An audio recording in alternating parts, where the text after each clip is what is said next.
Hallo, hallo, hallo, ihr Lieben. Und willkommen auf den PoorDeadMan Show. Ich bin PoorDeadMan und wir spielen today Project Zomboid. Season 2, Session 10 of The Dead Die Here. Oh, my lovelies, how I have missed you so. Did you miss me? I know that you did. I know that you've all been ready and waiting and excited to play some Dead Die Here, and boy do they die here. Murder is on the menu. Project Zomboid Roleplay is the name of the game. Welcome to one and all. Welcome to one and all. I'm so happy to have you all here and amongst us. We're going to be putting on quite a show today. This is Act 3, or Session 3, in our 3-session cycle. So there's no DDH next week. There's no DDH next week. This is the last one, which means things will be advancing, things will be proceeding, things will be popping, no doubt. Presumably, we will get to Thanksgiving. It's almost Thanksgiving. It's the 21st. Thanksgiving should be the 25th. Crow is, he's got a sermon to make in the morning to prepare himself for. Last we saw Crow, he was cooking in the kitchen with Guy, trying to feed everybody and nurse everyone back to health because of their cold. And then Crow disappeared, and you were forced to watch my friends, my fellow broadcasters play the game and see their perspectives. In fact, we rated Stay Frosty so that you guys could see a new perspective of the story. I hope that you enjoyed that perspective. I hope you had a good time with it. But the story of Nathan Rivers, aka Walking Crow, is now going to continue. Here we are, season 2.5, the story of the cult. You voted for the cult. We gave you the cult. We've rebuilt Campolation. Nathan Walking Crow Rivers is our new reverend after the death of the Reverend Sidney Maynard. Crow has tried to take the leadership and proceed with how things should go. Yes, we are in Kentucky. And I think we're all going to have a great time today. I think there's a lot of good story yet to be had. Let's see, how many do we even have in here, huh? Let's see. Oh, quite a few people. Quite a few people here. Once I get the A-OK from the plot team,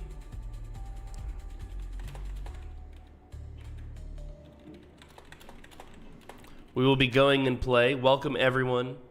It is great to see you. I'm glad you chose to be here for your entertainment today. Yes, it has been Alpha Huntress. We've missed you. Who's going to sort our Valheim shit? I think I'm just going to get a Valheim server, put it on hardcore mode, and we will restart.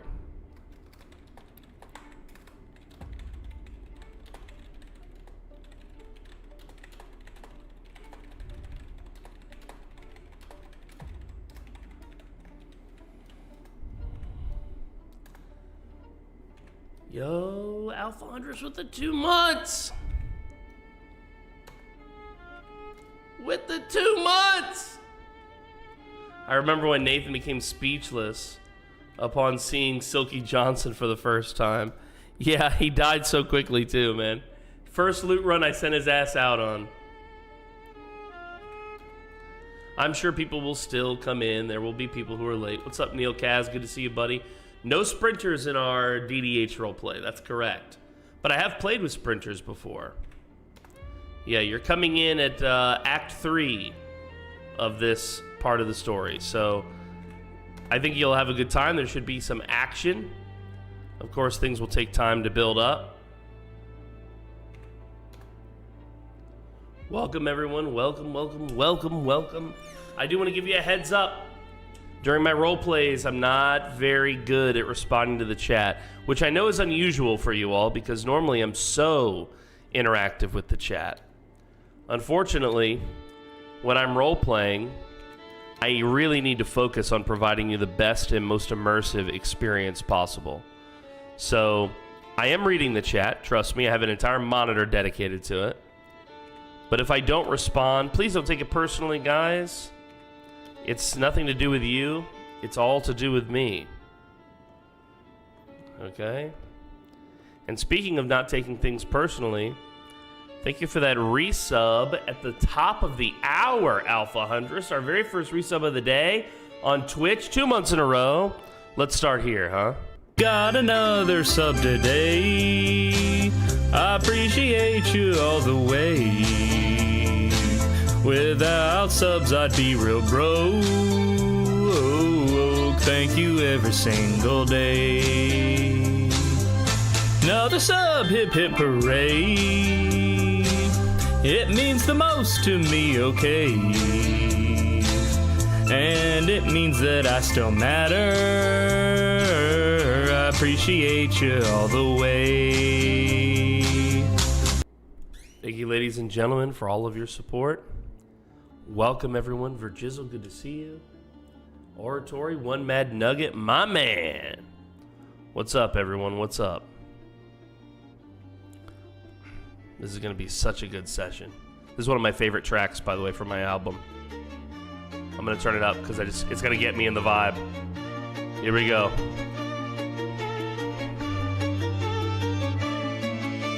Here we go. DDH.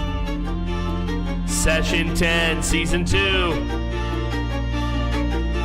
See you in game, meat bags.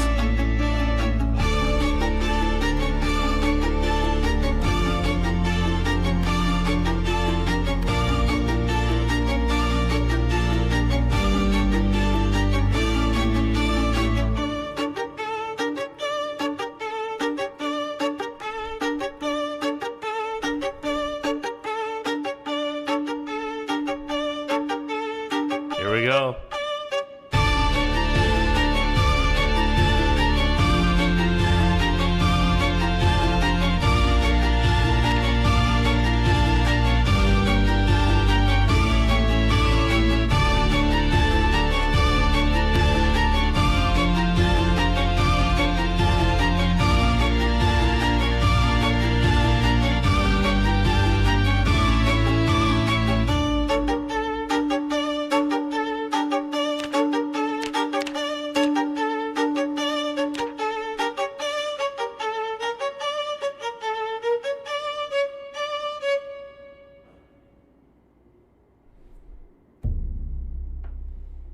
All right, that song got me into the vibe.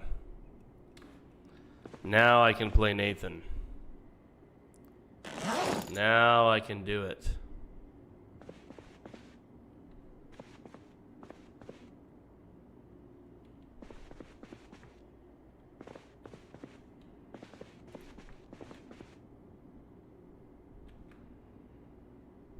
Let's leave the Reverend's machete right where it belongs.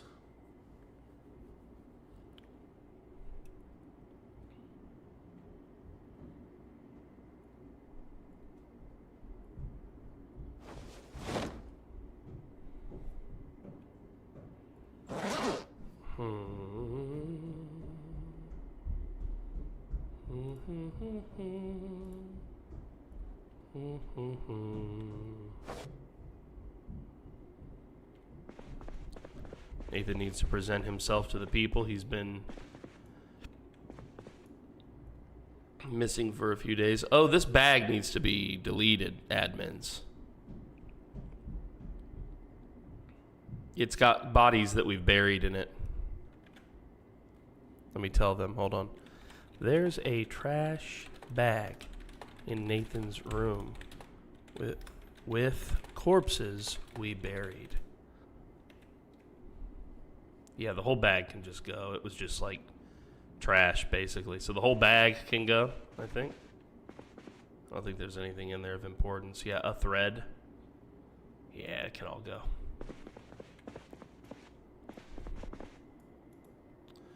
Let's gussy up, Nathan. Make him look good. We'll put some cologne on him.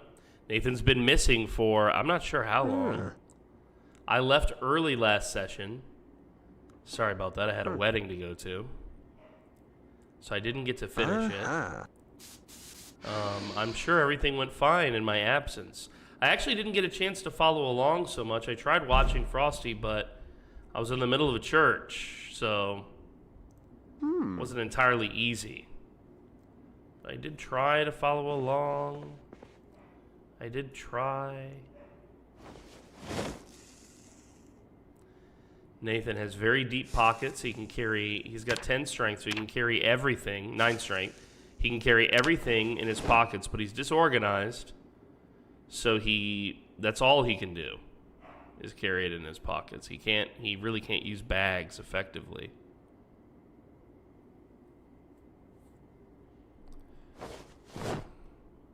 Let's see, how do you look with the glasses, Nathan?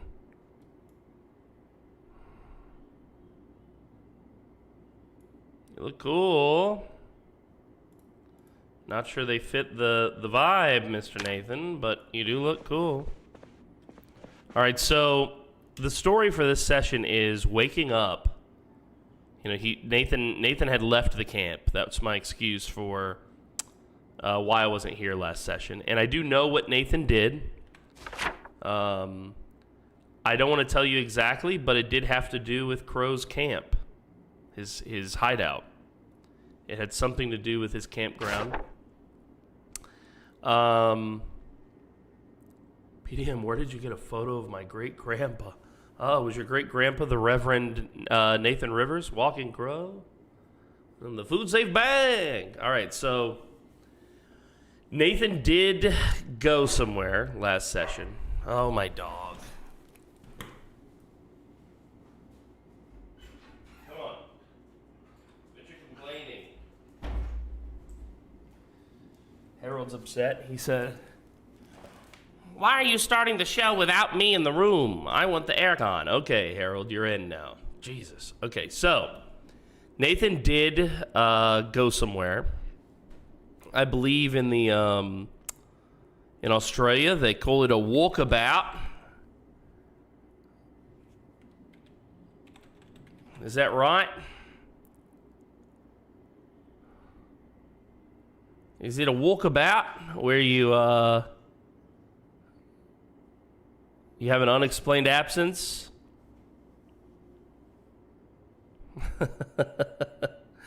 So Nathan went on a little walkabout and disappeared. And while he was gone, he had some dreams, some visions. The first visions in a long time since the death. Do we want to call it the death or the murder of Reverend Maynard? The former Reverend.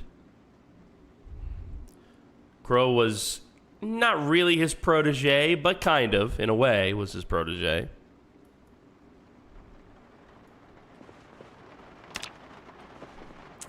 And now Crow has got a, he's had a vision, chat. He's had a vision. And he's got some things on his mind. Now, he does need to tell someone the vision, and he does need to prepare for Mass.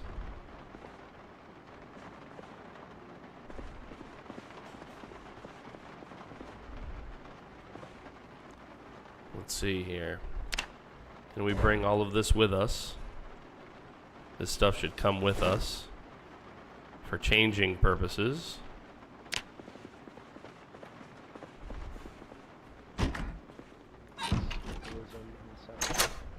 Oh, I would assume maybe Courtney. I even know. Okay. Bro. Someone left a bunch of raw food in the stands outside the kitchen. Like raw shit. We're not sure if it's poisonous or not. Oh, I would say either Brother Crow or Courtney would be able to tell if they're poisonous or not. Good morning, good morning. Morning. Do you want me to have a look? She taught me how to identify some stuff. Yeah, it's in this one right in front of me.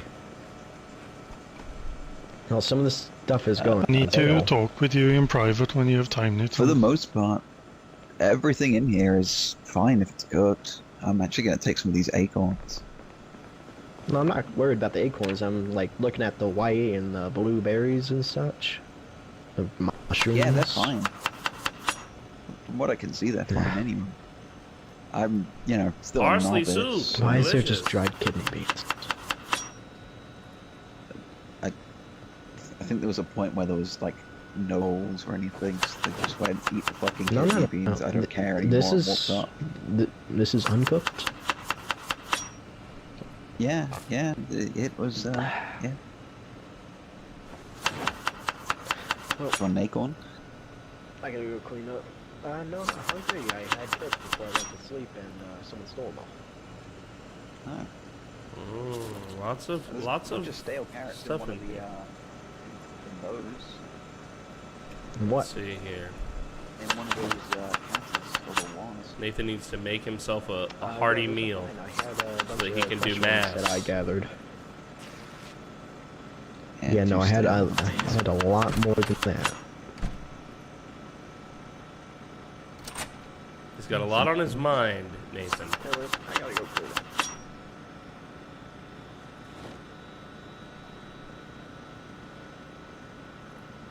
Well, I guess we're done making soup. No, what the hell? Flush the toilet.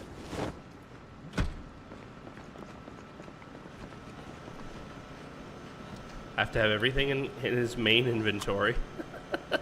That's my favorite part of Nathan. Is everything's in his... Am I poisoning them? No.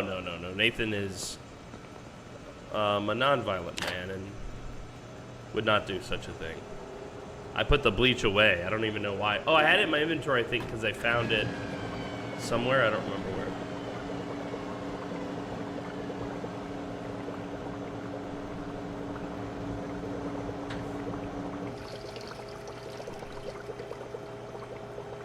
Nope, not poisoning. What can you do with bleach? You could add it to a soup if you wanted to and kill people relatively quickly.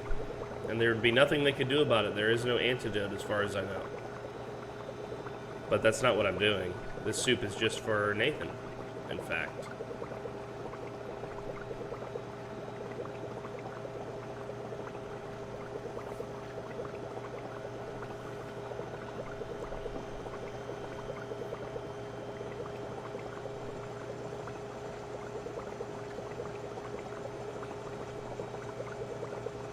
It warmed up a little bit. It's 42 degrees Fahrenheit. It was 20 degrees a couple hours ago. It is Sunday morning.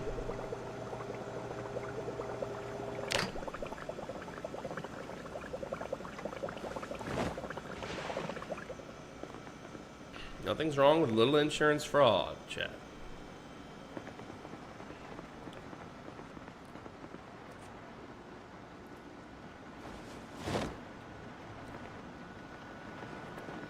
Nothing's wrong with a little insurance fraud as a treat. This is not legal advice.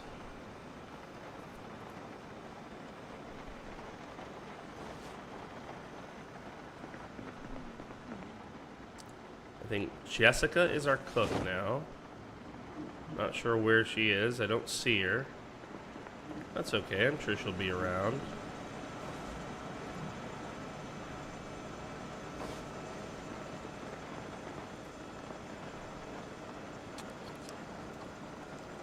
Whoa, Project Zomboid. What's up, Socialist Seb? Are you? Good to see you. We're doing some Zomboid RP today.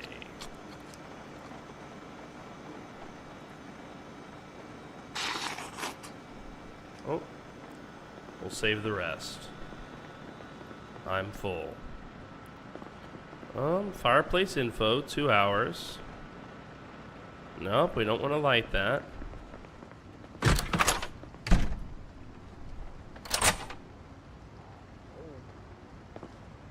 Hello, Havoc. Good to see you. Whoa, Brother Crow.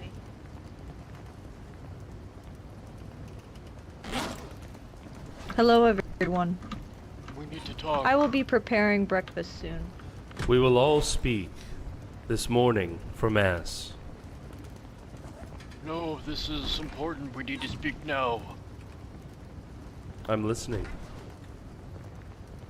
Can we do this more private? Where would you like to talk? Wish.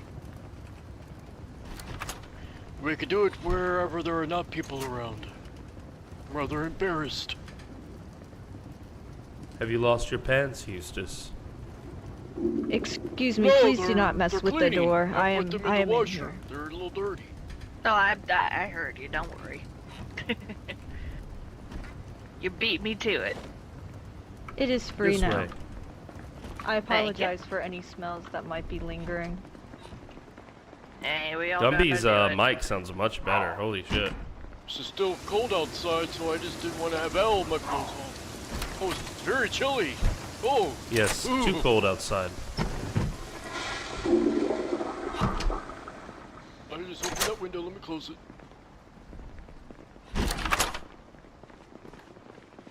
Well, it's been a long time since I've been in here.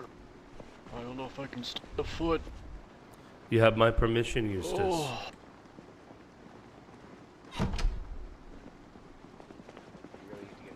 Well, the Yeah, the doors. lights seem to not be working in here. Unfortunately, most of Haven House on this side is not powered. I could probably fix that. I would just have to get on the roof.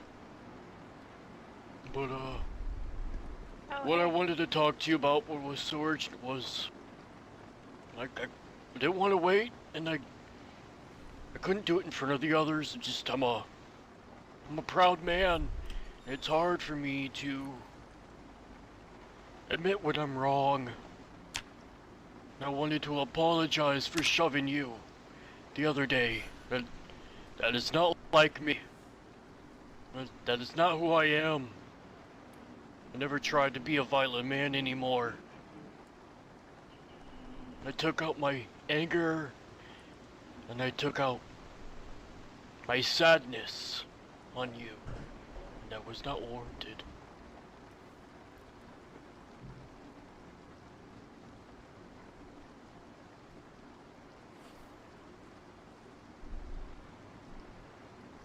Brother Eustace,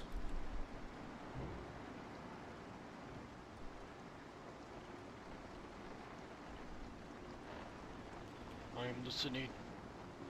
what would the Reverend Maynard have done had you shoved him? Yo, what's up, Chemistry is Difficult? Welcome to the show. Thanks for the gifts on TikTok. If it buddy. was me that had shoved him, I know Reverend would be very confused. He would know it's not something I would do. How he would respond, I truly don't know anymore. I mean, I've seen Courtney shove him multiple times, and each time Maynard would get up, brush himself off, and give her that look. You know that look I'm talking about. I'm honestly surprised he never took her out.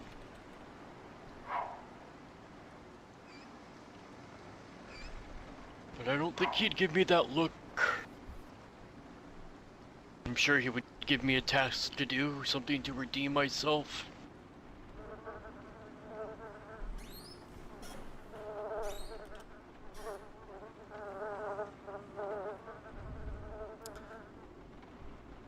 It is possible, Brother Eustace, that you were right.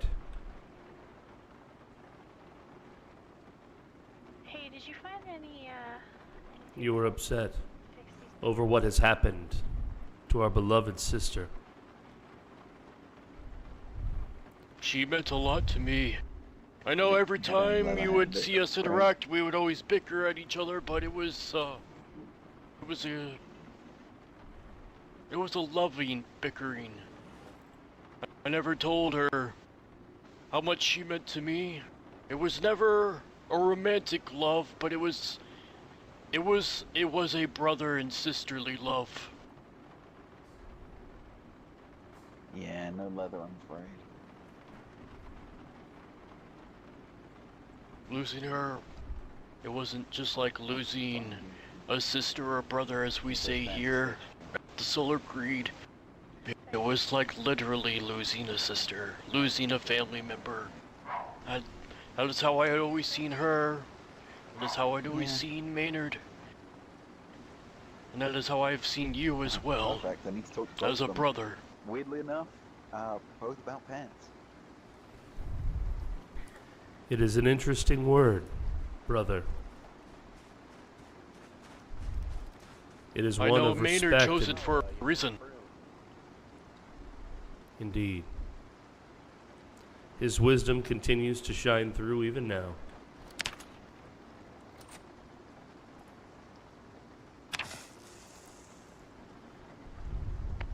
guess he doesn't want to talk to me. Thank you for your words, Eustace.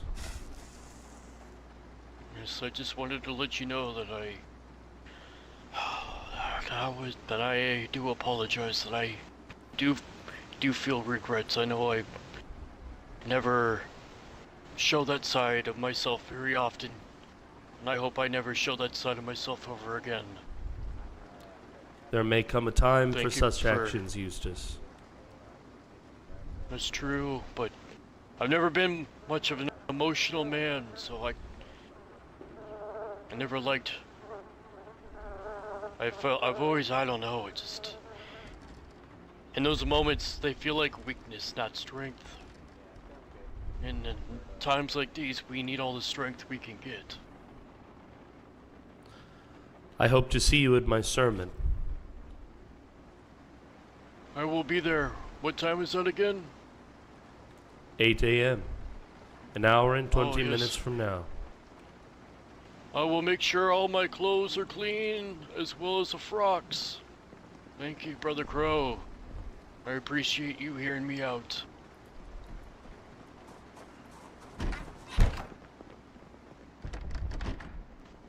Oh, I need you to unlock the door, please. Only you have all the keys at Maynard. Oh, Isaiah! Hey, morning. Thank you. Hold on. Hey, Hey, Eustace, what's right? going on, Jude? This is Guy. Oh, yeah. You hear me? yeah. Over. I picked something up that you might have. Okay, yeah, let's see. Oh, I already have. Hi, this.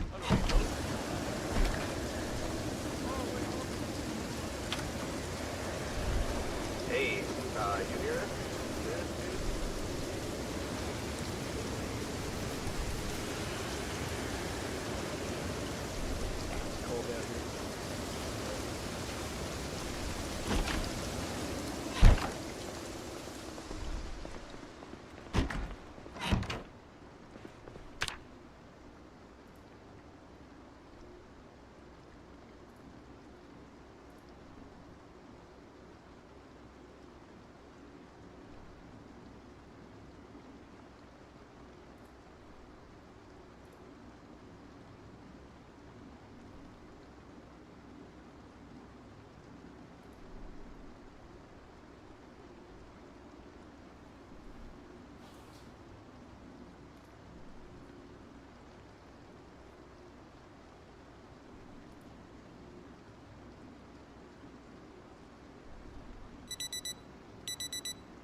Is it time for mass? Yes, it is. Chemistry is difficult.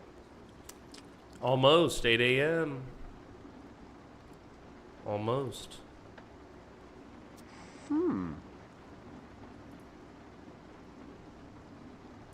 It is almost time for mass. Indeed, indeed, indeed. I don't know where I got all these empty bowls from, Crow.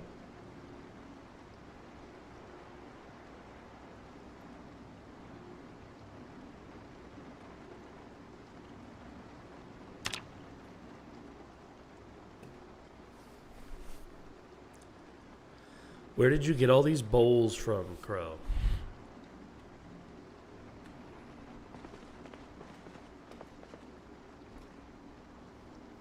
Remember, ladies, 2 to your left. One at a time, boys. One at a time. All the boys fitting in the changing room at once. Patience, children. Patience.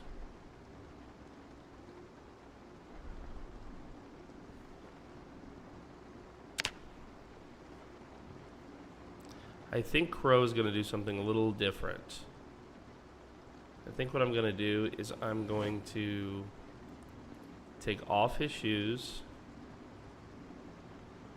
and his long socks and have him... No, maybe not. Maybe not the socks, huh?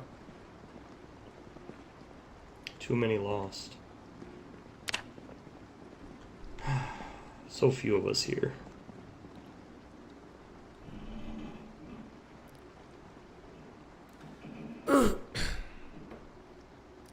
It is 8 a.m. It is almost time. Let's see, Joseph, are you going to change?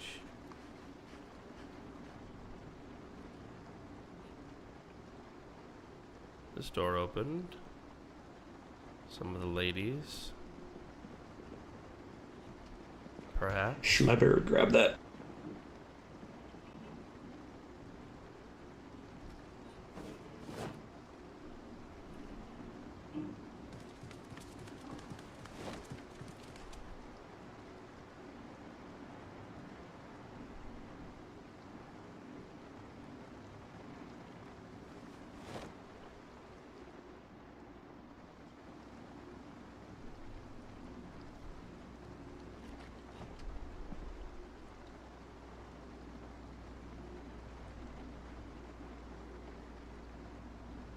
Oh, poor Isaiah with his sawed-off arm. Okay, it's too cold to go without the sweater. But he appears to have lived. Yep, which that is is a great bit chilly. news. Yeah, oh, it's chilly, alright. It's 42 degrees in here.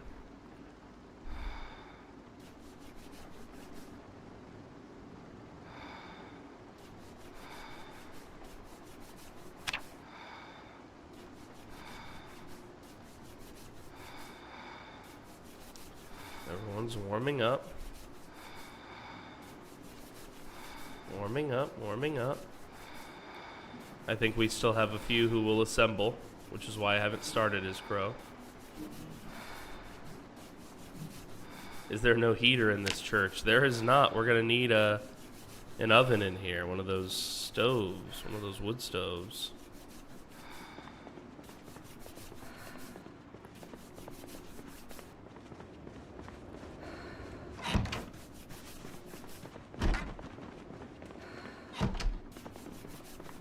Reverend, 1 second.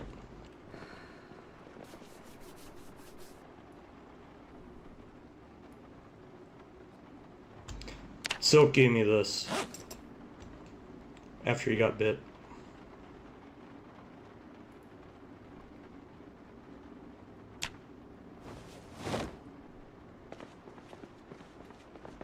Did not want to not come back with him, but you know, these things unfortunately do happen. I can't believe I'm going out like this. Thanks for giving me a chance. I guess karma caught up to me. I'm not going to make my goodbye long, but yeah, bite to the neck. Guess all those murders I did growing up came back and bite me in the ass. Fuck it, I'm still going out like a G. Crow and the rest of the community. Thanks for not being super weird like those biker dudes who had me in the basement. They have some kids in there too. I'm not sure if that's important or not. Was close to Muldraw. Thanks, man.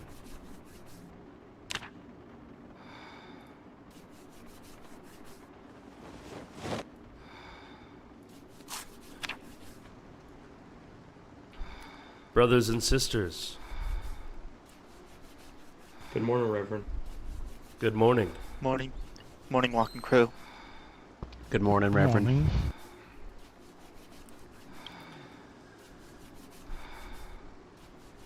In the book of Ezekiel, the Lord says, I sought for a man among them that should make up the hedge and stand in the gap before me for the land, that I should not destroy it. But I found none. My brothers and sisters, I have seen the table. I have seen the seat. And I have seen what happens when no one takes it. There was a time, not long ago, when I stood at the edge of that clearing, and I said, not me, not I.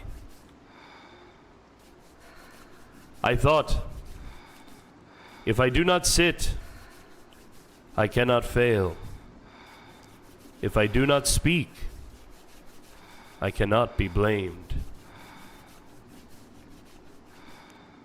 But when I turned away, the table fell into chaos,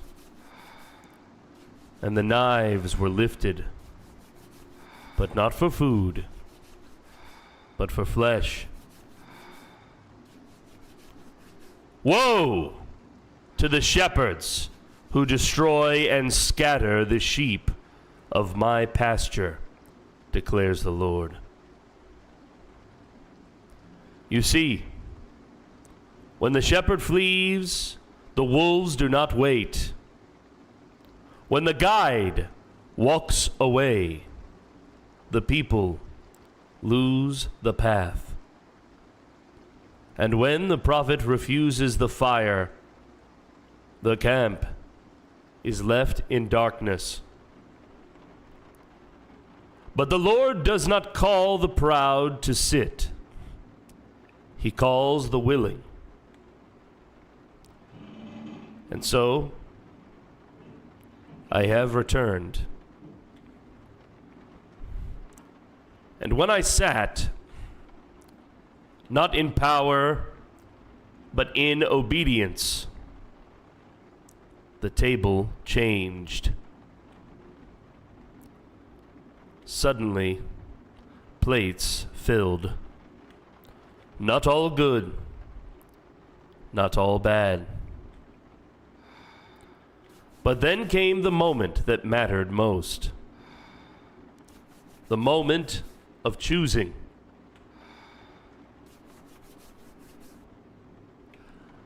I set before you this day life and death, blessing and cursing. Therefore, choose life. And so I lifted my hand, and I said, this, not that. And all of you here chose to eat. You chose trust. You chose life. But I tell you plainly, that seat, the one I now sit in, it is not a throne. It is a burden. It is a cross carved of iron, wood, and memory, and I do not sit in it because I am worthy. I sit because if I do not, another will, and they may not choose as carefully.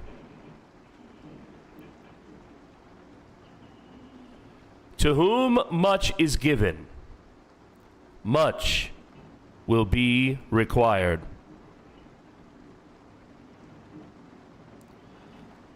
I will not float above you like the Reverend. I will not feast while you starve. And I will not turn away again. I am not your master. I am the man who sat when no one else would. I am the hand that points. This, not that. So long as I have breath, I will tell you. Choose life over death. Choose bread over poison. Choose truth over tradition. And when the day comes that you must lead, that you must lead, that all of you must lead, may you sit with the same fear and the same faith. Feed my sheep, said the Lord, and I will. So help me God.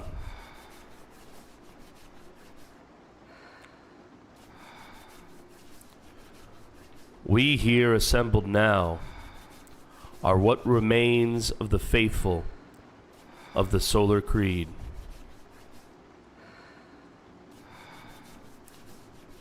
But our home and the prosperity that we have worked so hard to forge, its permanence is no thicker than a thread. Therefore, it is up to each of us to lead in our moment,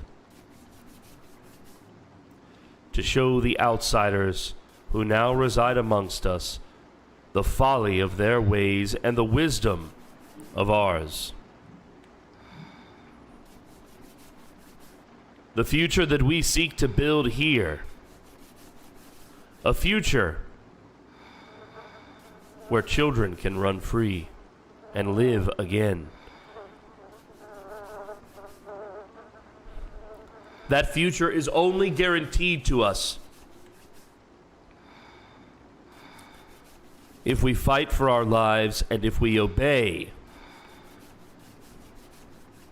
the word of God.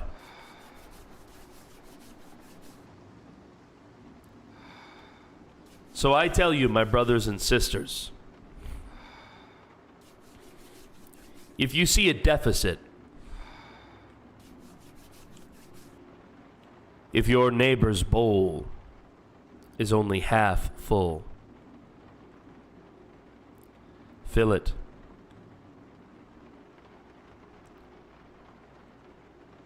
But do not have patience for the wolf.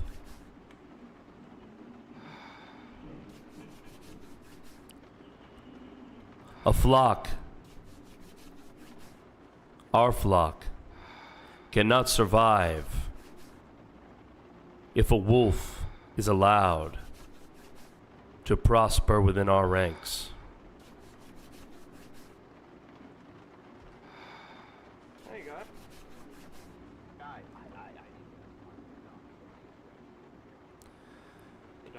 Thank you all for coming to my sermon.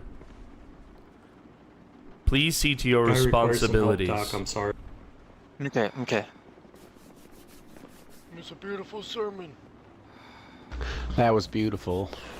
Thank you, Reverend. Nathan. Thank you very much. I understand, Gunnar, that you wanted to speak to me. Yes, yes. Let me just put on some better clothing.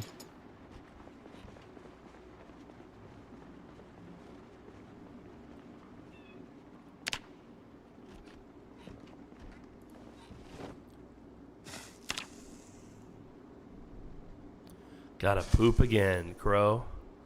Always having to take a shit, Crow. What's going on, brother?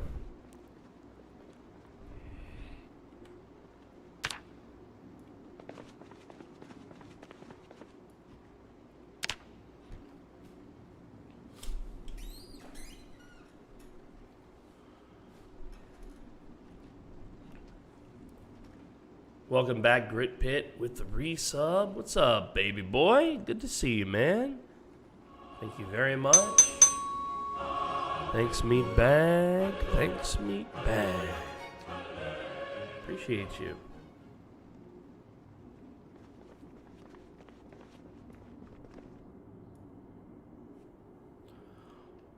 I have some bad news. I am listening.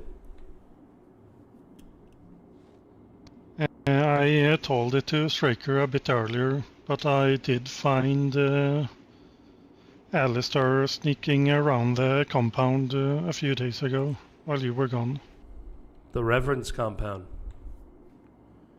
Yes, and I know you told them that it's fine as long as they don't go inside, but when I found him he was boarding up one of the front doors. And there's more. I'm listening. Yes, Samantha found one of the windows on the second floor open. Oh. So, I don't like that I had to engage in this kind of activity, but I went and I listened. And what I heard was conspiracy. And my initial thought was Guy would be the one pulling the strings on all of this, but no, it's Jude. They're actively plotting something. I don't rightly know what, but I don't suspect that it's good. And I will tell you, I do not enjoy the smell of sulfur when I walk past Jude. Something isn't right about him. I can't put my finger on it, but he's clearly trying to poison the minds of those around him, and it's not a good thing. I don't want to see anything happen to anyone, but we do need to address this sooner than later. The matter of Jude is a spiritual one. He has been communicating, or trying to communicate, with the evil that poisoned the Reverend Maynard. I have warned him against doing so, but if he is now engaged in a conspiracy that threatens this place, it is obvious that he is not welcome. But yes, he did ask me if I had spoken to it. And I think he was trying to get information from me about the evil. he carries with him a sigil of this beast, the very skull that used to sit here inside this sacred place. Reverend, is it possible to bring someone that's begun to embrace this back? That is an uncertainty. But the reality of it is, if someone has embraced this, despite all that is going on around us, they are either sick or lost. I understand. One matter must be dealt with at a time. If Jude seeks to lay a trap for us and create a conspiracy, so be it. I do not get the impression that the outsiders are spiritual. He will have trouble converting any of them to his desires.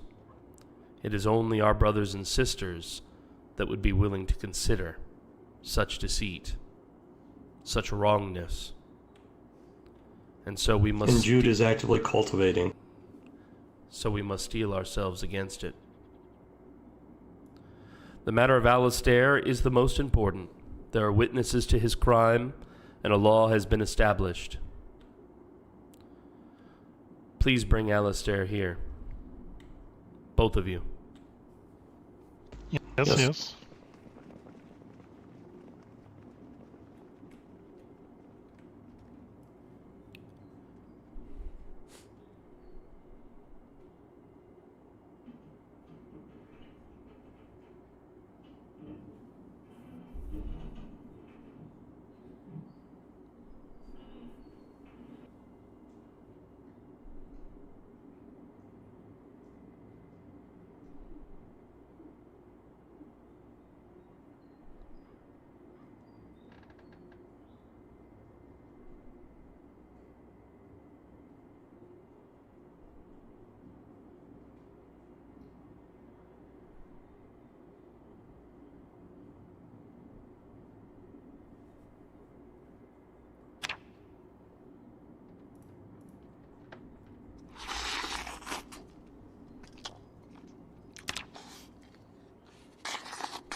Slurp, slurp.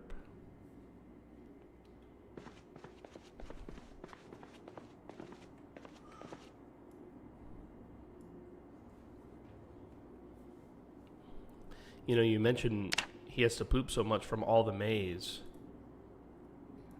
You know, I did just eat a whole fucking pot of that shit, so you might not be wrong, man.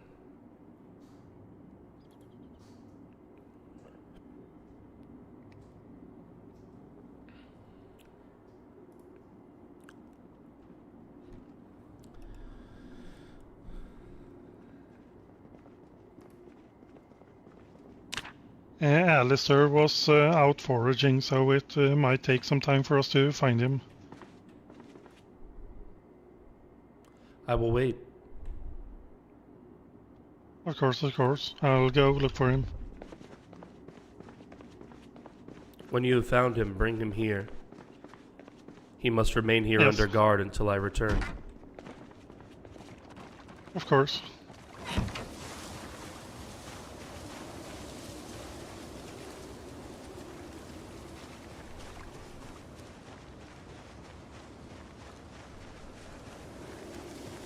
Yo, Grip hit with the gift subs, baby. Thank you very much. Courtney. She's bringing someone back. She's bringing. That's all she said. Yeah,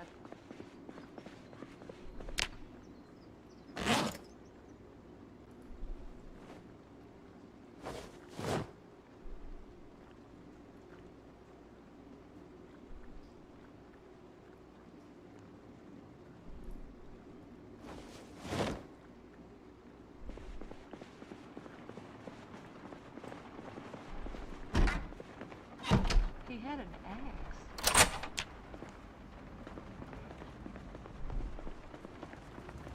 Us? Michael, you awake in there? Oh, Crow. Crow even They're on their go? way. What are you Sorry, talking- we just can't Go. take any more. Hey, I gave you that, Can't that take any more backpack. Hopefully, issues. some stuff yeah, okay. Excuse me. Wait, Oh, my Nathan's bad. on the... Walking Crow. Nathan! One moment, Courtney. Nathan. Is that you on the radio? Yes? Where are you? There's someone here for you at the at the inlet.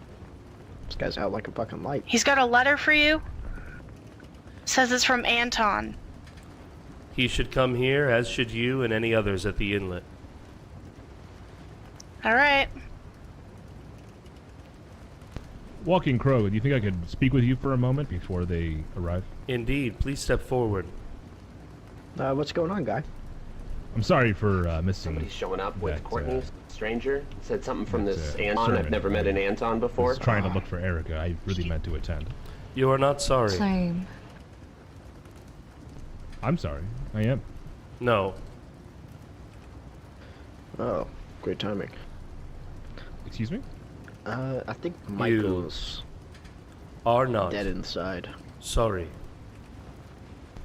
I am sorry. I feel bad, and it won't happen again. I just thought that it would be important Michael, to find you finally someone woke who up. wandered into the woods. Yeah, sorry, I fell asleep in the standing reading a book. And where is that book? It's probably on the shelf. I know. I also. I'm about to leave if you're still coming. Oh yeah. Are you okay? I know. I'll come along. Yep. Show me your church. Do you know that I had a vision? I know. Should we talk Was about she walking back on foot, guy? Yeah, they're coming down the inlet. They said, or the road. I had a bit of Yeah, a vision when I was out there looking for Erica about a man in white. He wasn't you, but he was wearing something very similar.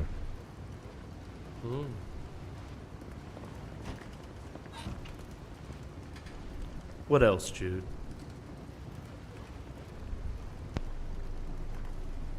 What do you mean? This is your chance to be forefront and honest. What else, Jude?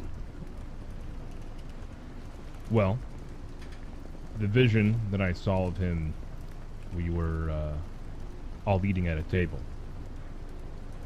And you were sitting at the head of the table. And he sat, this man in white, he was, I guess, not sitting. He was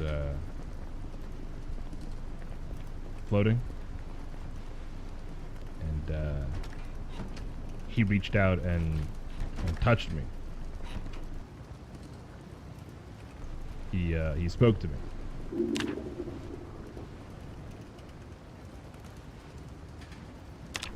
I see. What Yes. else?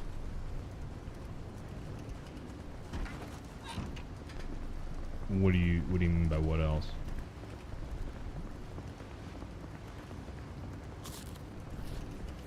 I am aware of more than you know, Jude. And this is your chance to be Hey, everybody. honest.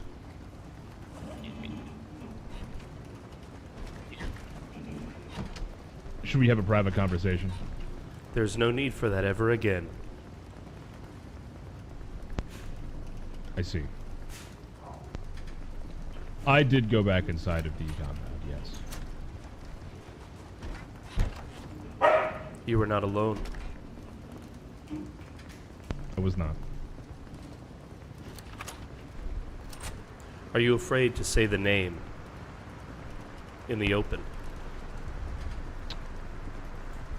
Yes, I would take any punishment on Hey, that. guy. It was my idea. Isaiah. Of course. You seen an axe anywhere? Of course. I know that Gunner has one. I don't Gunner's believe got one. that You another seen Gunner at all? Yeah, he have just went down to the punishment inlet. based on He'll be my- back. Ah, alright.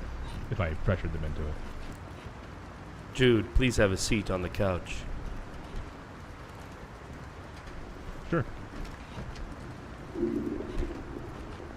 Oh, sorry. Here, you grab that couch. Yeah, I have to. Oh, there we go.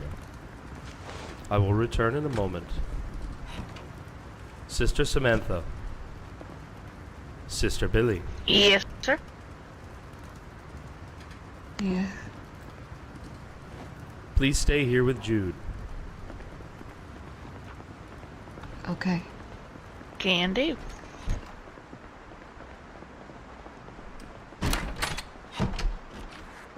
Oops, I think I just shit my pants on the floor there. Hit the wrong button, tried to lock a door, and shit my pants on the floor. I love that for me.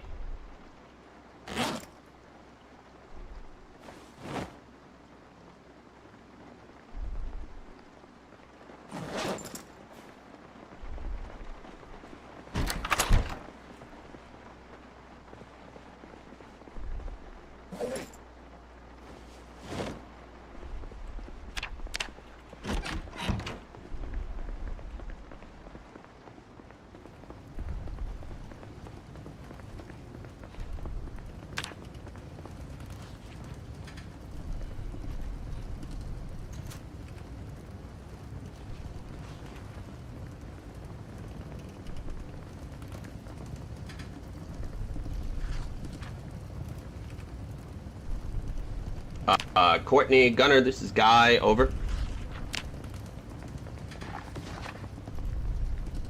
They all are on their way, Guy.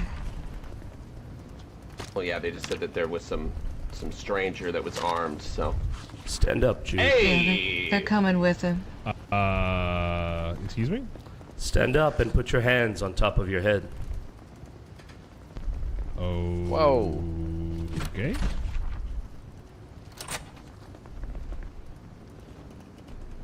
One second. Jesus Christ. I think we can talk this out, everyone. Please be What calm. are you doing? Please remain calm. I am, Put your hands on top of your head. Sammy, you should get back. Sammy belongs there. All of you should step back. It is your. I apologize. Sorry. I'm It scared. is your F1 muscle.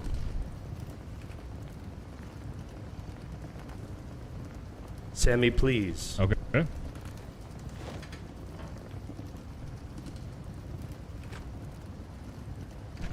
Thank you for your There we go. calmness, everyone.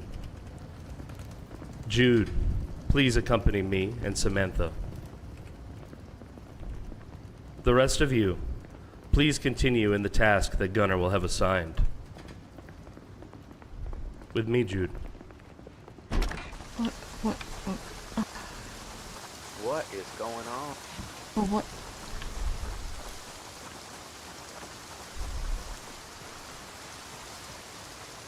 What the?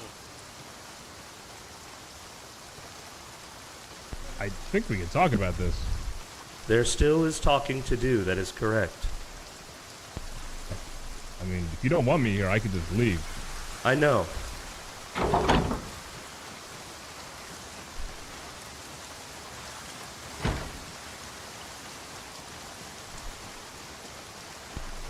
Look, if you, I can just walk out of here and never come back. That's fine I know. by me. I know. Do you see this grave? Yes. This is the Reverend Maynard's grave. It is the man that you saw in your vision. This way now.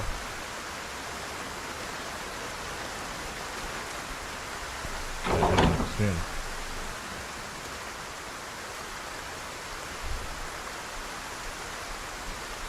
Do you see this area? Yes. Do you know who is buried here? I don't. I believe it's your comrades, right? No. People who threatened the Solar Creed. Let's see. Look, I'm not a threat. I can just walk away. You'll never see me again. It's I give you everything. I don't. It's fine. I can just walk right away. It's nothing. Like I'm not a threat to you in any way, shape, or form. I'm just trying to. I'm trying to stay alive, but I just curiosity killed the cat, I guess. I told you about that building.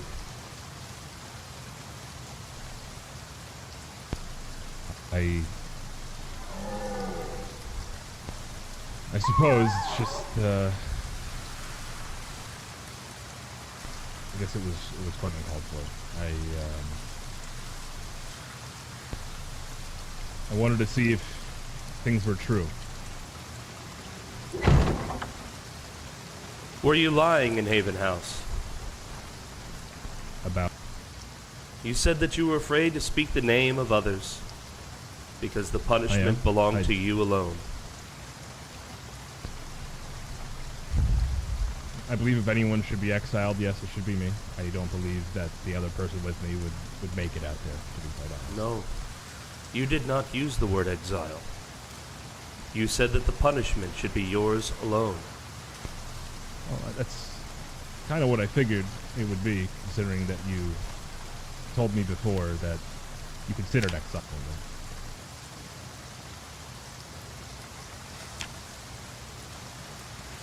I did. Was it a mistake that I reconsidered that, Jude? I believe I can be an asset, but, no, I don't think it was a mistake. I think I guess I just want to know. I just want to know. That's all. What do you want to know, Jude? What truly happened. Like I said, I hear things, children speak to me and say things.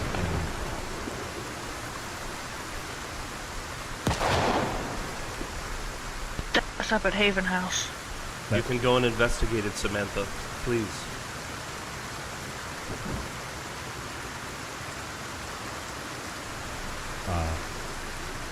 Is everything alright? No. Nothing is alright.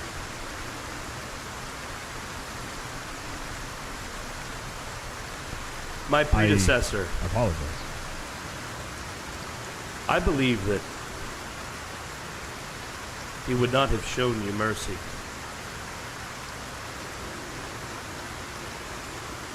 What in the world is happening? I'm scared. What are you doing? What is happening? Courtney, this man has continued to commune.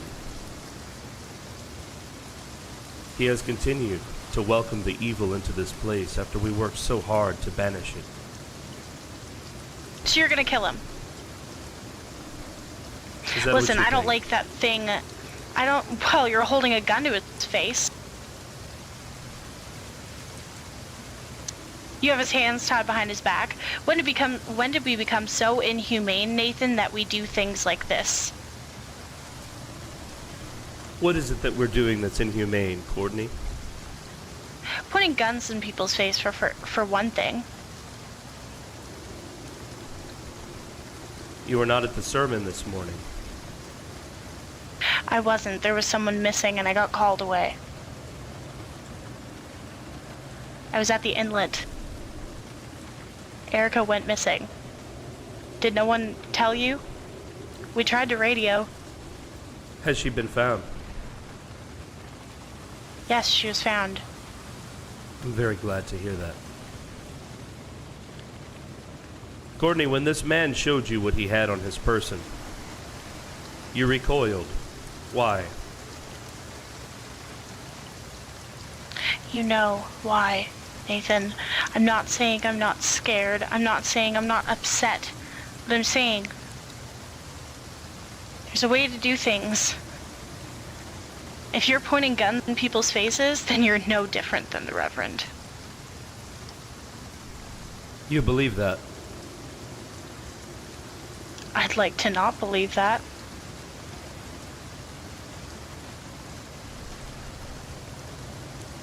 Did you know that this man has been involved in a conspiracy against us? Oh, excuse me? I've heard that things have been not great. I also heard that you lined everyone up. What do you mean? I was just trying to keep people fed.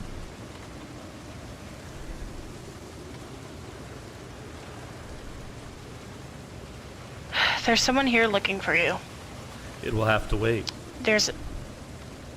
Yeah, and Billy just got shot. Straker shot a gun in Haven House.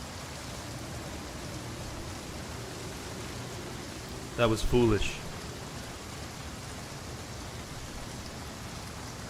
I requested calm. It is sad that Straker could not obey that. But there was calm here. The evil had been dealt with. But now, every day, things grow worse. There is division.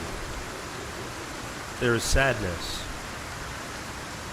There is a great deal of misery, all because someone has tread a path that I warned them against. Did you know that Jude warned me not and to be a others host. have gone back into the Reverend's compound?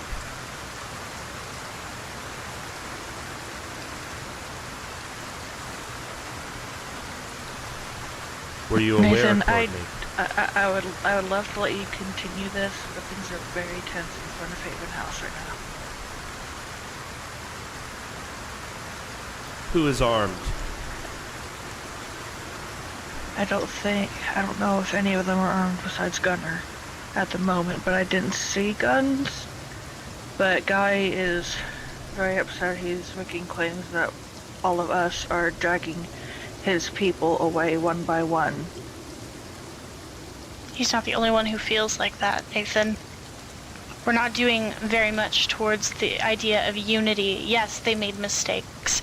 Yes, they're curious about that stupid compound. But we're not telling them the full story either. We're not telling them what happened. We put a blanket over it. They are guests in our house. We are not required to explain everything to them. We have fed them and housed them.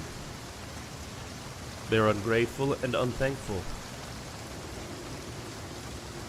And sadly, they are now working against us. I'm not working against you. You what are. What makes you think I am? You disobeyed my command not to return to the compound, knowing that there would be consequences. Knowing that I had already forgiven you of this crime once. You attempted to manipulate the situation to your own benefit.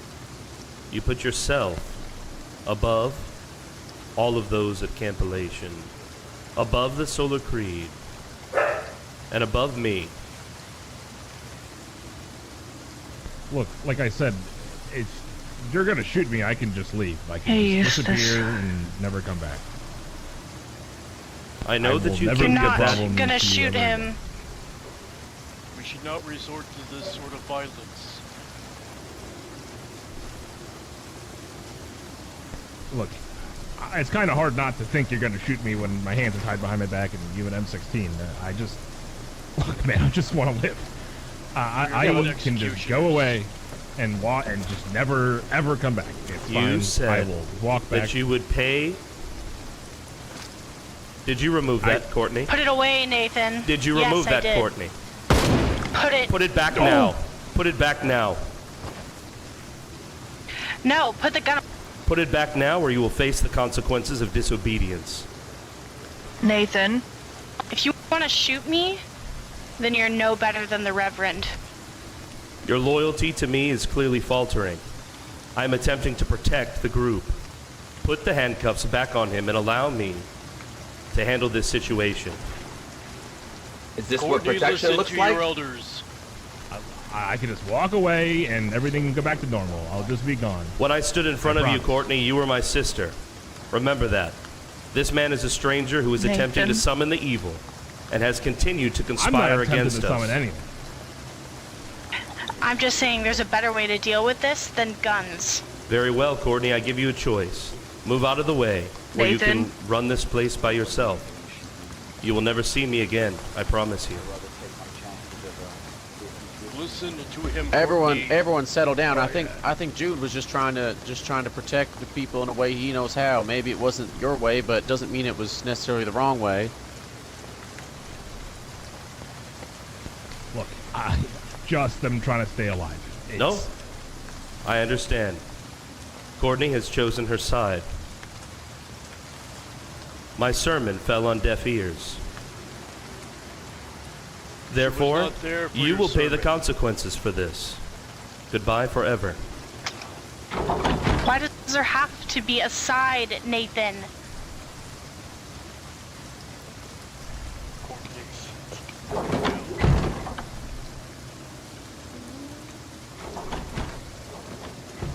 Do not follow me. We need you here, Nathan. That is too bad.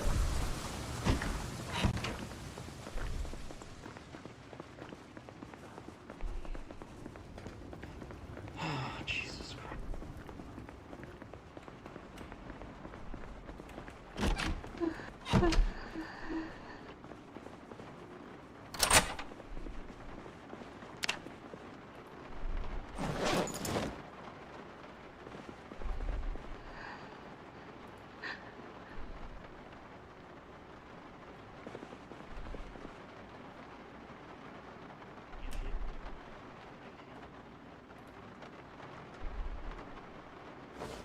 Nathan.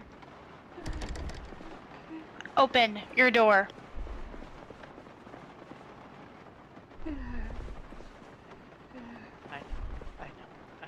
Open the door, Nathan.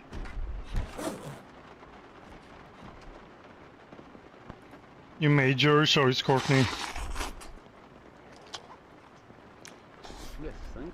You have to accept the things you do.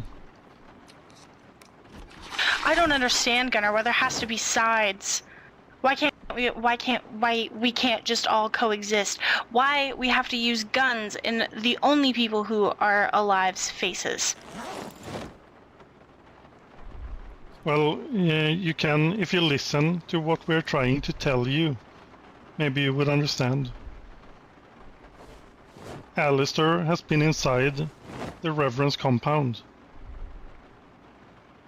Maybe with someone else, and we need to know. We need to ask him to find out. If he refuses but you're gonna stick, to have a conversation with us. in these people's faces, Gunnar. They are our guests here.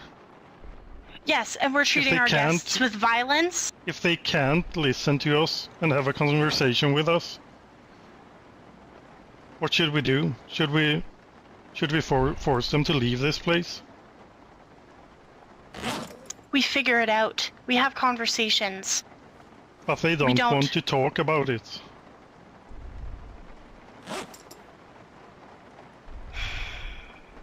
How do we get them to a place so we can talk to them when they refuse to talk to us? We meet them in the middle. They're human. They're not the lost. Humans can be reasoned with, Gunnar.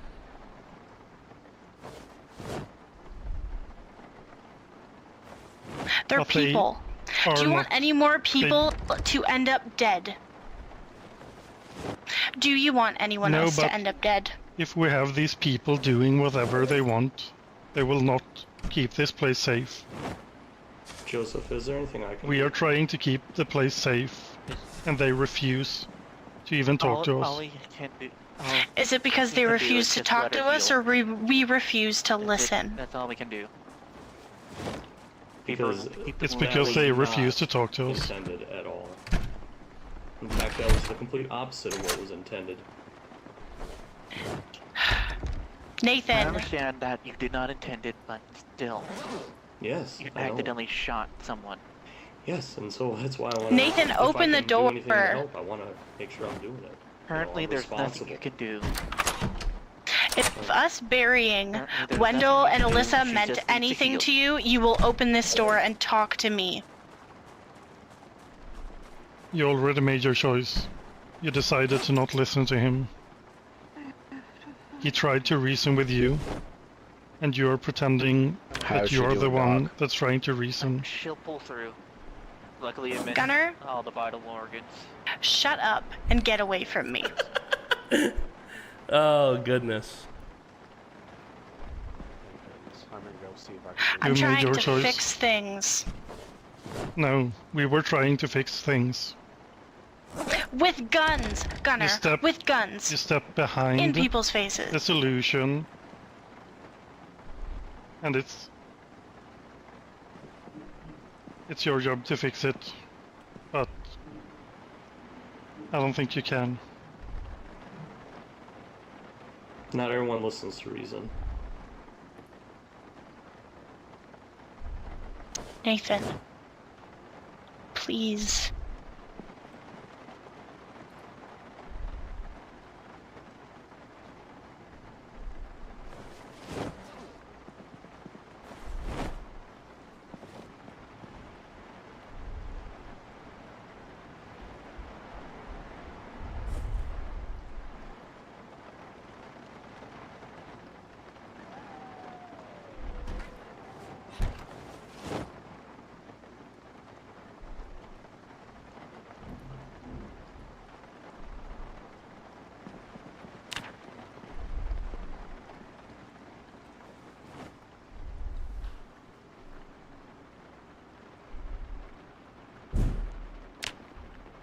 Nathan, I'm not up to this. I just don't see why violence is the only answer ever.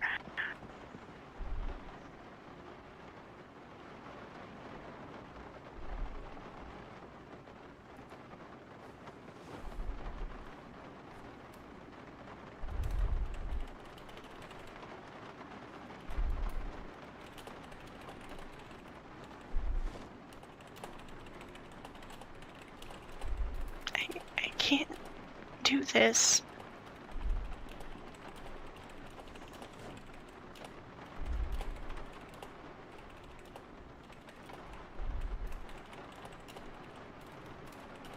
I can't do this.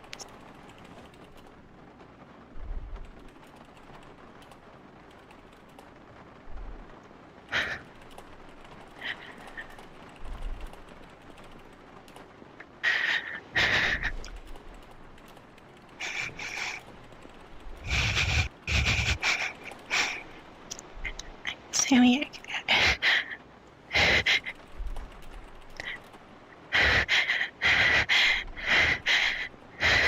Hey, deep breath, deep breath. Sis, Matt's not breathing. Matt's not breathing. I can't.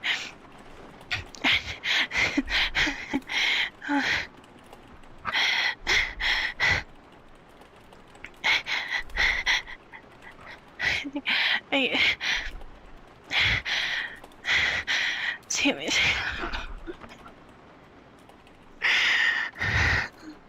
How about you sit down on the ground for a little bit?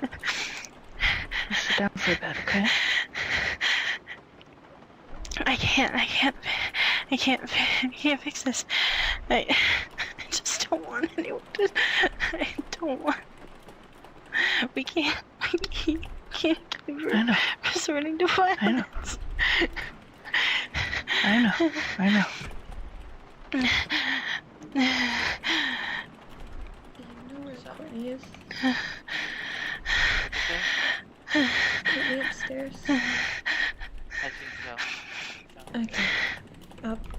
I can't. No problem. I'm so confused. I know.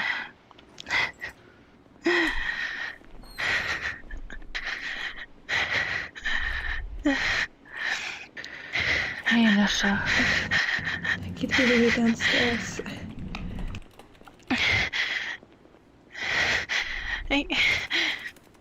Help me fix this. Okay, Courtney, how about you go sit down on the rug? I'll see if I can talk to Nathan, okay? You're really worked up right now. I think we need to try to be level-headed, okay? There's so much wrong, Courtney. You have to be specific. What do you need me to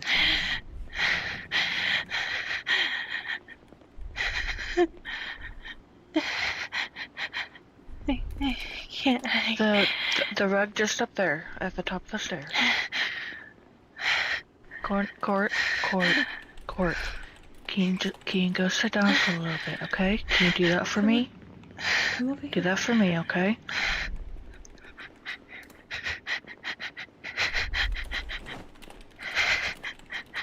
No, I'm not going anywhere. Go ahead and go sit down for a little bit, okay? Nathan, please. Courtney, let me talk to him, okay? Go calm down for a bit.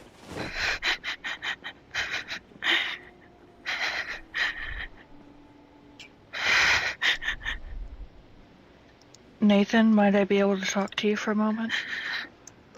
It's Sammy.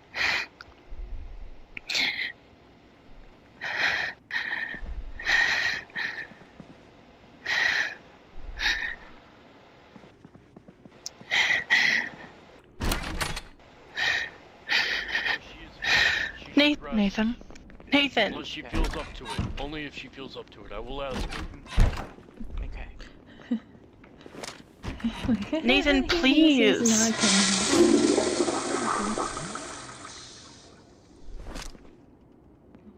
What's your name, sir? I'm not trying to betray you, I'm sorry, what? Nathan.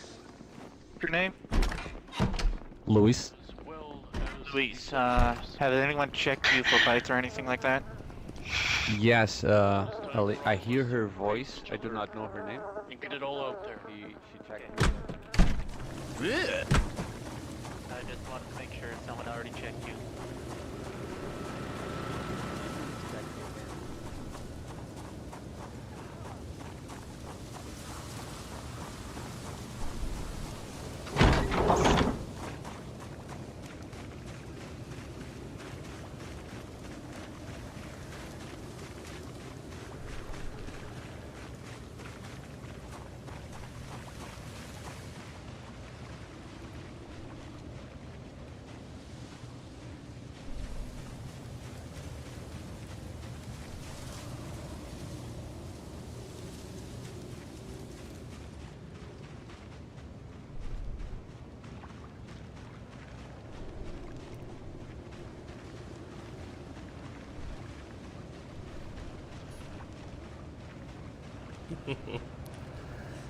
Well, an attempt was made. Personally, I respect what Nathan tried to do. It was never going to be easy.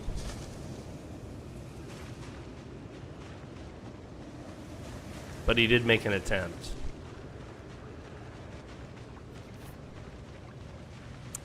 He had some visions, and I interpreted those visions in two ways. On one path, I interpreted that Nathan kind of walking away, going into the sunset,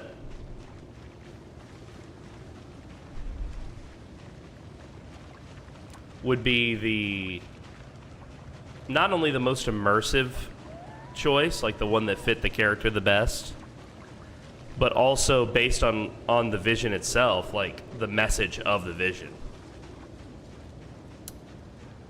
On the other hand, I considered that Nathan would be unwilling to abandon them, even if he thought, you know, what he thought. So the sermon that I wrote, that I read for Sunday Mass, was in line with that. Was in line with what I thought Nathan would do. He was always giving a message of hope. He warned them about the wolves eating the flock. He warned them that a place without a leader would fall apart. He warned them that the outsiders were a problem.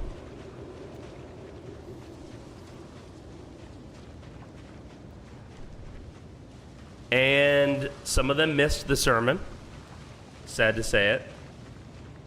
Others were there, but perhaps did not understand the lesson. And I say that because several of them basically tried to calm Nathan when he was doing what he was about to do with Jude. Would Nathan have killed Jude? You tell me. You know the character. You've watched 10 episodes of this character. Is Nathan a murderer? You tell me. But it was certainly a scary situation, wasn't it? The type of situation that might force a man to tell the truth. But there is no future where Nathan and Jude can coexist peacefully. That is the truth. Because Nathan knows what Jude is attempting to do. He knows that the outsiders are conspiring against his family. And his family is unwilling to follow him. He tried as best he could to be a father figure to them. But they refused.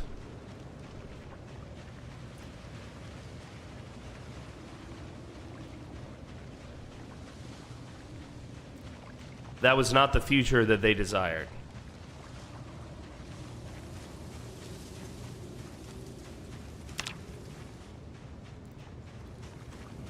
And that's okay.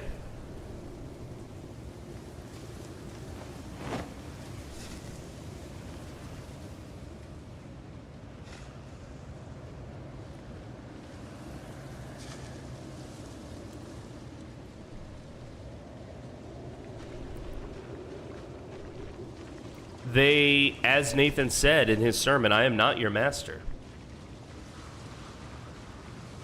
Basically, you have to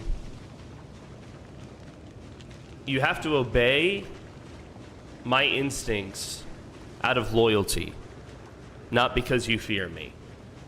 As he tried to paint a picture that he is not the Reverend Maynard. I think also that Nathan probably fears that what the Reverend told him will come true. That he will see the death of people he cares about. And I think to some degree there is some cowardice in Nathan where he would not want to see that. I think Nathan would not want to witness the death of people that he cared about.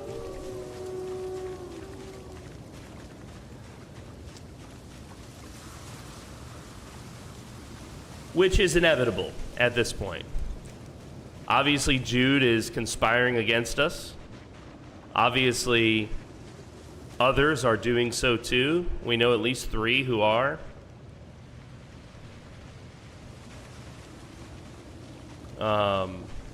Guy, Jude, and the tailor, the British guy. Alistair. Maybe not all of them, but it's kind of like saying not all wolves are bad. And at this point, even the outsiders that Nathan is not concerned with at the moment are still a concern.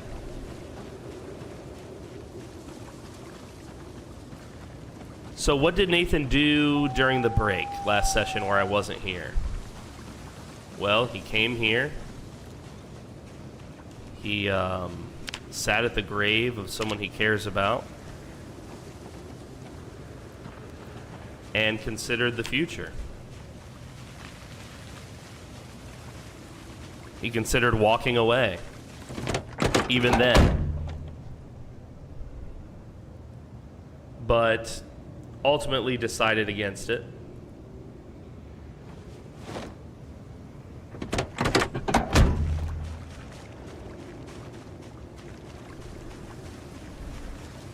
For the aforementioned reason that he thought maybe he was wrong. Maybe he did need to give a second chance to this.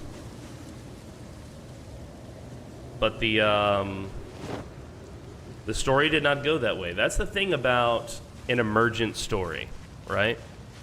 This is an emergent story. It's a story that we're telling, and other players have a big impact on how you play your character. I personally choose not to write Nathan like just what he is, you know, like what he has or whatever. I don't want to write him one-dimensionally, so I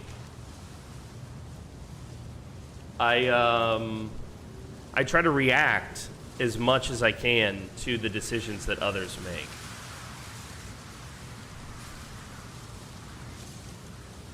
And I did react. I listened to what they had to say.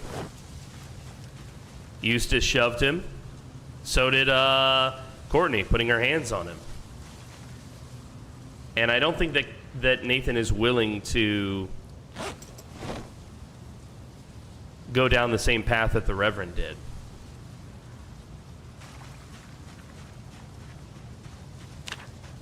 Feels like the RP got super denied.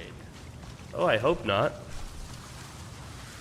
Nathan has always been a quiet guy. For me, the reason why he didn't respond to Courtney through the door is because he said everything they had to say in that moment of tension. He warned her plain and straight. If you do not get out of the way, you will suffer the consequences. Obviously, he was not going to shoot her. I don't know why everybody thought Nathan would be willing to shoot Courtney. That's just not who Nathan is. There's never been any indication that Nathan would do that, that he would harm Courtney or any of his brothers and sisters. I mean, he had literally pulled Jude out there because he was attempting to protect his brothers and sisters. So it makes no sense that Nathan would risk harming them, you know? That makes no sense. And that's not what Nathan would do. That's not what Nathan did. But I also understand people being afraid and not knowing, you know, like what to do, basically.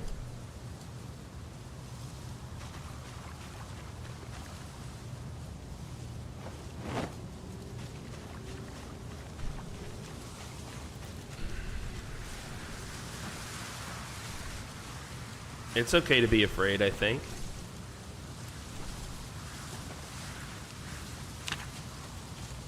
How am I still overweight? Yeah, play it out. Play out the story exactly how your character would react to these events. You know, that's really what I want from everybody, is to see the story continue in a way that fits their character.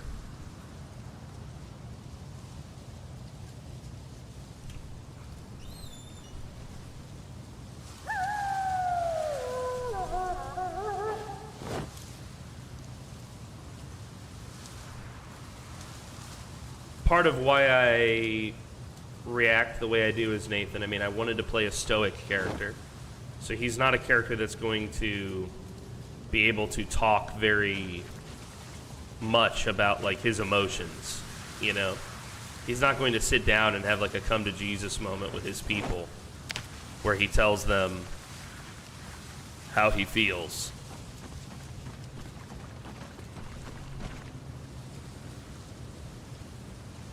It's just not who Nathan is.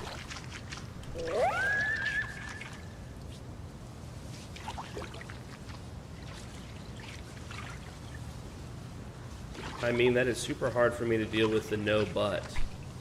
The no but.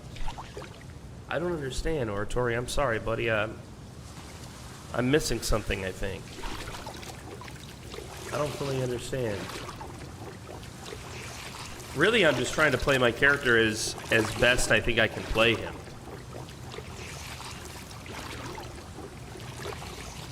I think it's good to feel emotions. If a story like this makes you feel something, I think that should be embraced, you know? Like, that's what this is all about. That's what makes roleplay good, you know?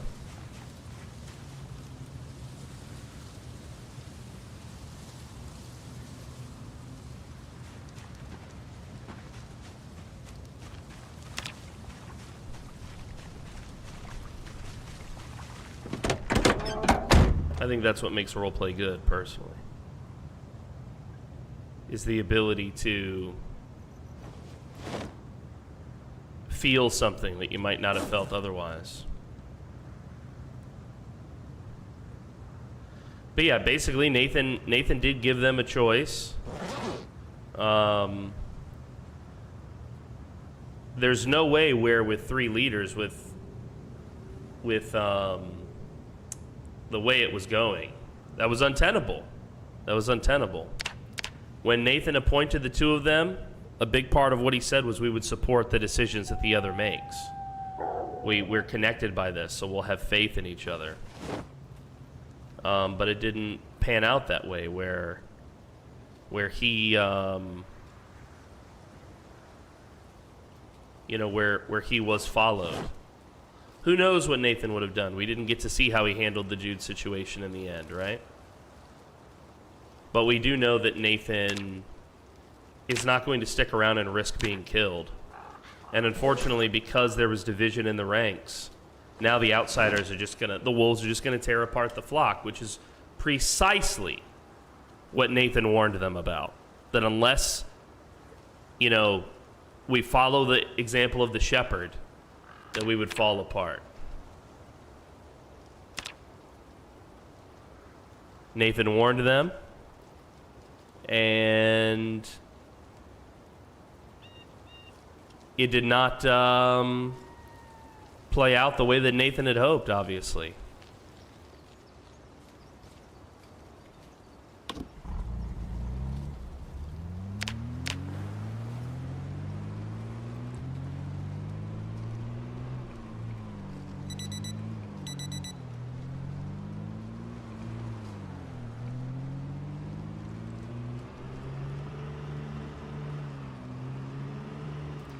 And I think that what you guys said in the chat was right too. You know, as a character, Nathan is, I try to play him in a, yeah, I don't see why not. Oratory, I don't see why not. We don't really have any guidance on the wiki on how to retire a character, but I don't see why not. I mean, I think it's up to you. I knew that there was a risk that this session would be the end of Nathan. I knew that risk was real. But anyway, Nathan, I try to play him as a complex character, not one-dimensional. And a big part of Nathan as a character is obviously his relationship with the Reverend. So he fears that the Reverend was right. He fears that letting in the outsiders was a mistake that he made. He fears that he's not the proper heir to the Reverend's thing. There's a lot of fear in Nathan. I mean, I don't have the brave trait as him. He's just a man, you know? He's just a man.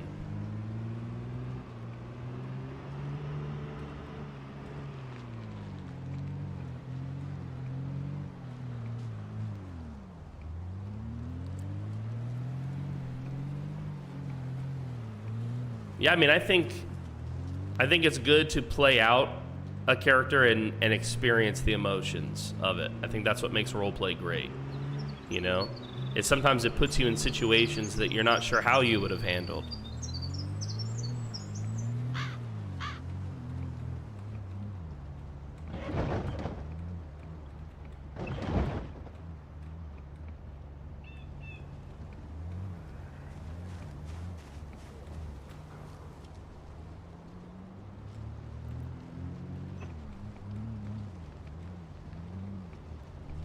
So now Nathan goes, he leaves. I think also part of what Nathan fears is his own death. He knows that the others are likely to kill him. I mean, it's what happened to the last Reverend. The last guy got murdered in the job, you know? Like, I think Nathan does fear that outcome. He fears losing his life. to his own flock. He fears seeing them killed one by one. He fears that the others did not see the wisdom in his actions.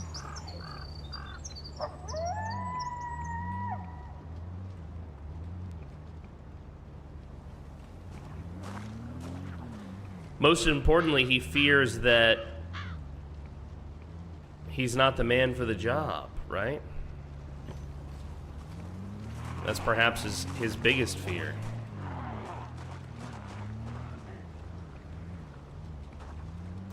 I'm not the man for the job. The Reverend was right. I'm just a guide. I'm not a leader. You know?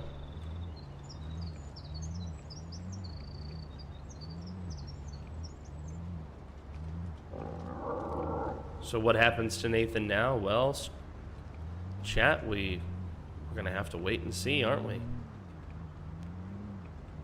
Obviously, there's a lot of story going on back at Camp Elation. I want to encourage you guys. There are others broadcasting their perspectives on this.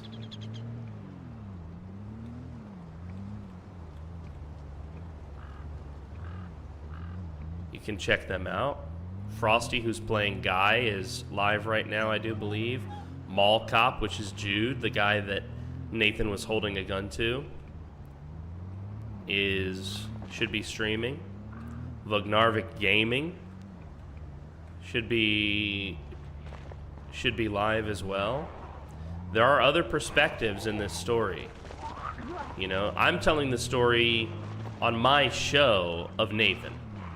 But the story of the Dead Die Here is one of Camp Elation,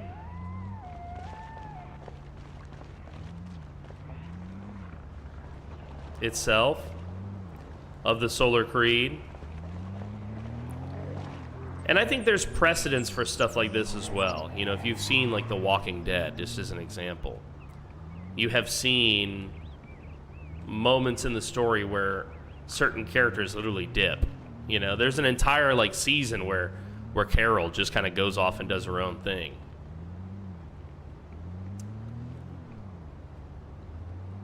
So who knows how the story will go back at Camp Elation now that Nathan is out of the picture. I don't know. I have no clue. I honestly don't know where that will go or how that will be, what will proceed from here.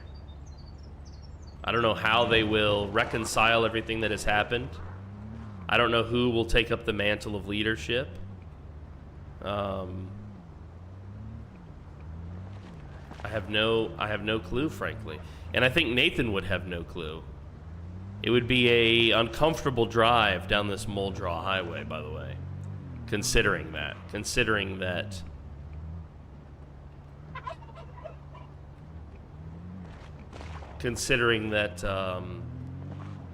You know, everything that's happened has happened. Is there a chance that Nathan will return to camp? I doubt it, no. I think if I had to answer honestly, I would say no.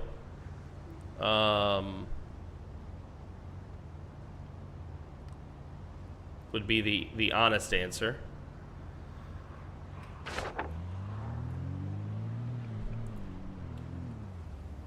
Super complex. I feel walking away was a more difficult choice than acting with violence. The moment Courtney confronted Nathan, tension rose and Nathan was left with two options. I believe Nathan chose the more difficult path to leave his hopes and dreams behind. Yeah, precisely. There's a lot of people who that scenario would have forced them into violence, you know? But Nathan actually, if you watch closely, never got violent with anyone. He didn't shove Jude. He didn't. He did require Jude to be handcuffed, but really, truthfully, I think it's easy to understand that that was for Nathan's own safety.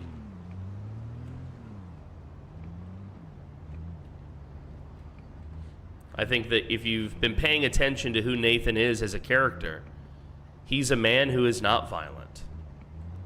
He's a man who is, not only is he not prone to violence, but he's also not like a glorifier of violence. He doesn't talk like Rex was a glorifier of violence.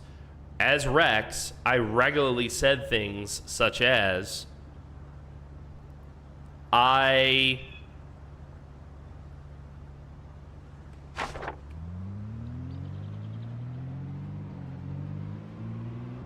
would glorify being a warrior, as an example.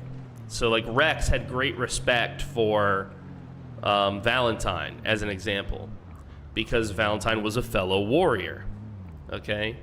There was a lot of scenarios like this where Rex glorified violence. And, I mean, it makes sense. He was a legit murderer. You know, he was a killer.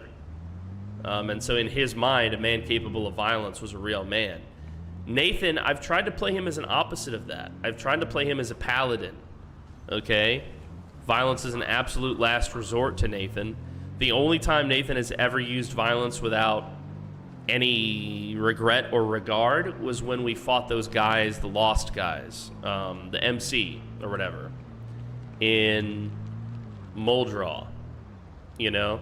And Nathan was like, gave him the Viet Cong treatment, popping out of the woods and, you know, knifing him.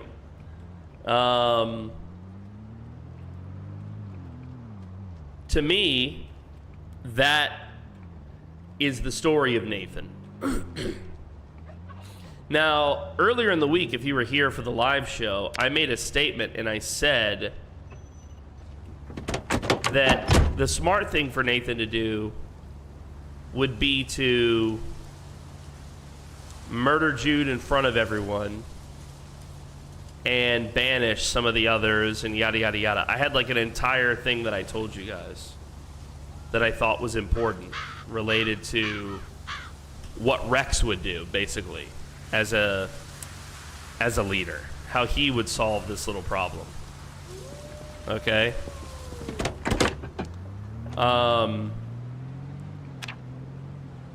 And the reason why I highlighted that to you earlier in the week, I guess I wanted to tease you. Nathan is not that man. He's not Rex. He wouldn't do those things. He wouldn't, fuck am I gonna do with these designer pants now? Good question. I don't know. Nathan left all of the reference clothing for you. Whichever one of you takes up the mantle next. As far as Nathan is concerned, that's y'all's business.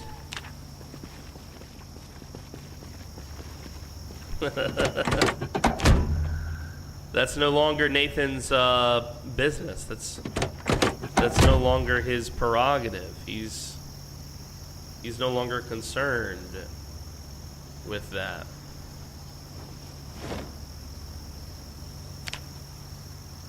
Multiplayer turned solo run. Precisely, yeah, exactly.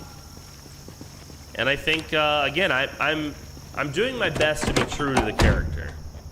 Okay? I'm doing my best to be true to the character. And I know that that's sometimes unpopular with people. You know, they see it and they're like, well, fuck, dude.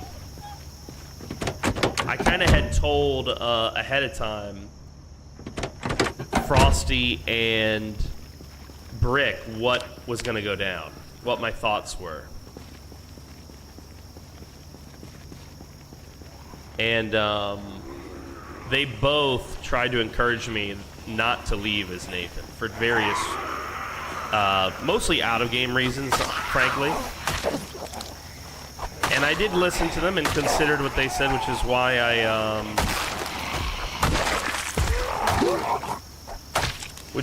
I gave the speech that I gave and attempted to stick around. If possible. But it just is not tenable. It's not tenable for Nathan to stick around, guys. It's not tenable. It don't fit. It don't make sense based on what has occurred.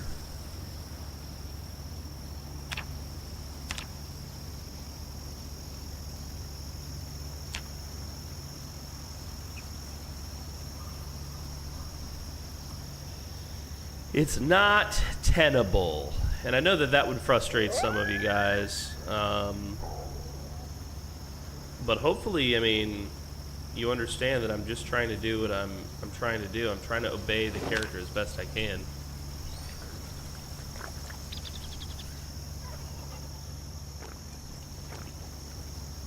There are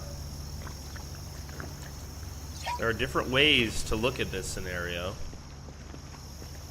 in and out of character. And I think, yeah, you're right about that, Pinky. Nathan, oop, I'm so drunk that my driving is impaired.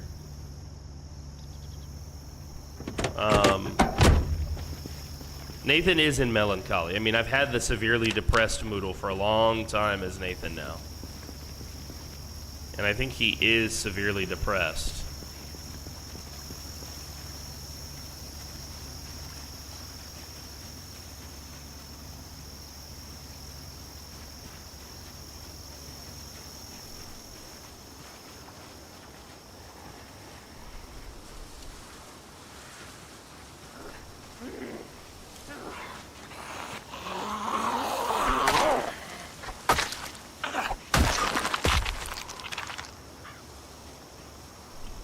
I mean, I feel it. I feel like he's in a pickle, you know, emotionally.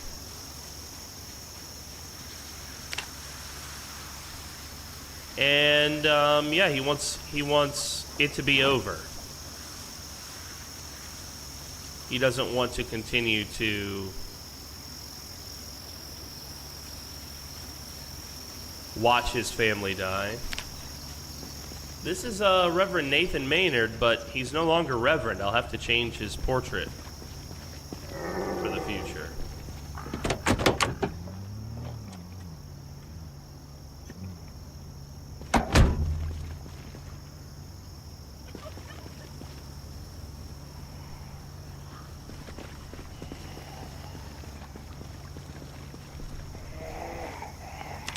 Good to see you, Mark.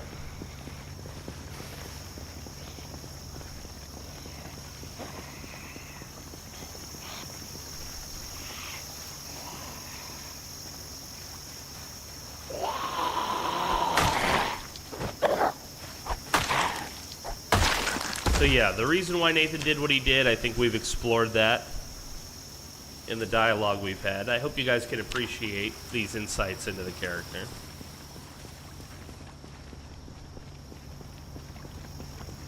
And now Nathan goes a lonely road by himself. A difficult path, to be sure. Not easy to survive alone.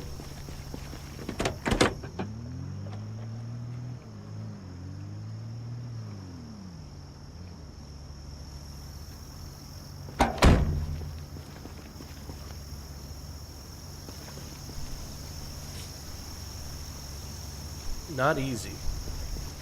He's still wearing the rose, although I put the rest of the Reverend stuff behind. Nathan doesn't think that any of them would be the legitimate heir, so he kept the rose. He kept the Reverend's blade.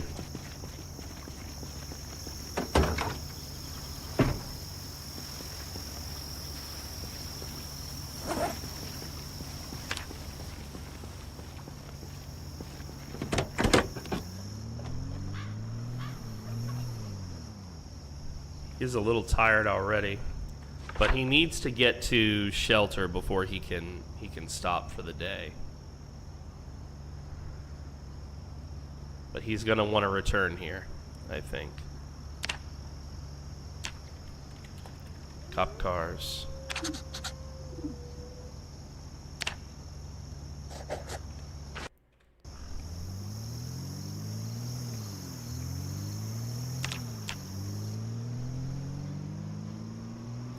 And you know, the nature of the beast in any roleplay environment is the battle between immersion, like doing what your character would do.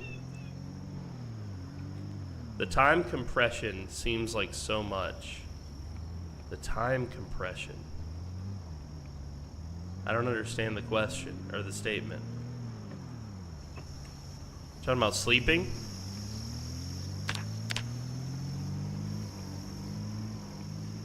So many events happen so quickly.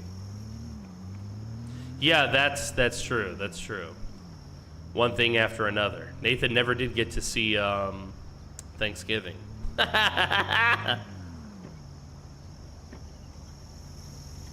No one gets time to talk about it. Yeah, that's true. Maybe I made an error in not communicating more once the thing went down with Courtney.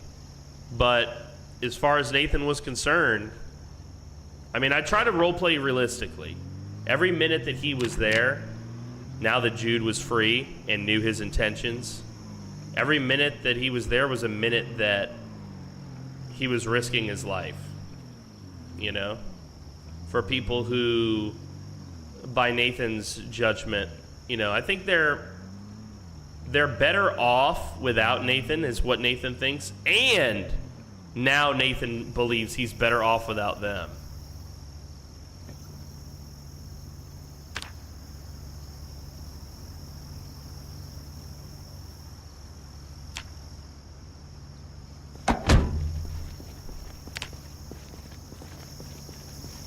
What the fuck?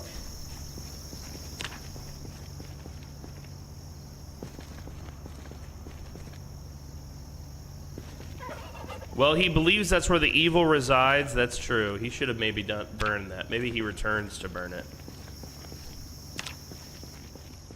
But I think he also thinks the risk is too great.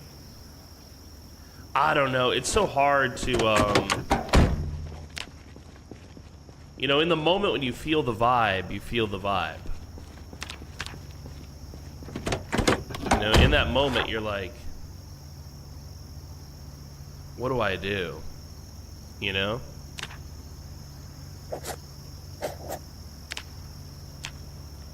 Police. Blockade.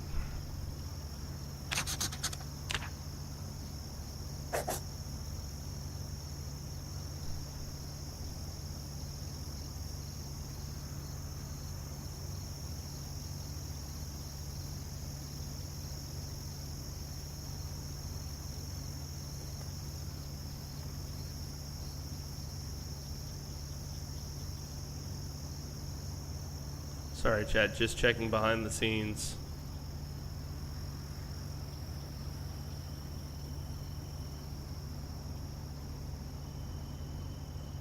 Yeah, MaulCop is live, Frosty is live. There's other perspectives. Now, obviously, when I show the video or whatever, it's featuring Nathan's perspective, you know? Yeah, Vognarvik is live.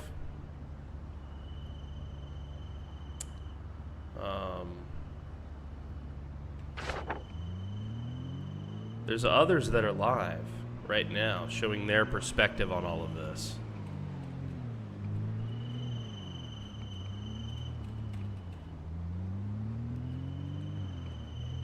Gumbychu, that's right. I think she's live as well. We've got so many people who are broadcasting now. That's also part of it for me, is knowing that there are others who are broadcasting it. I do feel a little bit more freedom to play my character.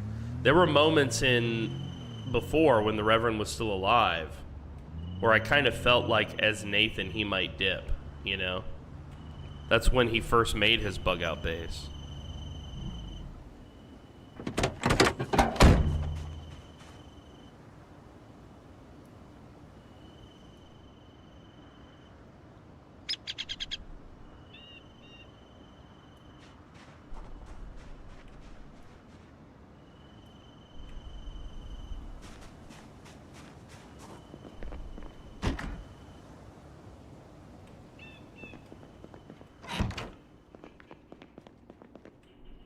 I don't think he would live here, but he might stay here for a time.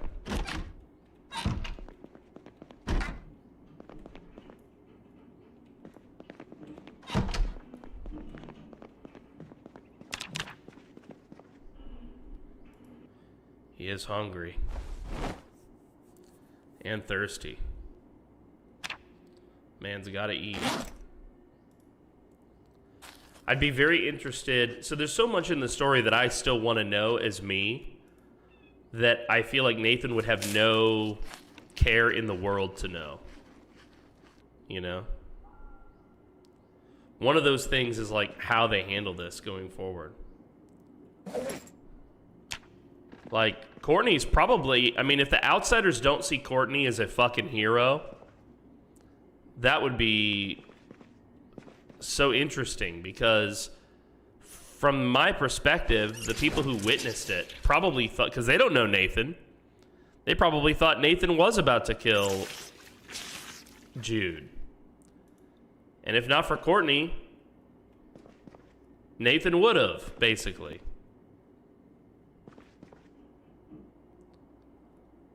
So if I was them, I'd see Courtney as a fucking hero.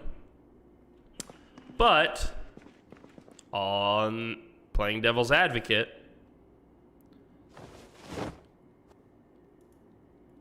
Nathan wouldn't give a fuck. He wouldn't want to know. Like, I'm trying to find a way to describe this. Okay? It's kind of like you had a bad relationship and you finally broke up with her. Would any part of you want to check in on how she's doing years later? No. Not even... In fact, you would be embarrassed by such curiosity. You would be like, God, that is the last thing I need is a memory of her.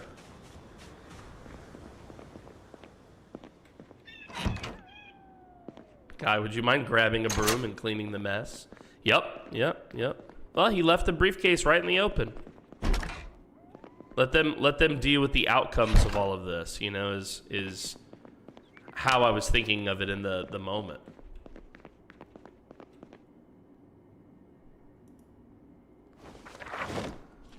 Do anything I can to get some of this depression away.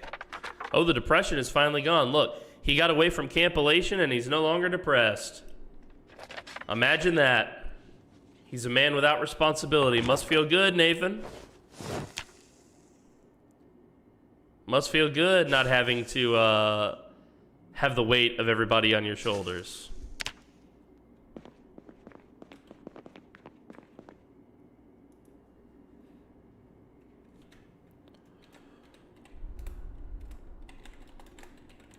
Walking Crow's Journal.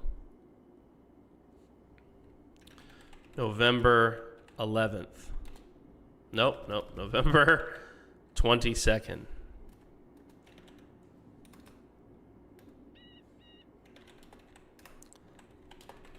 I will never see them again. Some part of me feels missing. Like I have gone away from home. But this isn't the first time I've done this.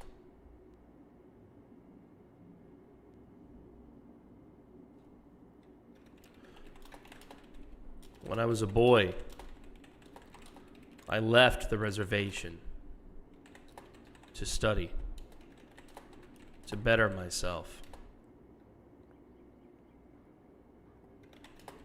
I lost my connection then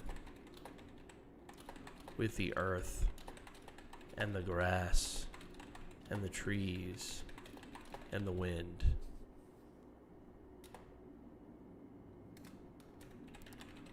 Finding Reverend Maynard gave me hope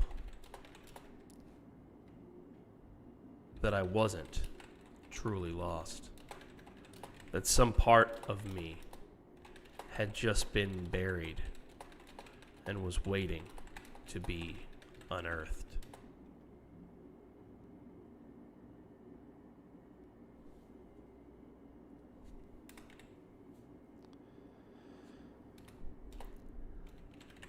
To this day, I still can't believe that he's dead. I see him in my dreams, even now. He calls to me. But I know that he didn't want me to succeed him.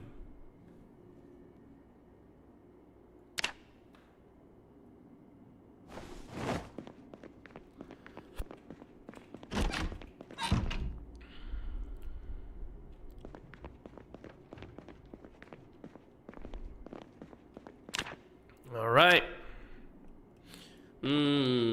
Trapping, tailoring, volume 2. Do we have any tailoring? Negative.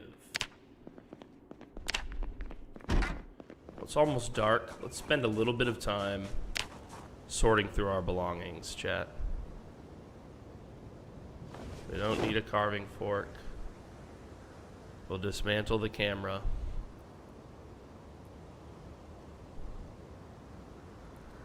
We'll fill the bottle with water. One bowl is more than enough. Foundation makeup, let's see. Eyes. Camo. Stripes. Camo. And then we'll go back to full face. Oops, gotta move this around. Hand fork, not a bad weapon, can be attached to a, so we got lots of different items that Nathan has found, all for him, all by himself. School bag here. Scissors, shell suit, trousers. Walking crows, annotated maps, and a satchel. A toolbox with one of every tool that I need. That was actually Layla's toolbox.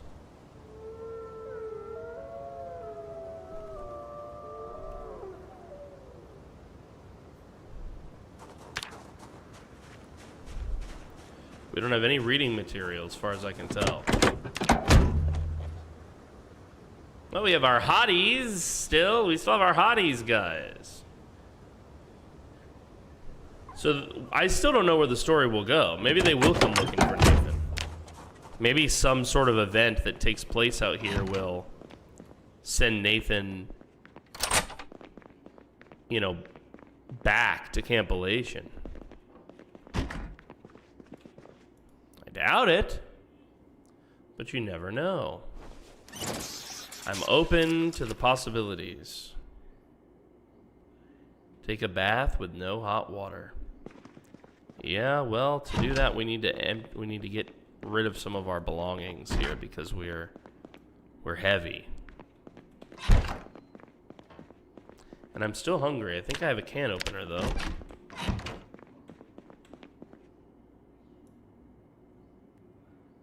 I thought I heard movement.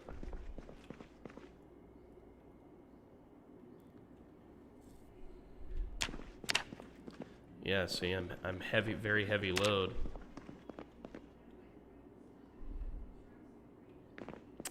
The problem, chat, is we have too much shit! And Nathan's not good at storing stuff.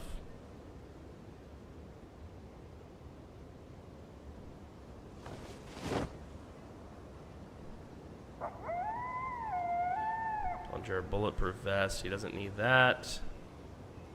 He doesn't need shell suit trousers. I'm trying to make as much space as I can.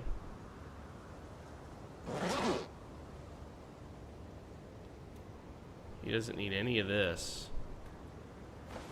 These khaki pants have a hole in them, yes. I'm going to keep those because that's part of his original costume.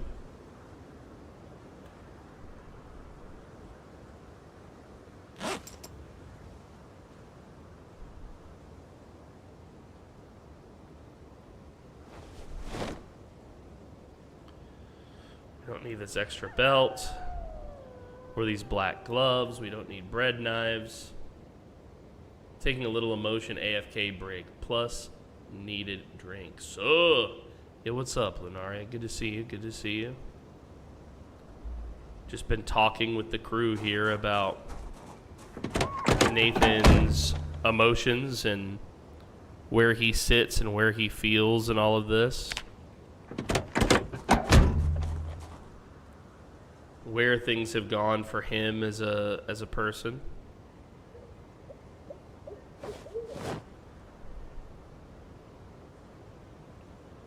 And I think, I don't want to say he's in a good place, but I think that he's probably not in a terrible spot. I don't know if that's the right way to put it, guys.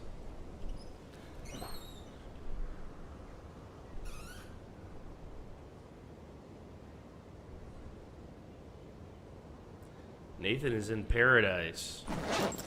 Yeah, I think there would be some part of him that feels that way, honestly. That he's you know, and this is something that's like part of a lot of people's experiences when they're in a cult, is when they finally get out. When they finally leave. Now, in Nathan's case, he still feels like he's in the Solar Creed. You know? He took the weak man's route. Perhaps he did. Perhaps he did. I do think some of Nathan's behavior, like I said before, is driven by fear. I think that's an important part of his character. Well, if you read his backstory as well, his initial reason for joining the Solar Creed, driven by fear. Driven by fear. He joins the Solar Creed because he feels he's lost his connection with the spiritual. With himself, yes, but with what he grew up, you know?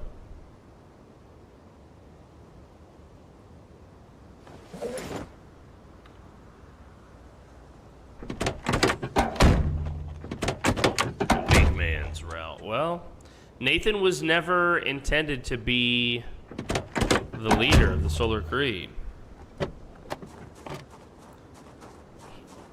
He didn't really want it. He just thought it was necessary in the moment, given what was going on. And now he feels like really he fucked it all up. That like he put them in a worse situation.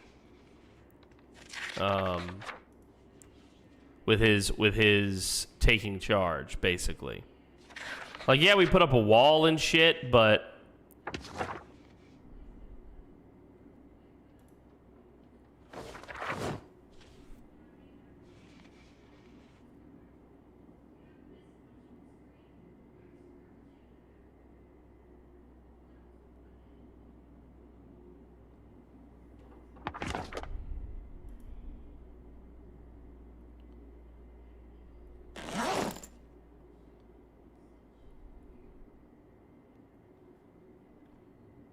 I mean, yeah, there were no Lost that got into the camp.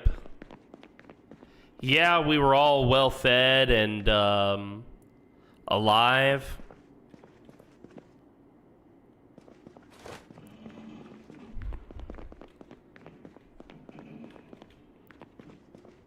But were we really happy? Were we really safe?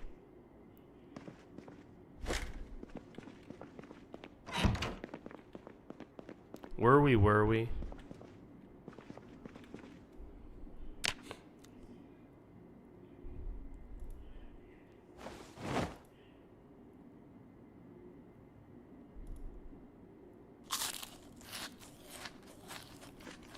How am I already thirsty? Did I drop my water? I must have put my water in the truck as well.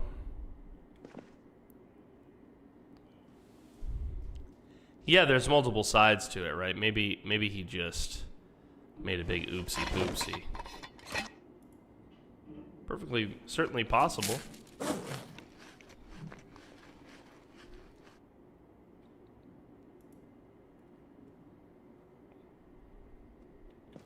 Certainly possible.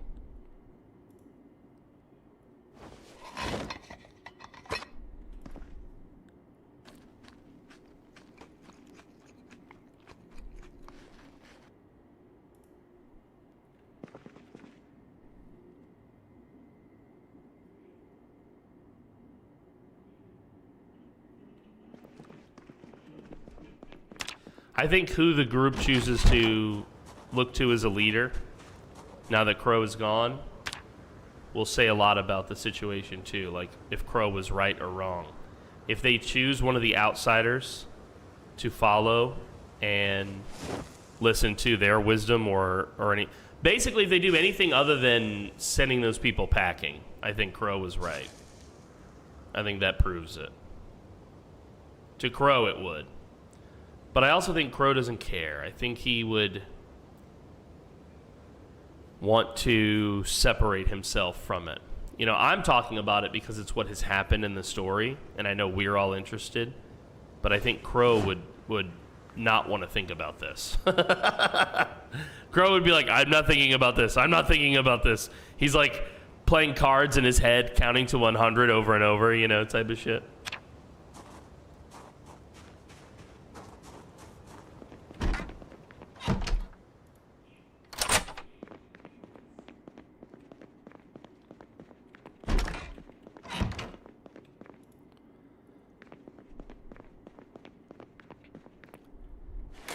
Yeah, but I knew going into this session that it was going to be potentially very tricky. You know?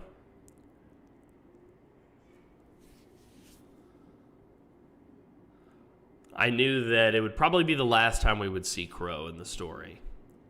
So I'll probably continue to play Crow for today. I'm not sure if I'll play him next session, or if I'll introduce a new character, a different outsider that comes and joins Campylation in some way.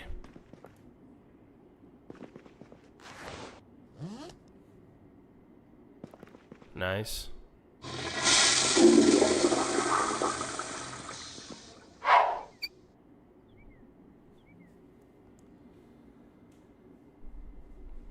Bathe it up, mate.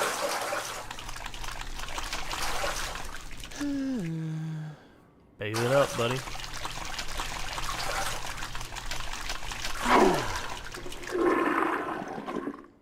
Well, he's very cold now.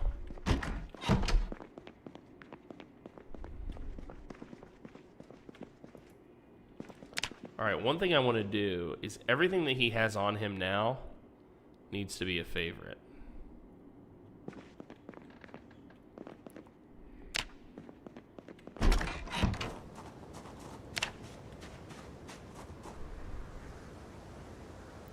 Alright, let's grab this school bag. I want to see how many rounds are in this. Shoddy rounds. 138. Wow, we love that. That's plenty of rounds. Let's take the satchel.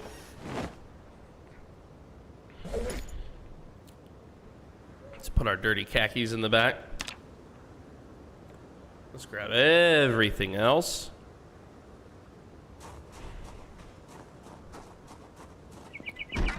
Bring it and dump it inside. This is not where Nathan's gonna live, but as much as possible, he doesn't want evidence of him left behind, so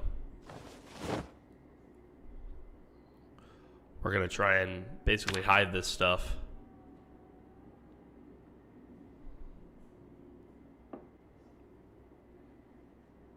Bone-chilling water, so cold. Yeah, brought his body temperature probably way down. Can you imagine taking a cold shower? Jesus. A cold bath in the midst of all of this?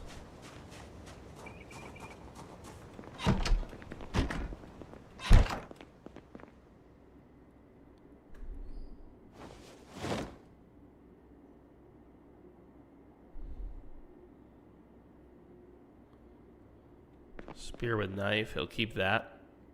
That's his actual weapon. The satchel can go back in the truck.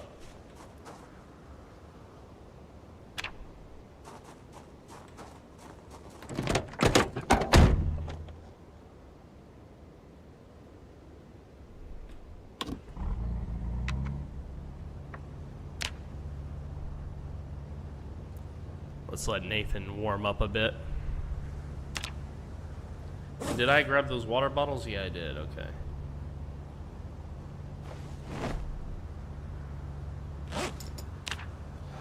That way he can get some liquid. He's feeling a little sad. Poor Nathan. Mr. Walking Crow. So sorry you're sad, my friend.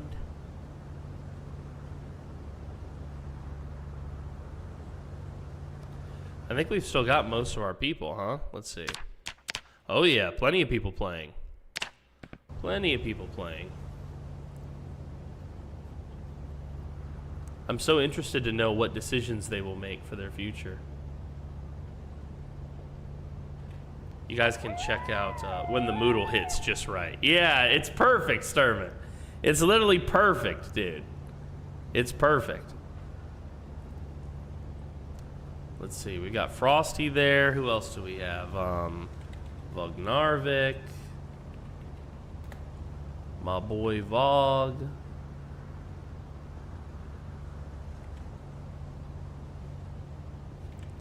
You can check out Vog. Probably got a Gumbychu somewhere. Let's get old Gumby in here.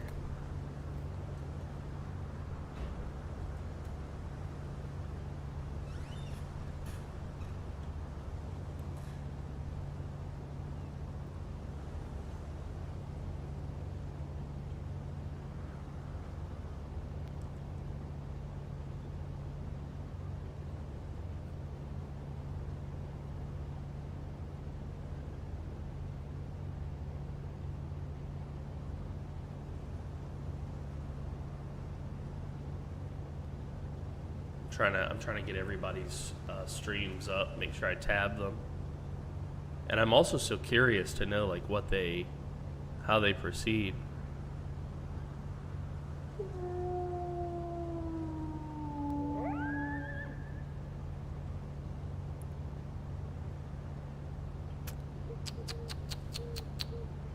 Interesting to see how they proceed. Interesting, interesting.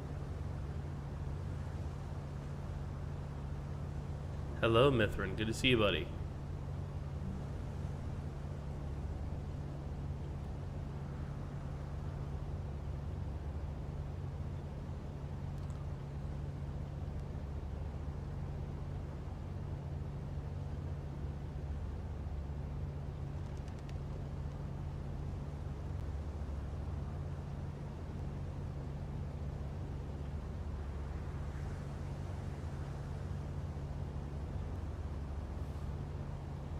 Commercial. Oops, sorry about the commercial, buddy. Here's your link to get rid of the ads. What's up, Kaito? What's up, buddy? I do need, I think, to use the restroom. And I want to get some more coffee, too.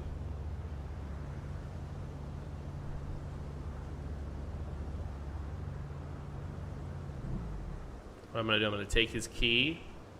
It's good so far. But just so I don't get ambushed during my AFK, I'm going to pop out of the session real quick. I'm going to play some music. I need to use the restroom, guys. Give me a moment for a brief break, if you don't mind.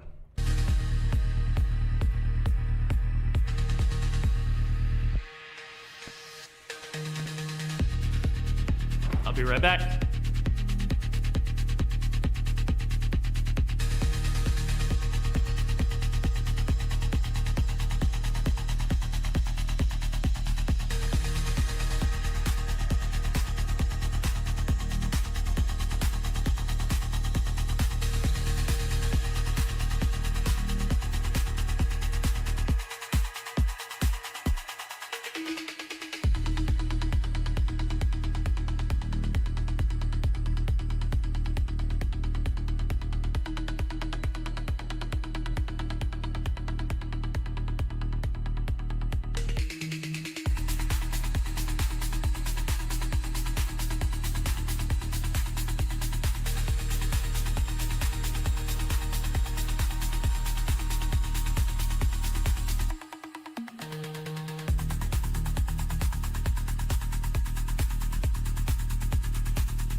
All right, I'm back. Sorry about that, guys. I did have to use the restroom, and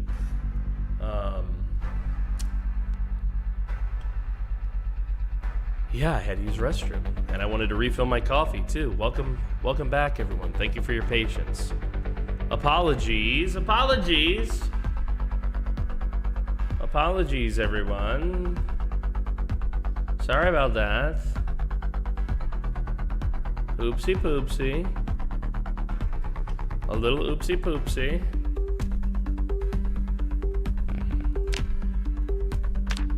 Let's rejoin Mr. Nathan. So, a big update in Valheim. They even fixed fishing some. So wait, it's an update in Valheim or an update in PZ? Yeah, I saw the PZ big update. I haven't seen any Valheim update.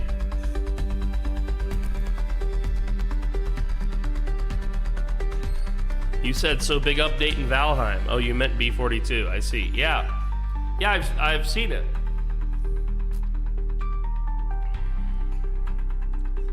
Yeah, the new ragdoll stuff, dude. Mither's just locked into this fishing update. Bro loves his fishing, man. Bro loves his fishing. If there's one thing bro loves, it's his fishing. All right. Let's get back into our story.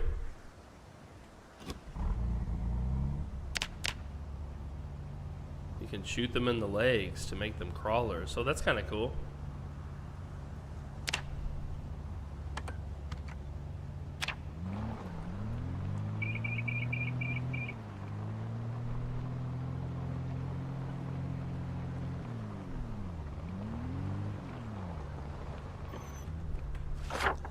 Alright, let's see where we are in relation to where I want to be. Yeah, okay. I was thinking about headed to this cabin.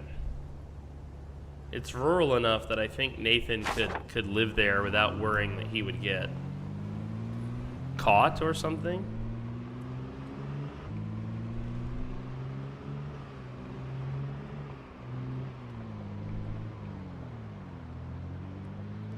I'm so curious what they will do back at Camp Elation.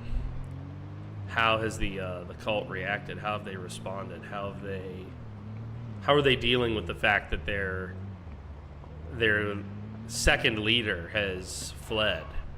You know, 3 peeps are already dead. Oh shit! Goodness gracious! Glad I left when I did.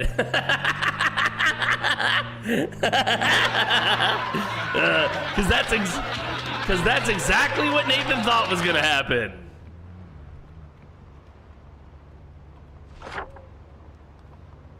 But we is hungry. Good luck, you hungry boys.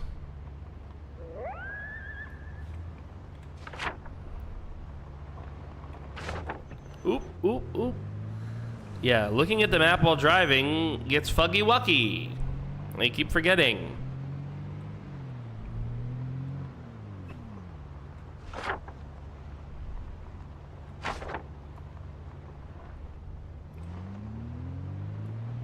Alright, so this is the gap, right? Yeah, it is. Okay. Let's drive. Let's follow the power poles. Why didn't you take me with you? Oh, because I was about to do something you were not gonna like to you.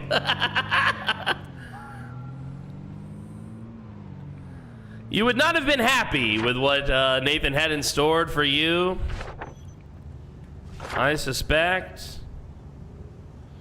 Wait a minute. Ah, that's fine.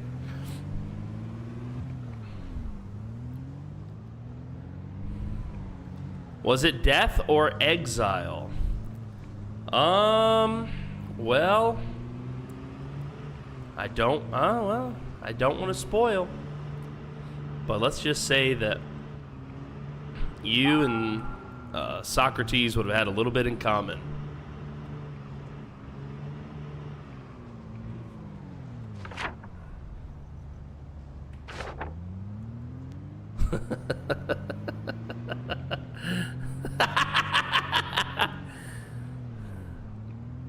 Yeah, unfortunately, anyone who went into that sacred place, like, Nathan had made the stakes really clear.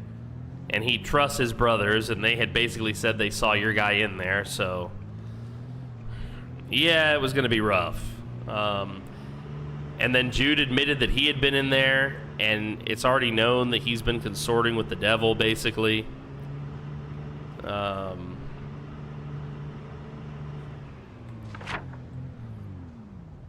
So, I mean, things were hairy, to say the least. We're almost there.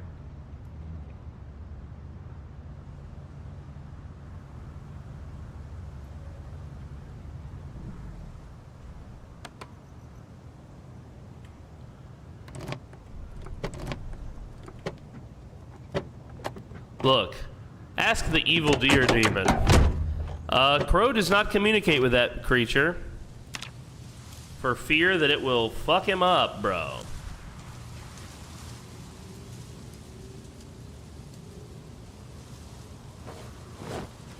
Crow thinks that whether or not it's true, Crow thinks that he banished that thing, and that thing, as a result, has it out for him. Crow does fear it, even though he thinks that he has to fight it. It's, you know, kind of like how I feel like a paladin would feel about demons, you know? Like, yeah, I got to do something about this demon, and boy, I don't want to lose my life to this creature.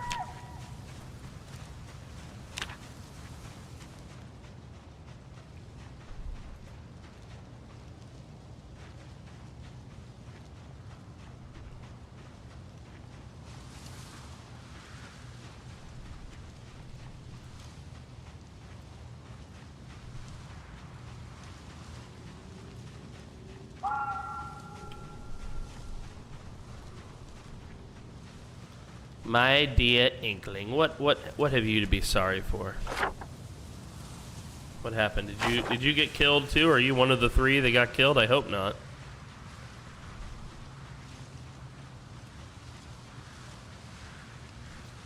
I hope not. Me. As Nathan Rivers, I don't want to know. As Nathan Rivers, I wish you all a very goodbye.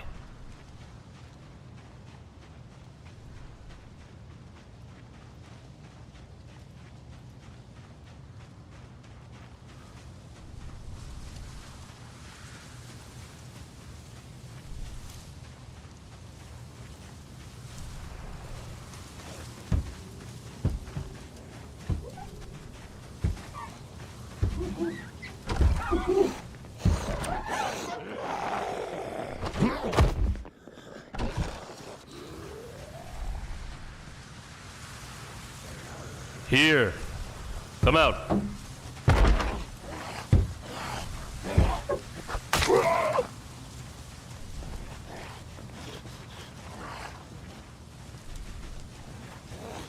Was this your cabin?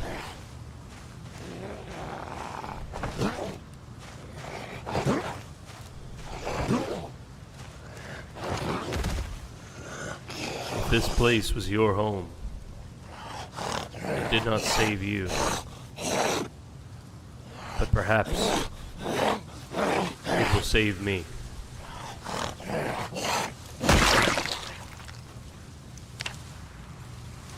We gotta bury that guy.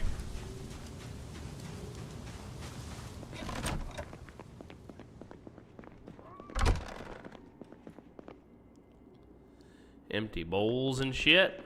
This is our new home, chat. Cooking Volume 1? Oh, I've done a lot of cooking recently. Volume 1 would not be bad. It'll get me through the last little bit of that level, I guess.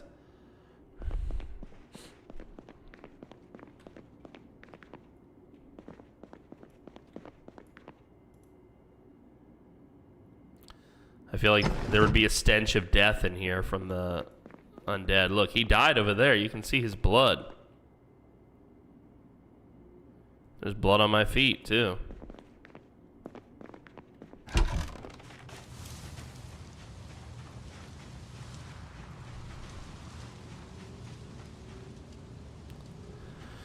Well, this could be home. It must be home. It's really the best alternative that Nathan has.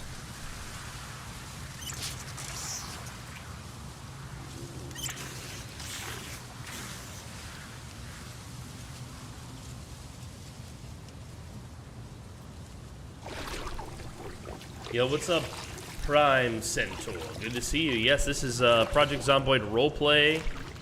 This is we're 137 days in. This is quite the story. You can see there's a lot of people online. We just had a major moment in the story where my character basically left the group.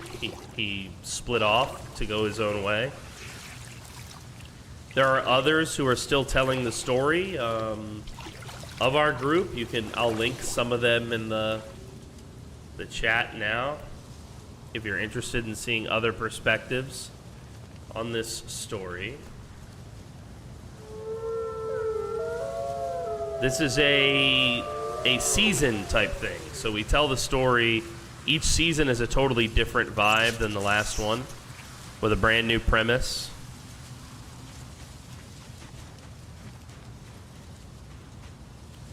Wash Maynard's machete.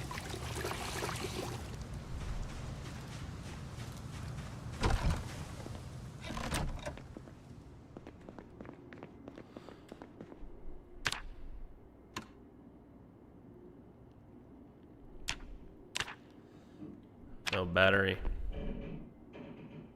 No battery on either one.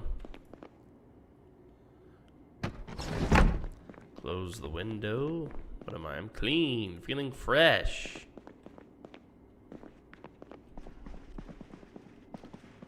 Close the window. I think I'm gonna wait till daylight before my next step. My next task. I think I'll meditate as Nathan. Give myself a chance to... I know it's a little bit dark, guys. Maybe I can make it brighter for you. I can do this. Is that better? Not really.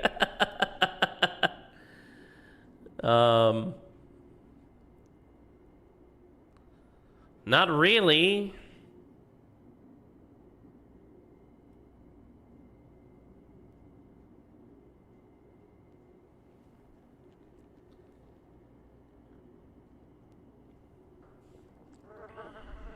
He gained some sadness. He gained some boredom. Oh, he is gaining some meditation. Yeah, he's mindful now. Okay. So he's actually going to do it. He might get to level 4. Let's see. 707. No way he gets 50 XP in that amount of time. It's a shame we didn't get to talk because I had some interesting things to say. Well, the problem was that once Nathan took action against Jude, the fact that it didn't resolve and the way that it resolved meant Nathan knew he couldn't stick around. He would now be marked for death, I think is part of what he knew. It would be over for him. And I think, yeah, somebody said in the chat earlier Nathan was emo. That's absolutely a part of why he split, was because he doesn't feel the vibe anymore, man. There's just no other way to put it. He had come to the conclusion that it was over. It was over. It was over. There's just no other way to put it. It was over, and every moment he stuck around was a moment wasted, basically.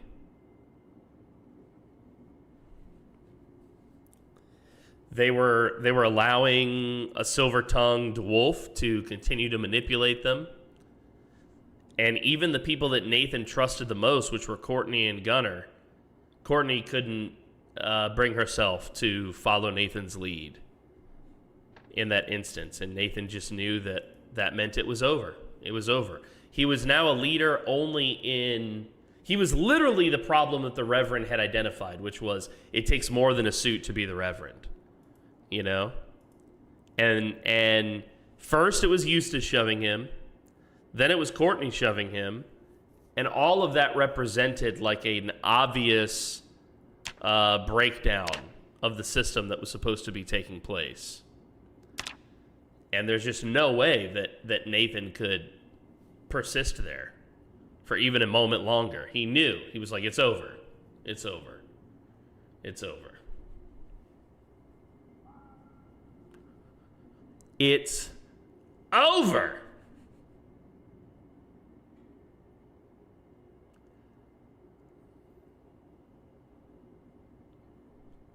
Psychopath tries to explain how he was the crazy guy, how he was the good guy. I don't know. Wait. So, are you correcting good guy or psychopath? Yeah, I definitely think Nathan is crazy. I mean, he willingly joined a cult and still believes that the Reverend Maynard was right. So he's absolutely crazy, but I don't think Nathan is a psychopath. I've never shown any psychopathic tendencies as him. He's gone out of his way not to be violent, even when it was called for. He's put himself in harm's way, having been shot by the cult and others about 20 times. I mean, I think Nathan is more hero than he is crazy. But he is a crazy hero. I don't know how else to put it. I think I said it right. I think I said it right.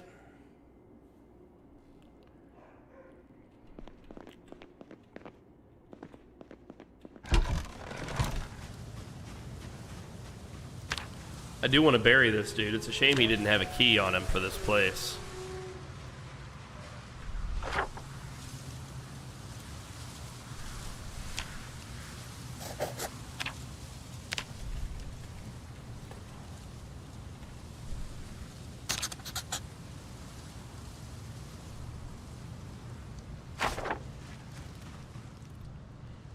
But yeah, I don't think Nathan was a psychopath. I think that's a poor characterization of him. And I think it's a little unfair because of... I have tried carefully to play... Now, Rex was a psychopath. He was a killer. So I can understand that characterization of Rex. But I've really gone out of my way for it to not play Nathan that way. You know? And in fact, I chose to play Nathan in a way that was difficult for me. I mean, I feel like playing the route of the Paladin is not easy.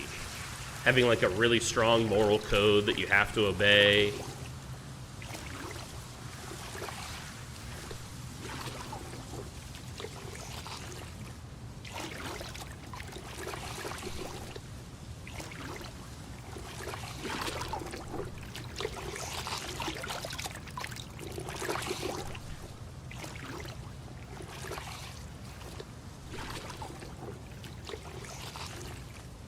I think I purposely chose a hard path as Nathan. My character in Season 3, I have him less serious.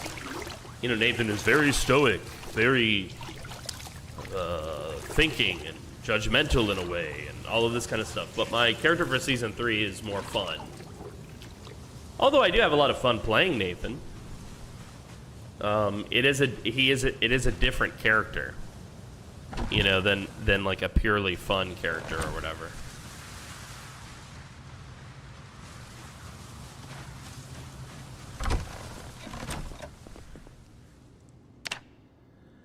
All right, Nathan, what can you put on the shelf here, buddy?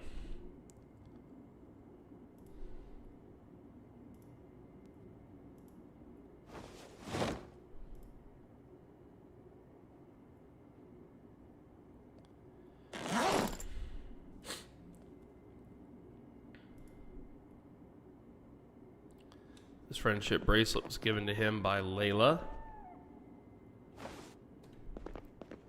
His love interest in the season, if you will. Unrequited love. I mean, they never, like, spoke about anything, so it's not like it was... It's not like they were not in love. Let me rephrase. But more tragically than that, you know, precisely, they never spoke about it. And now he doesn't have the chance. She's dead. Which I think is part of why he reacted the way he did when she died.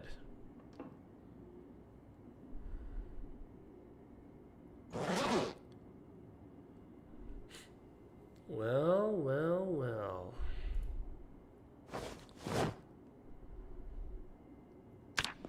Let's equip our spear. Let's move our truck up to our new home.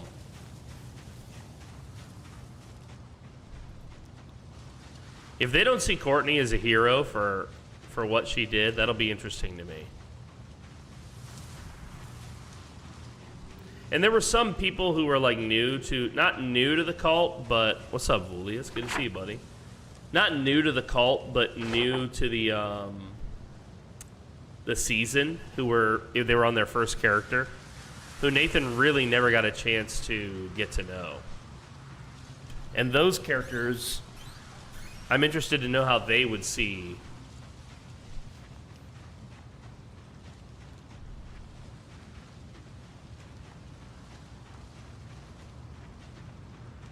all of it.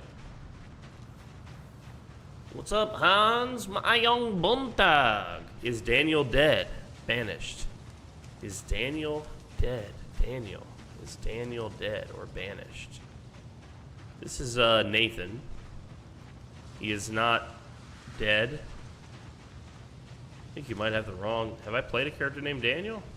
I don't think I have. This is DDH Season 2, baby.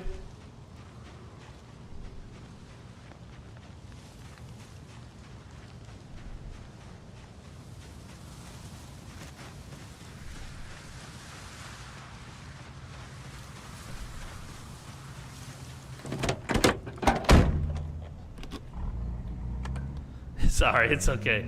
Yeah, this is Nathan. Well, for a short time, he was the Reverend. He took over after Reverend Sidney Maynard's death. But it didn't really work out. The Reverend warned him. The Reverend basically told Nathan, like, you are not meant to be the leader. And the Reverend was right. Nathan was not meant to be the leader.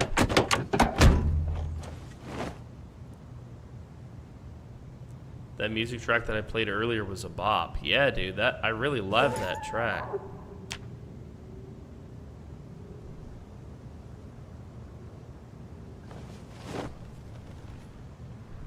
I'll play more tracks, don't you guys worry. But for now, we're just moving all of our belongings into our new home. I came from Gumby's stream. It was relaxing. Oh, nice, dude. Yeah, Nathan didn't have a great amount of time to get to know Gumby's new character.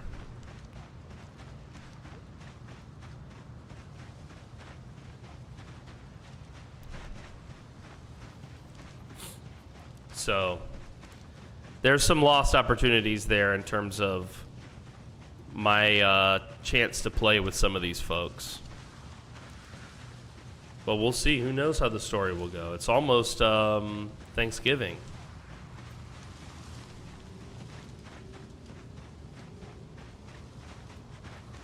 It's 11:23.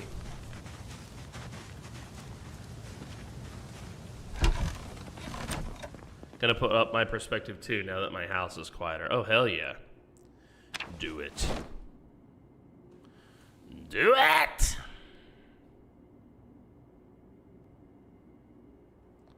Alright, we can't just let that picture of Layla sit on the shelf. That needs to go back into the inventory here.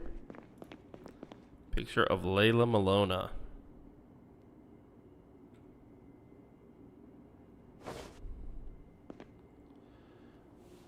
Nathan's love interest.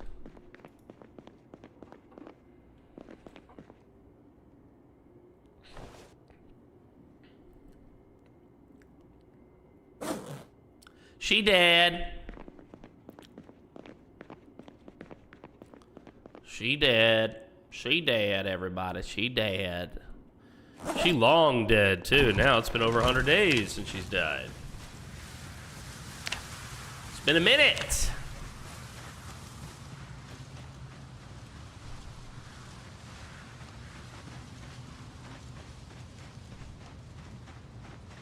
Nathan's a little weepy.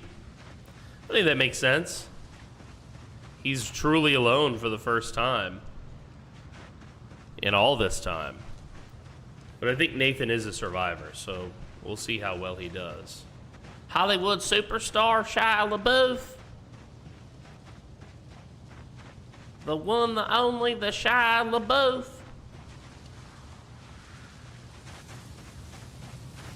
I wonder if they miss us. Well, I'll be back. Ad break. Do they miss us? You mean like, if they miss Nathan? I have a feeling nobody misses Nathan, frankly. That's my assumption. It's an out-of-character assumption. I mean, some people tried to stop him, so therefore Nathan knows that someone will miss him. But I don't think Nathan's so concerned about it.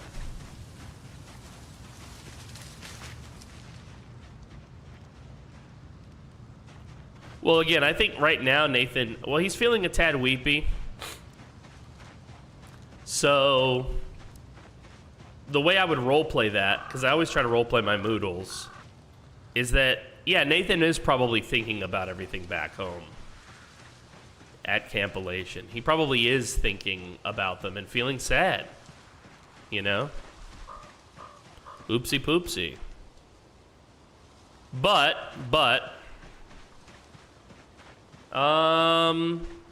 I think as much as possible, he's a stoic man. He would want to put those emotions away. He would not want to think about it.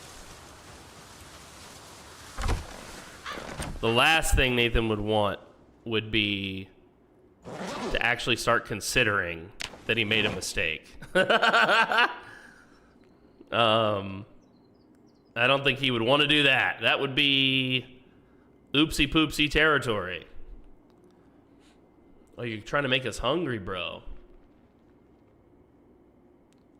Trying to make us hungry, bro. Bro, with the hungry.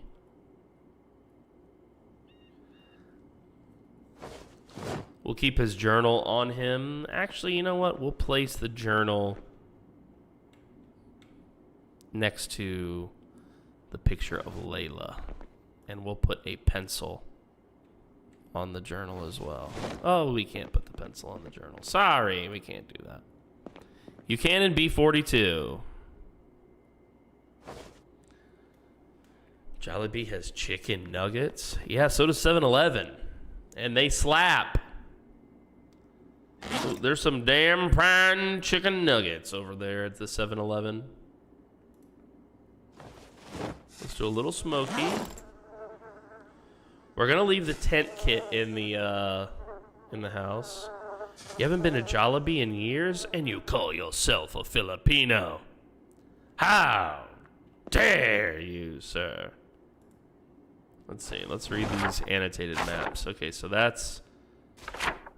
Ah, this one's in West Point. Way too many to handle. Don't fire it near here. I'm sure this is where he lived. Okay. Which one of those is that one? Is it the second one? We're not too far from West Point. I think Nathan would want to go check that out.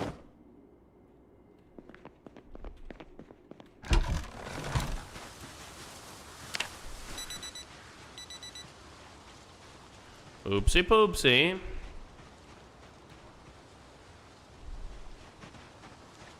What do you mean, bro? I have the Filipino pride. Bro, I love me some Filipinos. I'm not a huge fan of Jollibee, but they do have some delicious fries, I tell you that. I think their fries are still cooked in beef tallow, that's why. Their fries smell and taste so good compared to, like, McDonald's.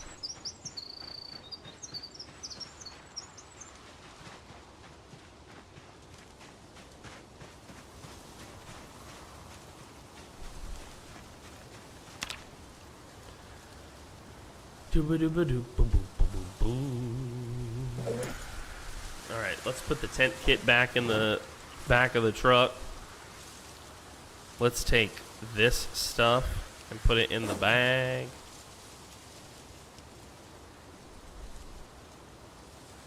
The satchel can come with.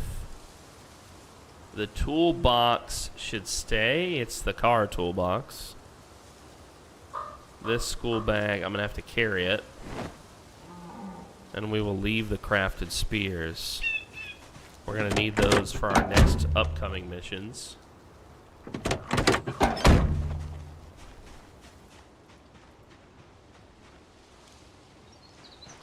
McDo chicken is top tier for me. Jollibee fries are the best. McDonald's fries are cooked with vegetable oil and are not only super nasty and unhealthy for you, but also they just don't taste as good. The Jollibee fries are better. But the Jollibee fries go bad quickly because they're cooked with actual beef tallow.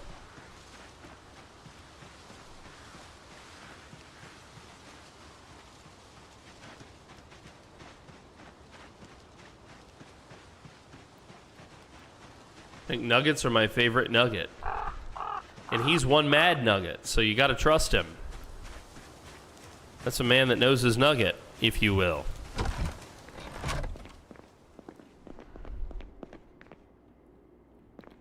Alright, let's put the guns, the weapons, on this one. KFC is a close second. I did not know that KFC had nuggets. KFC has this thing here in the Philippines called, what do they call it? Play shotgun shells in a box. Precisely, yeah, thank you.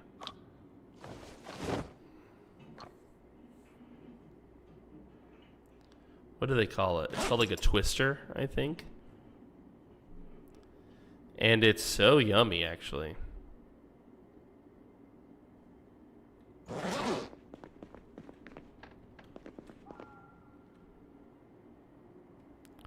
Spiffo's bag. I don't remember who first gave that to Nathan, but it was a gift in character. Alright, so now we need to resort through this stuff real quick. Let's change it to category. Let's move all the ammo to the other shelf. And how about weapons category? Tool, weapon, weapon, weapon. Yeah, I want all the weapons on the other shelf so that they're easy to find. Very nice. Alright, this satchel, I want to place all my bags out in the open where I can see them.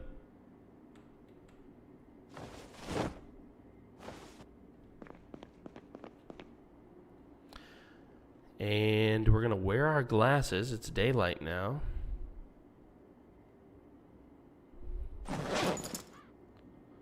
And do we have another lighter? Is the next question. Lighter, lighter, lighter. We have cologne. Lighter. Here we go. Alright, we're going to take a lighter. We're going to take some matches. We're going to favorite these so we don't drop them. We're going to favorite this map so that we have it. We're going to put the empty lighter on top of the stove here. So I think the only thing I don't have that is kind of critical is an axe. I don't have a way to make firewood reliably. I mean, I can gather it, but I don't have a way to reliably make firewood.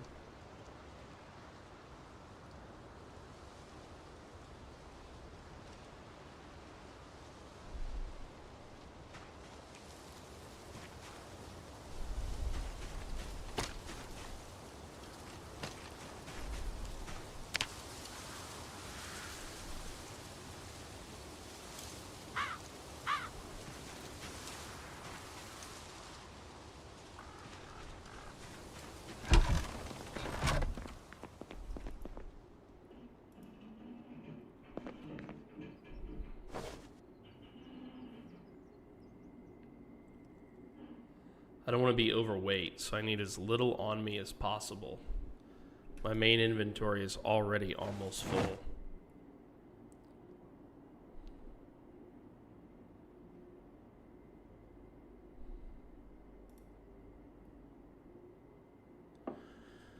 All right.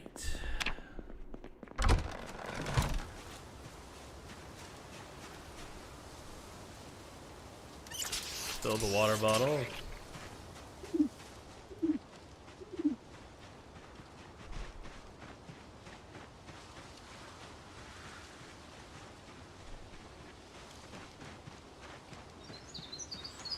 Oh, now I can run. Here we go.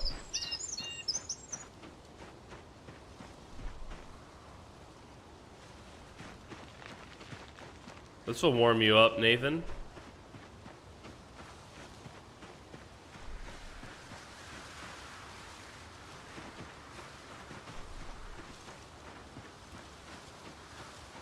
Here we go.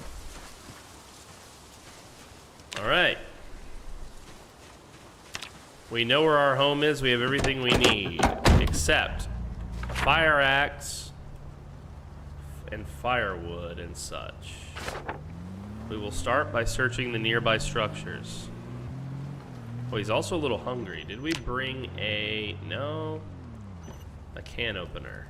Well, we will just hope for the best. He's not starving.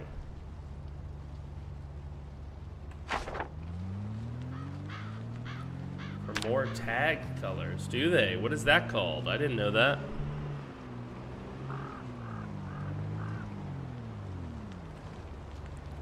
Let's see.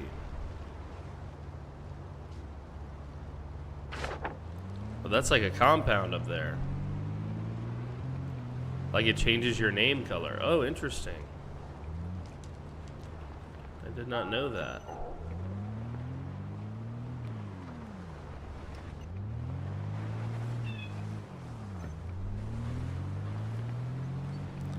I'm just gonna poke the truck nose out a little bit. Lock the door.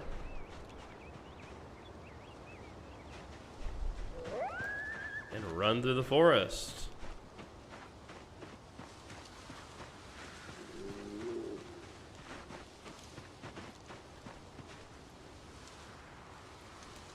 I'm in a farm field. Okay. So is this just a general survival playthrough now that Nathan's left the cult? No, I think that there's still the potential for roleplay, but this episode might just be Nathan alone. Yeah, that's true. But I still think that there's the potential for there to be roleplay with other players and characters. But, you know, Nathan might seek them out. I could see certain circumstances under which he would.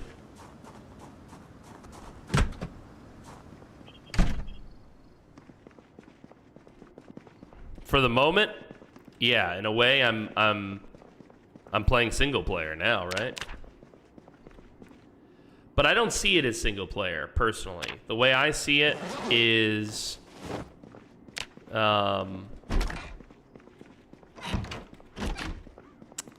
like, if you're familiar with The Walking Dead...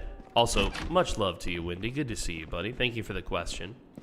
If you're familiar with The Walking Dead, there's entire plot lines where certain characters kind of fall into despair. And as a result, they kind of leave the group for a length of time. Carol does this for a while. What's his name? The black guy with the bow staff. I can't remember his character's name. He also does it where he will just split off from the group and do his own thing. Oh, dude, it made him even more depressed trying to pep himself up. What the fuck, dude?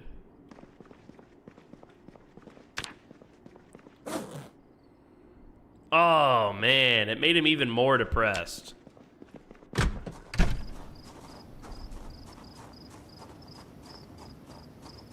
He's like, don't worry, Nathan, you've got this. Crying to himself. The Reverend would be laughing at him.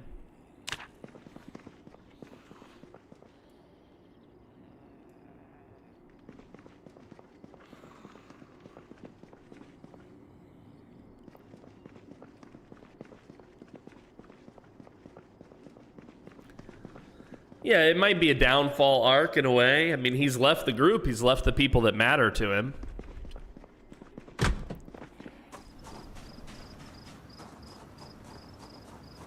And one thing that I love about emergent storytelling is that you have the freedom to explore stories like this, right?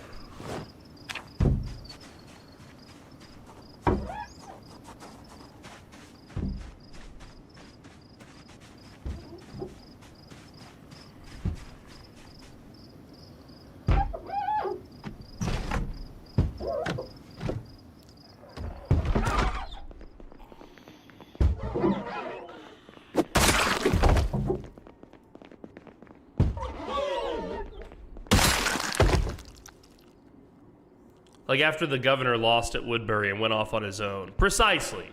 Precisely. I feel like Nathan is in one of those arcs. Exactly like that. The governor is probably a better one, even though I think Nathan hasn't been a villain. That is a close, similar concept, you know?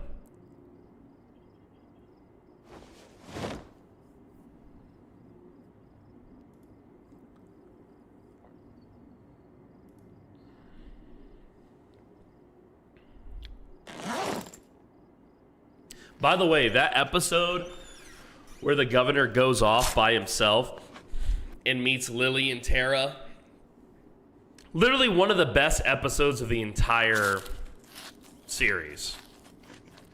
I just watched that episode recently, too.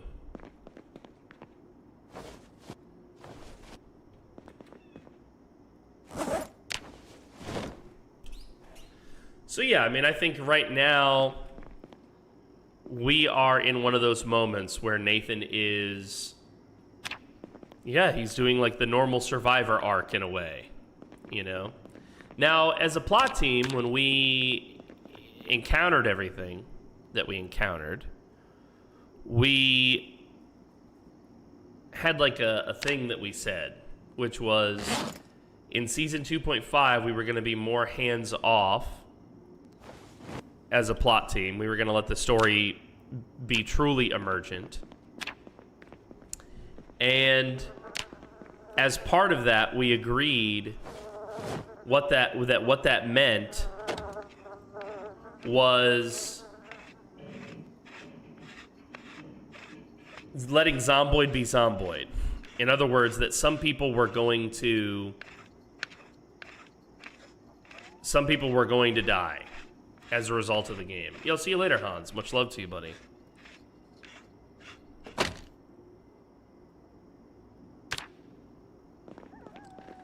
And I absolutely, you know, didn't envision Nathan being among that, you know, like the group that would be dying from Zomboid being Zomboid. I mean, I thought he would be a leader, so he wouldn't even be going out anymore on runs. You know, and for the first 2 episodes, I didn't. I just literally sat around the camp and gave orders and tried to organize people.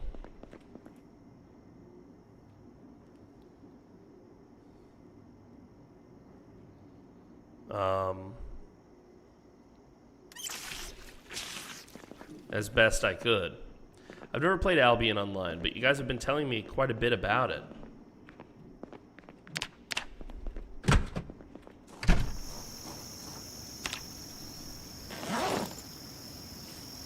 Spear with knife. Equip both hands. It's pretty grindy. Well, Zomboid can be grindy, so I'm not opposed to grindy. His path seems like the opposite of Rex. Yeah, yeah. And I was saying earlier, Wendy, that for me, part of what I like to do, I like to play characters that are different, you know? Now, I'll admit I do kind of like playing manly men type characters, although my characters sometimes are wimps. I do enjoy a good manly man. So I'm not likely to play like a total coward. You know, I do like playing stoic characters when I can, but I definitely think that although Nathan and Rex have some things in common, you know, there's a lot to them that is very different. At least that's my perspective.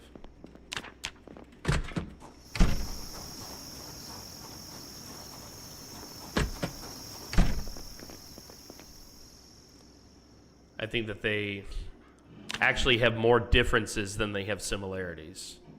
That's my take.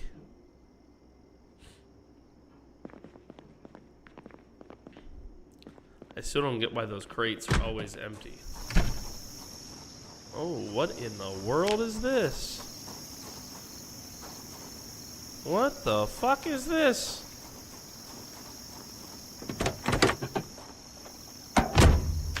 Wait, is this like a trunk? What is this? Vehicle mechanics. Here we go. Is this like a propane tank? Is this fuel? Fuel trailer.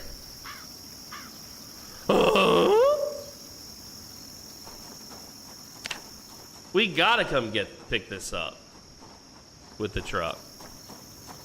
But we got more searching to do.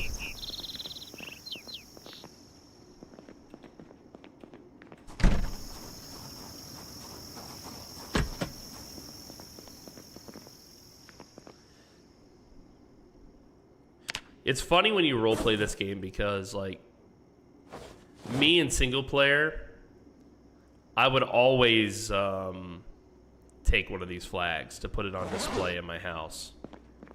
But Nathan would not. Not that he doesn't love his country or something like that, but I feel like he's not a patriot type character. Are you looking for something in particular? Yeah, I am, Ivan. Preferably an axe. I know that this is not the best place to find it, but it is the closest place. So Nathan is searching to his new home. So Nathan is searching here first.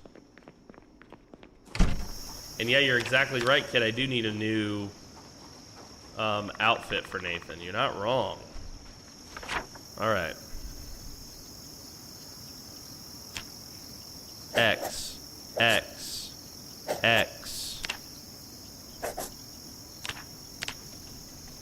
Locked.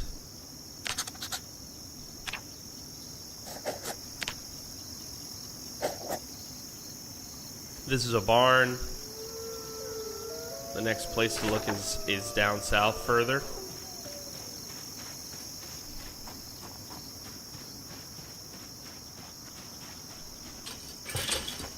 Taking our time, taking our time.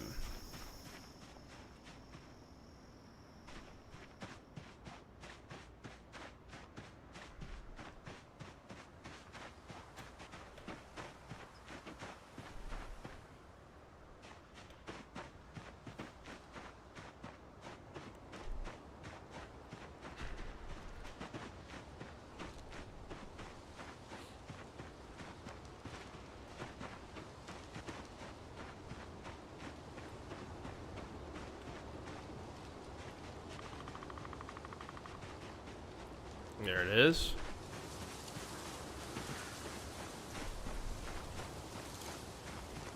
It's okay to get a little hot, Nathan.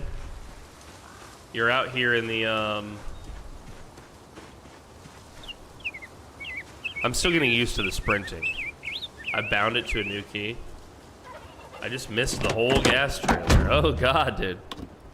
Yeah, that's one thing that's good about YouTube is the DVR feature.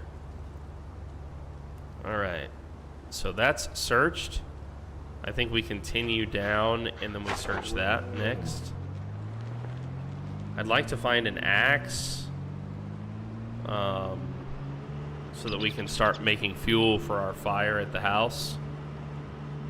We can then come back here and get cooking materials like pots and pans and whatnot. Oh, we have quite a ways to go, Nathan. Ooh. You there? Come out.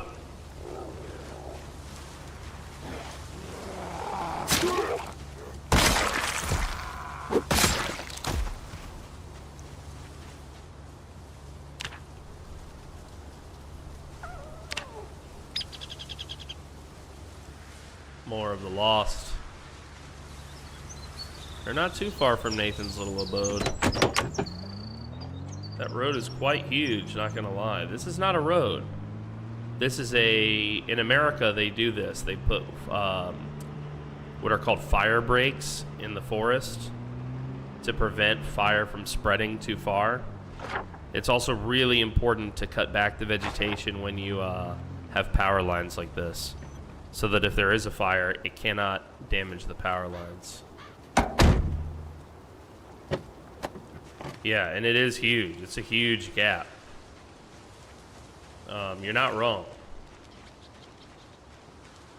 Alright, we've seen Lost here, so we're going to be very careful.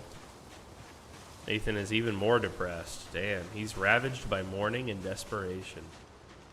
Yeah, he's totally alone now. I love that the Moodles represent that. Like, it's just perfectly timed Moodles. Oh, look at all the blood in the field. That's not good.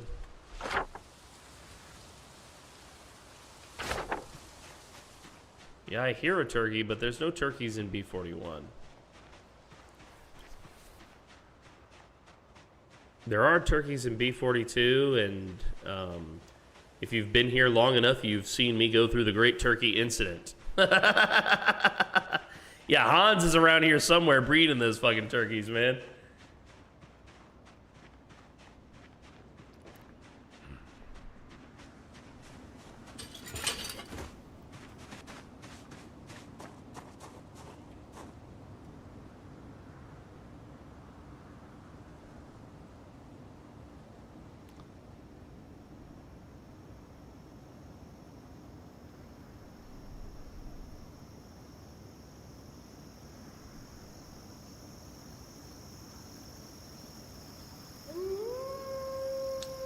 Did Frosty take his stream down? Oh no, he's still on. It showed like it was off for me for some reason. That was so weird.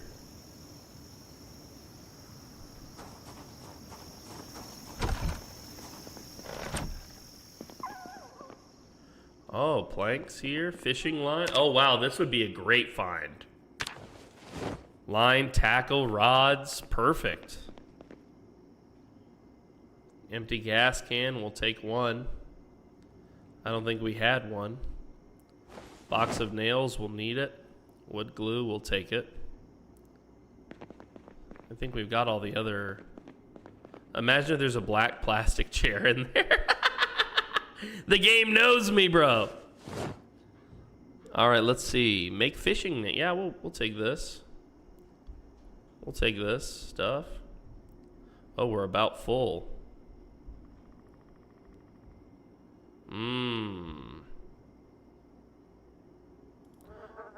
Let's eat some chili. Yeah, remake my IRL setup, but in PZ. That's the way, guys.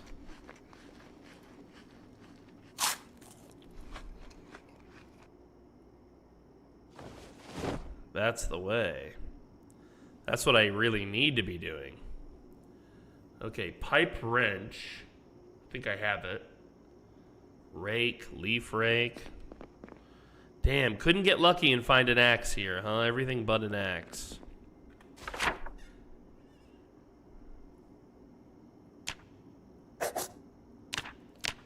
Lots of tools. There are lots of tools here, Roy. You are a tool.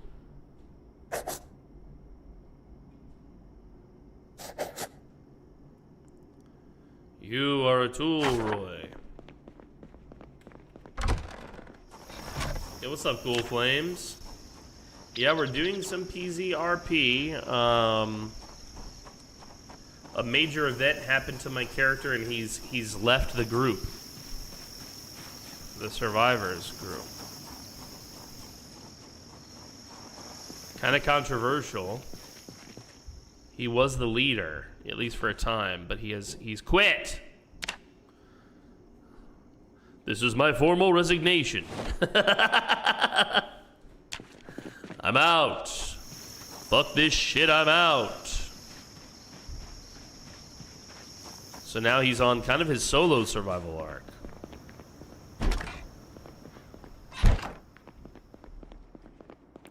In a way.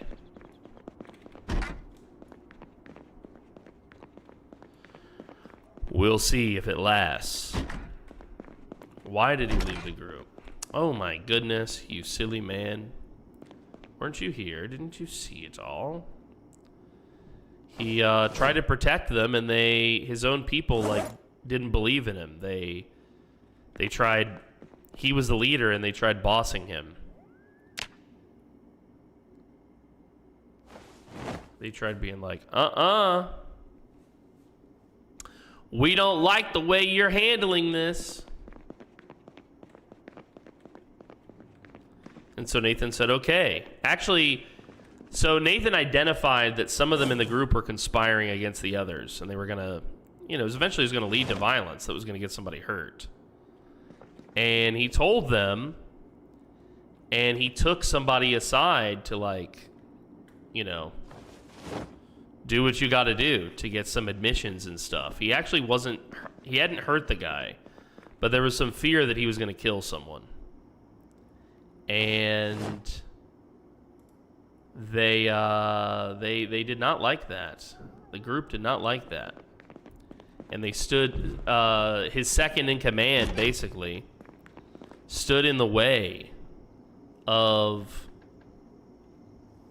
his gun, essentially insisting that Nathan do it her way.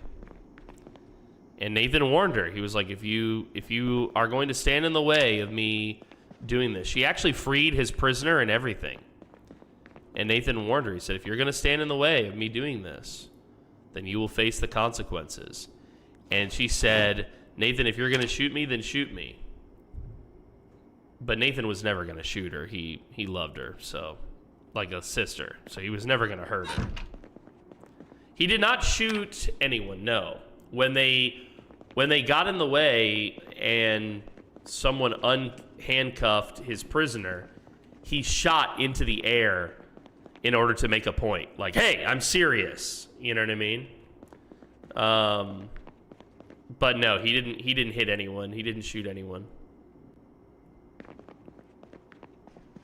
And it's unfortunate, you know, in Red Dead Redemption, you can shoot up in the air. You can actually press a button, and your guy will turn his gun upwards, and then you can fire it into the air. One of the things I love about Red Dead Redemption, it's one of the ways to, like, scare off animals. You know, and it's firing a warning shot without pointing a gun at someone. Unfortunately, in PZ, there is no way to do that. Sadly. I wish there was. But yeah, so basically he gave a sermon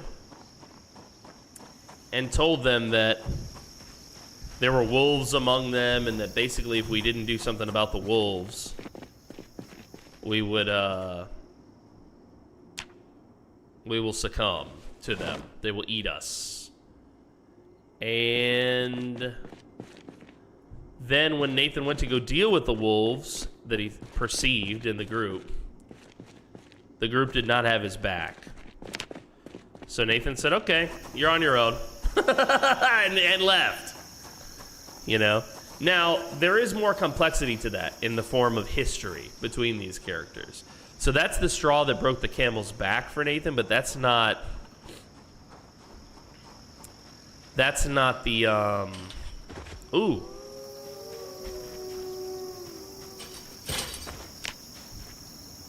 That's not the sole reason why Nathan left. The reason why he left is because he never thought he was supposed to be the leader. He was only doing it to save them.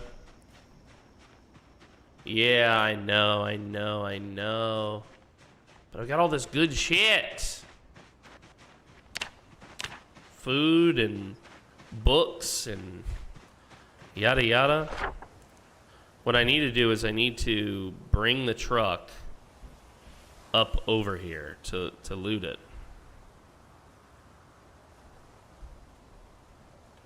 Better. I need to not be on foot so much.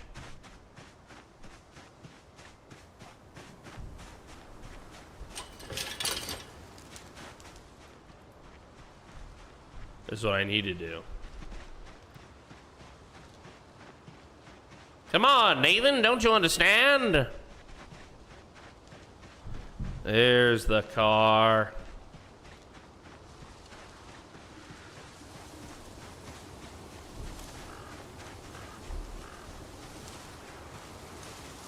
All right. Now, let us put all of this shit in the back of the car.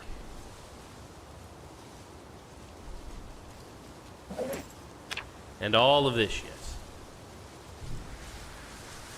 Nathan is disorganized, by the way, so his inventory space is very limited. That truck looks sick, though. Yeah, I think it's like an old, what do they call it? They have this in the Philippines, this type. Starts with an H. What's the name of it?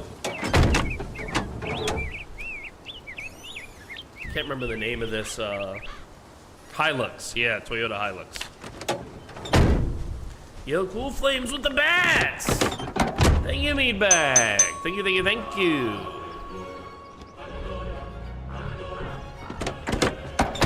Appreciate that, baby. Thank you very much.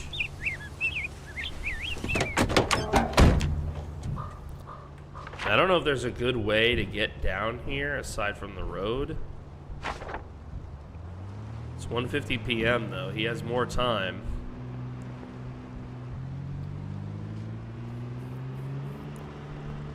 Before it's the end of the day. And he could make an axe, I guess.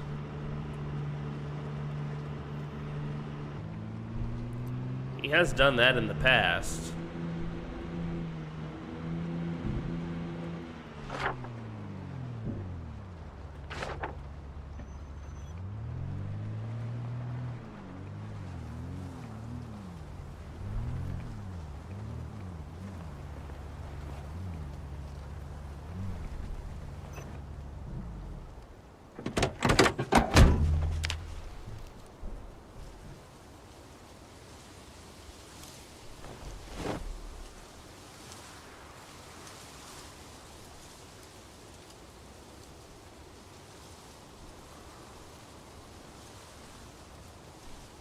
Let's get all of this shit.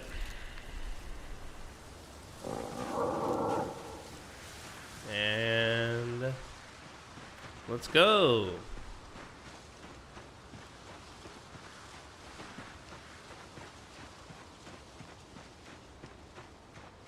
To the house. Yo, Gumbychu with the raid, baby. Welcome. Welcome, Grumblin'. I appreciate that. Thank you, Gumby. Yo, I'm sorry we didn't get a chance to say goodbye. Hello, hello. I hope everyone is alive and well back at the campilation. I hope you're okay, Gromblin. What's up, Lopcat Powers, dog? Welcome back, baby. Welcome back.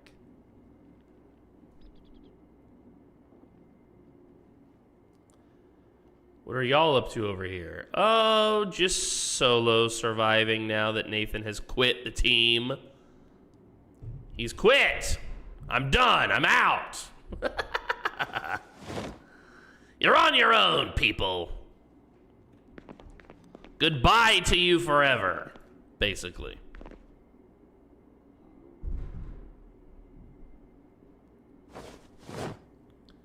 He already has a cozy home. He does, he does, he does. Well, Nathan is a survivor, for damn sure. I feel like. But there's more to his story yet to happen, I think. I don't think this is the end. We have at least this session of his story.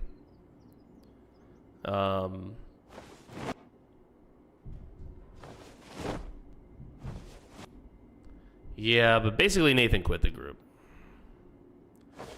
Which is controversial, I know, I know. I knew that if it happened, it would be tricky, you know?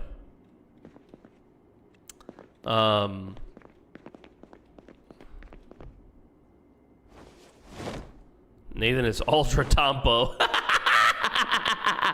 Yes. Yes, he is. Yes, he is. I mean, no one was listening to you, I don't think. Is Nathan still mourning his friend buried by the water? Yes, he is, Grit Pit. Her photo is right here. He brought it with him. Her photo, the friendship bracelet she gave him. Yes, yes. She's still here with him in spirit, in his heart. Yeah, he's not alone if he's got memories, right? No one was listening to you. I don't see Crow sticking around to not be taken seriously. Precisely, yeah. Precisely. Precisely. Precisely. Pre and precisely. Both. Both Siceleys. That was an accurate Sicely that you gave us. And you're right. You're right. He's not the type of man who's just going to sit there and be ignored. He also didn't think that he was supposed to be the leader of the group, but he was, and that was like part of his sermon as well. But then essentially the group said, "Fuck your sermon. We don't care where you're trying to lead us."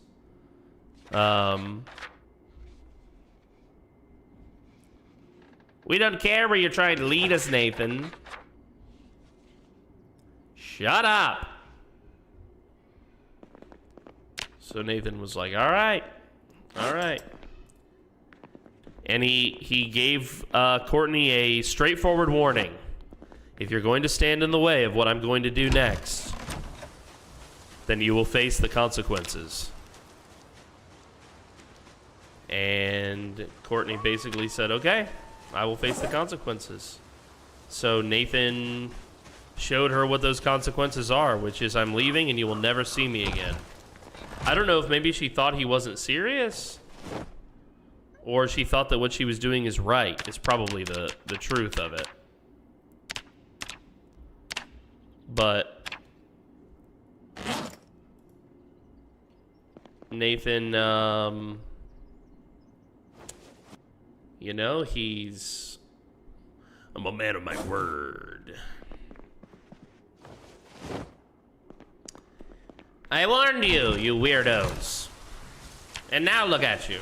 Oh, you know, I've been thinking about wood, and here's a log right here. Okay. Did I hide my ciggies? I must have. I don't have any on me. I keep putting my ciggies away. Cigarette, cigarette, cigarette. I will take half.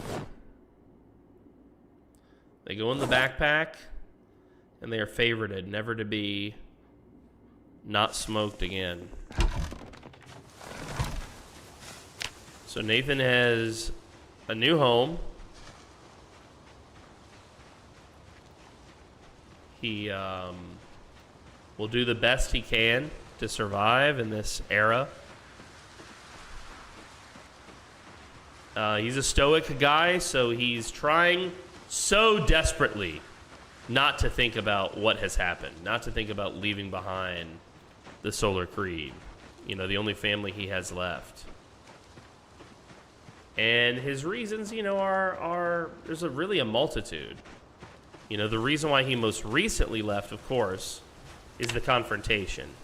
That much is both true and obvious. But I feel like that was really only like a symptom of something larger that was building up. And Gumby really, you know, hit the nail on the head. Nathan wasn't really being respected as a leader, so might as well go off and lead myself.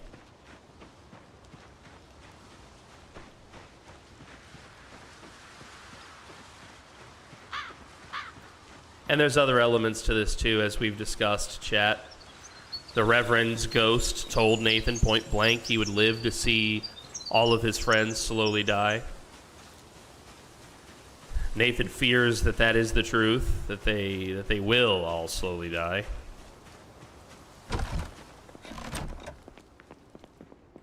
fears that with all his heart. And he does not want to witness it. Strictly as an observer, we didn't hear the sub song tonight. If it's not a thing this session, understandable, asking for a friend. Oh, I think we did. I gave a sub song at the very beginning for someone. But would you like the sub song? Here you go, buddy. Got another sub today. I appreciate you all the way. Without subs, I'd be real broke. Thank you every single day. Another sub, hip hip hooray. It means the most to me, okay. And it means that I still matter. I appreciate you all the way. We love the sub song, don't we? Of course we do. And thank you, by the way, Grit Pit, for all of those gift subs earlier, dude. You're fucking awesome, bro. We've missed you. All right, we'll put books over here. We'll get a little bit organized. Nathan has the disorganized trait, so I don't want to get too organized because I feel like that's bad RP, but we'll get a little organized. We can put books on shelves, right? That's not too much. That's not... Does that break your immersion if I put books on the shelf?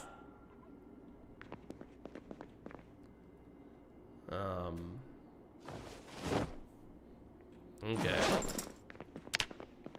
There we go. Alright, so that's done. Let's fill his canteen with water.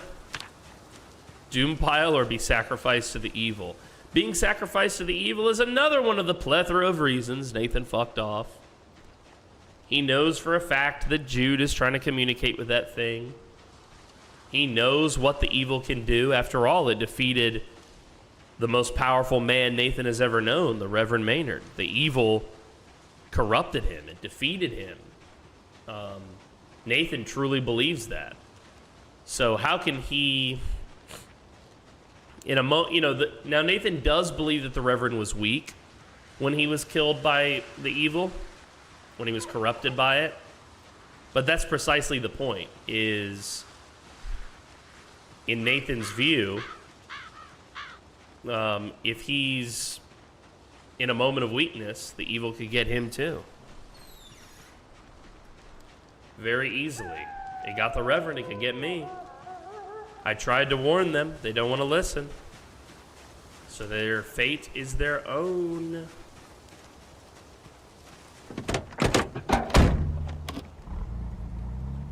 They're on their own. Their fate is their own, chat.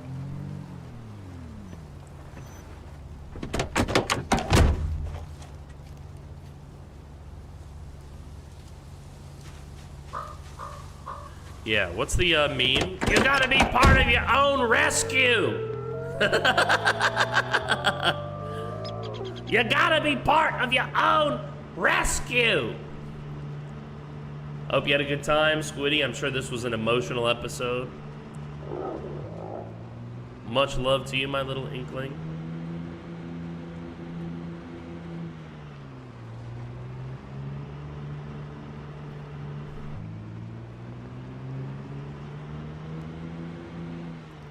Let's turn the heater on. I'm too exhausted to cry, but yes, I felt it for sure. See, really, that's what the best you can hope for with RP, is that it makes you feel some type of way, you know? That's really where RP is. If you're feeling something, it's doing something right. After the last session, I felt so many complex feelings as Nathan. It was hard. It was hard. I had some serious bleed. I had to debrief to Brick and Frosty. I probably sent them 5,000 words of a debrief because I was really feeling it. I was feeling everything Nathan was going through, and yeah, it was just on my mind, you know? And I knew then, at the end of last session, was like, all right, I think Nathan's day. Ooh, what's the? That looked like a path. Okay. I hope you're okay with what happened with our characters. I think you did a magnificent job with the RP, Squiddy Girl. And you're not going to hear any complaints from me. Okay? I think you did wonderfully. One thing that's always annoyed me in roleplay groups is sometimes you'll have somebody at the table, and I'm talking about like tabletop mostly here, but in tabletop you'll have somebody who'll be like, I don't think your character would have reacted that way. That's always so insulting to me. Like, if that happens at my table, I tell people right away, I'm like, stop that. Like, take it in play, whatever it is that you're feeling, tell him as your character, or whatever, you know? Because no one knows what's going through somebody else's, it's my character, motherfucker! Precisely, Sturman. Precisely. It's my tune! I know, you know, I'm immersed as them. I know how they feel about all of this, right? So, oh wow, okay. We'll wear that. Oh hell yeah, dude, now I'm looking like fucking Rambo.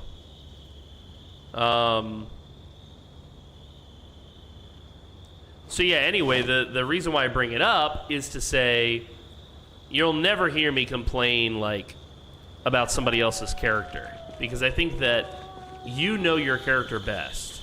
You know how they would react best to this or that, you know?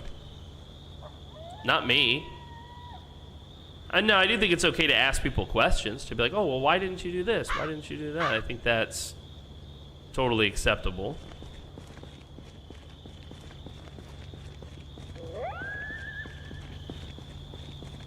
Yeah, what's up, Ball? Yes, this is on PC, buddy. That's correct. You caught me.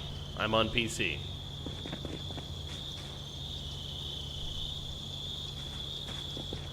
It's almost dark. What PC? My PC. You want my technical specs? Is that what you're asking for, bud? I don't have them, but it's a very powerful computer. Or are you asking what game? Name game. The name of the game is Project Zomboid. It is a zombie survival game. In particular, we are in a roleplay server. So this game is open world. Yes, that's true. Correct. This is an open world game. This is an open world server.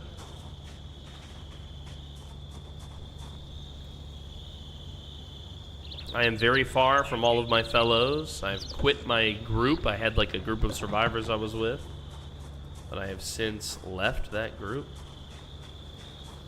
And I'm now surviving solo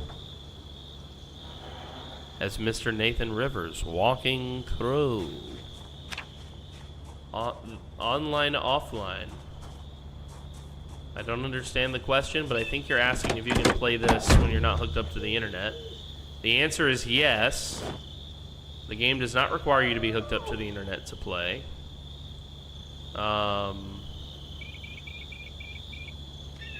Yes. But if you want to play with others, I think you need to be online, yeah. I'm currently online. In fact, there are 15 other players on the server right now.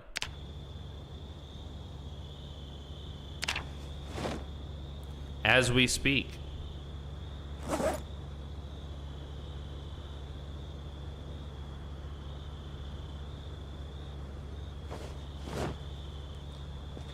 others as we speak on the server. I'm just not with them because my guy has quit his group of survivors to forge his own life, to do things his way. Partially out of cowardice. He's afraid of what will happen if he's stuck around. Partially out of a sense of self-preservation. And partially, I think, out of a sense of frustration, desperation. You know? To quote the great Papa Roach, "Cut me into pieces. This is my last resort."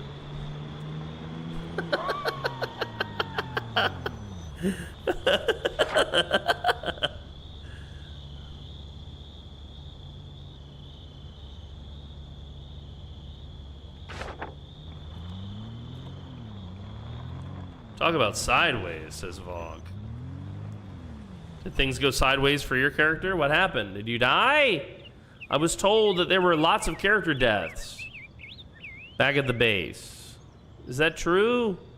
Holy shit, I hope you did not die. No, very alive. Okay, well, there you go.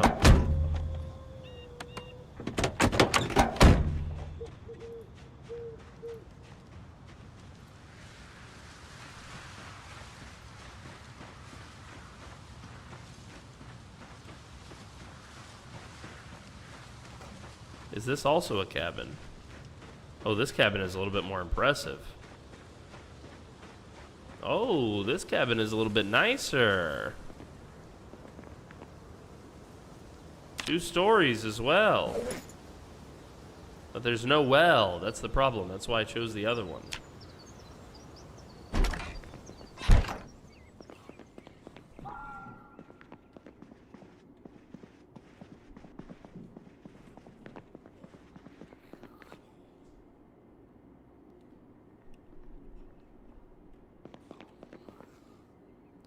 I hear one. I do not see one.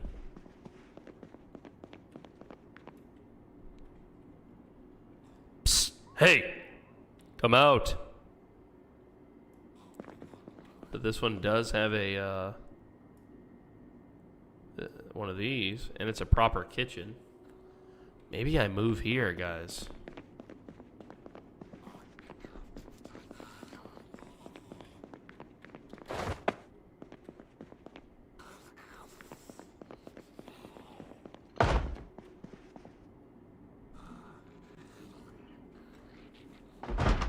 He is in there.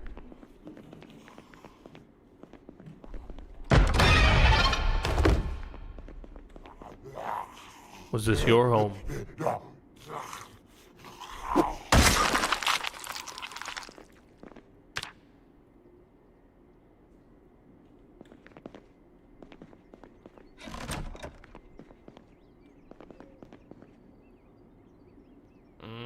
Lots of stuff. Cheaty, but I discovered the other day you can use the brush tool in B42 to place a functioning well anywhere. Oh, so like the dev mode kind of thing?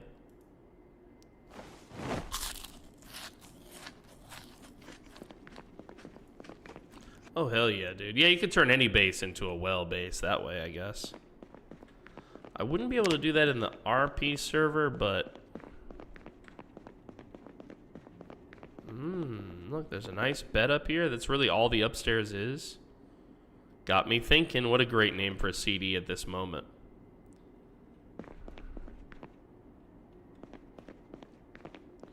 Not a bad little place. Okay, what I like about it, it has a campfire, a place. What I don't like, it has an obvious entrance to it.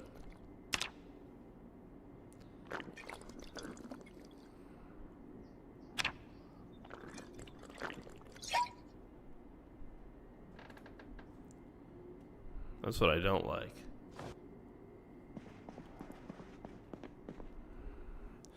And by that's what I don't like, I mean I really don't like that. That's like the whole, against the whole vibe. The whole vibe is to be hidey, hidey, hidey.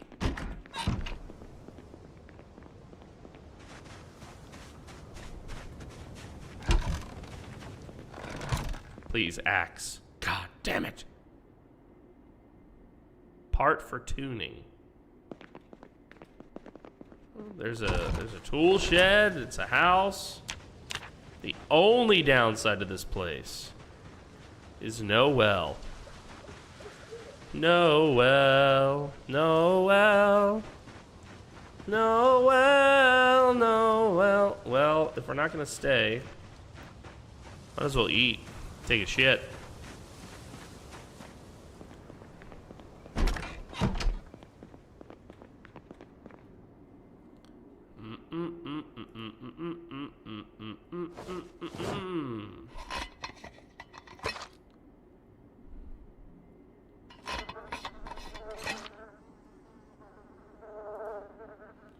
We'll do a stir fry. Let's see. Stir fry. Random vegetable. A carrot stir fry. Wow, that brings back memories. Can we add the chili to the stir fry?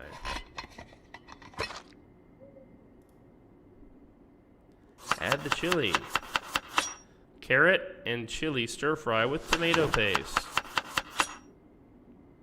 Delicious.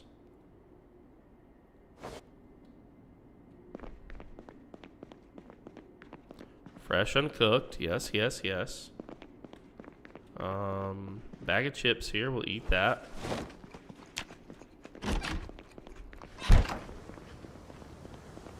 Let's see.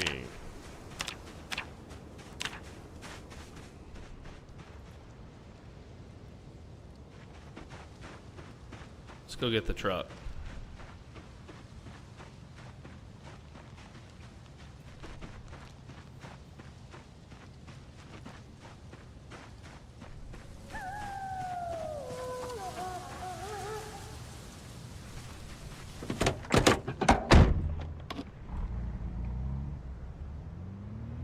Lights and heater right away, because it is cold.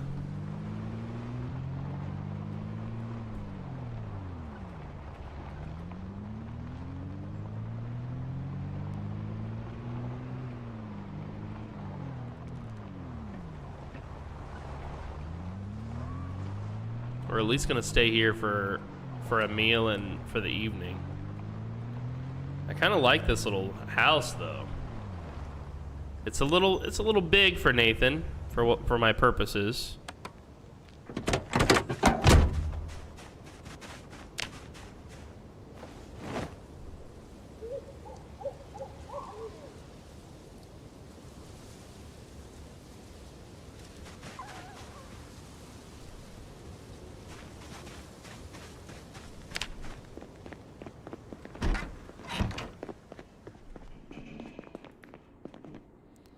Add fuel, 3 logs.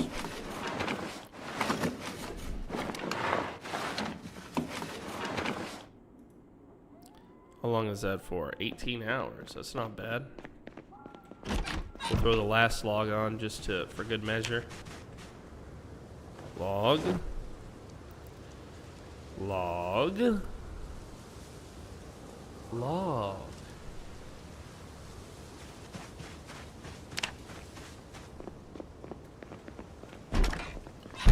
We did not find an axe. I'm sad to say.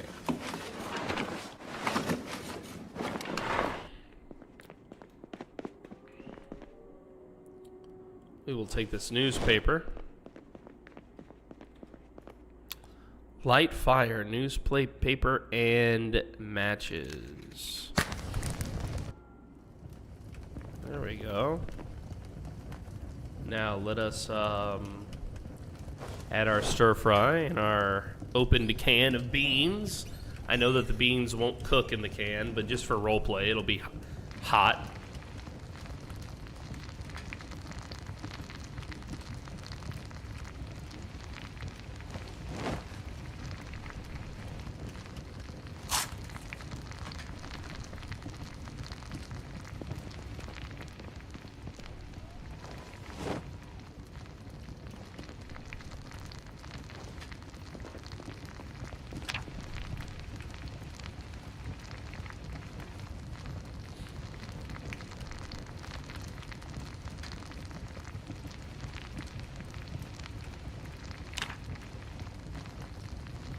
Nice and warm.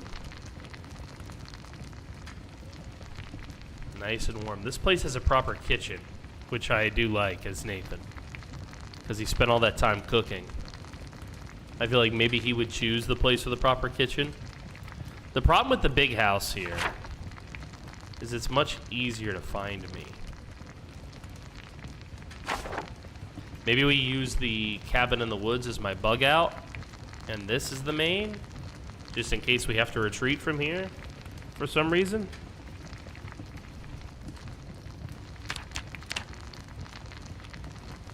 It's gonna take forever to cook this. On the open stove, on the campfire.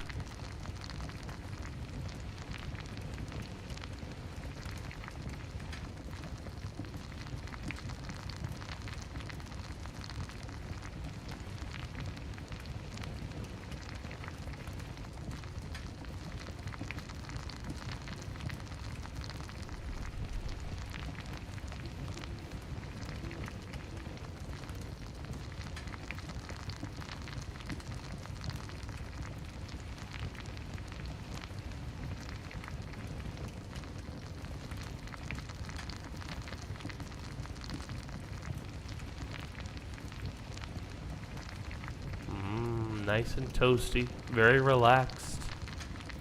Oh, nice sus emote. Is that yours, Gumby?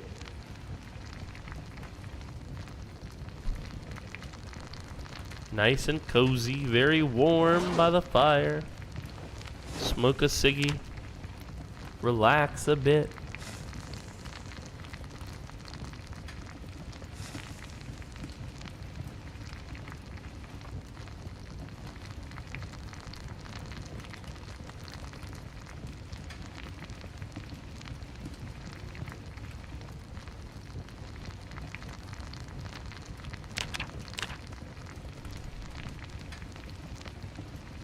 The streamer homie made it for me. I asked if I could turn it into a moat. They said, yeet! Yeet!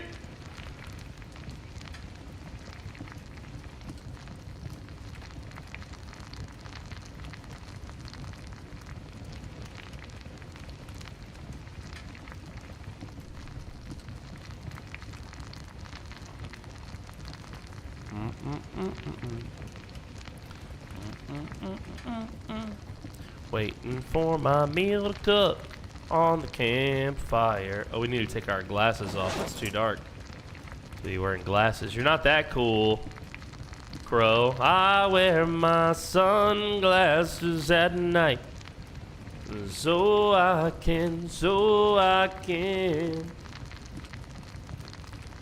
Almost done. Almost done, Crow. Almost fresh cooked. Fresh cooked carrot and canned chili stir fry. No, you're gonna love it, Crow. I have to decide which house I'm gonna live at.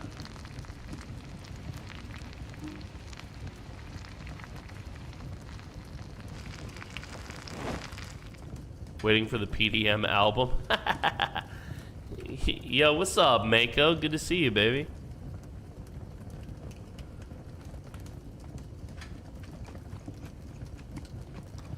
Yo, what's up, Mr. Motivation? Hey, somebody was telling me about you yesterday, buddy.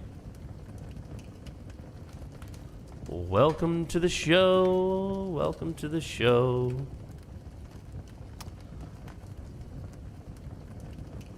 Good to see you, bud. It's going well. My character was the leader of a group in the apocalypse, and he split. He left. Yeah, I see that. Whoa! You did bring some friends. I don't know where. I don't get notifications on that. I don't know. I'm still figuring out the YouTube Live. I've been streaming for a long time, but YouTube Live is still new to me. How was your show, Mr. Motivation? What were you doing? Were you kicking ass and taking names? Yo, the new Ragdoll stuff looks so good, doesn't it? I really love it. YouTube has no notifications besides a small banner that comes down on your dashboard. That's so unusual to me, you know, because I don't actually have the dashboard up. Disassembling everyone's TVs and ragdolling some zombies. Well, we are playing the character by the name of Nathan Rivers. Mr. Nathan Rivers. He is a... You can see him in the bottom corner over here. This is him in his Reverend suit, but he no longer dresses that way because he's self-exiled.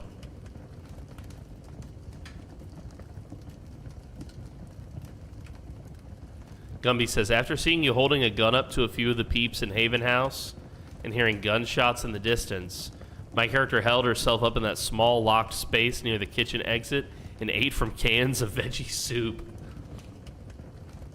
She wasn't in the kitchen, wasn't at the camp. She was nowhere.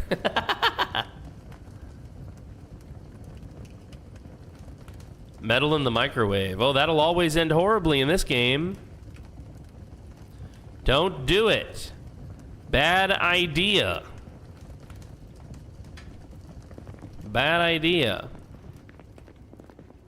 Yeah, this is not my actual base, by the way. I'm just surviving here for the moment.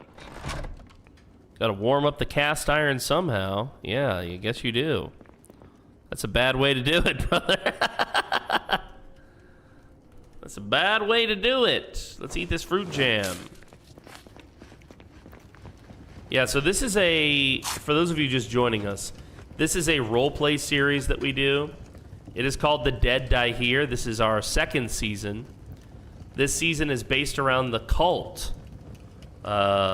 Each season we vote to let the guys choose what the story is going to be about at the basics. This time they chose the cult. Season 1 before that was the mall. Oh, that didn't work. Oh, that didn't work either. So this season is the cult. We were living at a place called Camp Elation. These are some screenshots of what the camp looks like. Yes, we did edit the map and everything. And the character that I'm playing is Nathan Walking Crow Rivers. Yes, we're pretty nerdy, which is why there's an entire wiki dedicated to characters. This was the former cult leader, Reverend Maynard, but he was killed a couple of episodes ago, and my character, Nathan, took over following his death. But Nathan has now since quit the cult and gone off on his own. Season 3 will be the hospital, but we haven't yet gotten to Season 3. Season 2 is ongoing. We have a lot of resources for the story. It's a weekly role-playing campaign. We only do this once a week, 3 weeks in a row, 1 week off.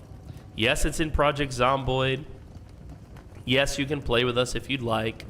It's an anthology series, which means that Season 1 and Season 2 have nothing to do with each other. Each season is a brand new story with brand new characters. And characters, oh my, there's been plenty. We even had children in the story, but sadly, they're all missing or dead. Sorry, oops. We've got a lot of lore as well for what you can learn about the background of it all. So, yes, we put quite a lot of effort into this.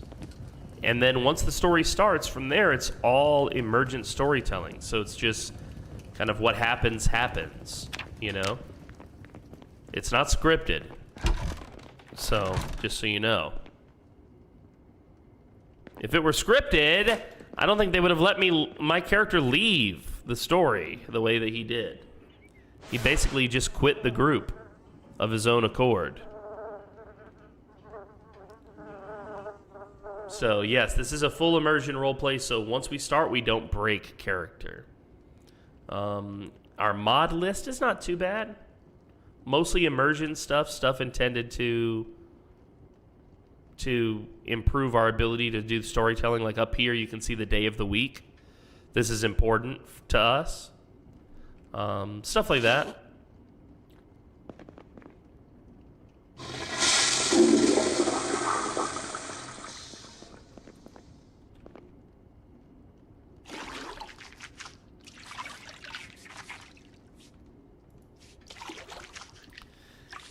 Can't shower. Shower has no water. Sad to say it.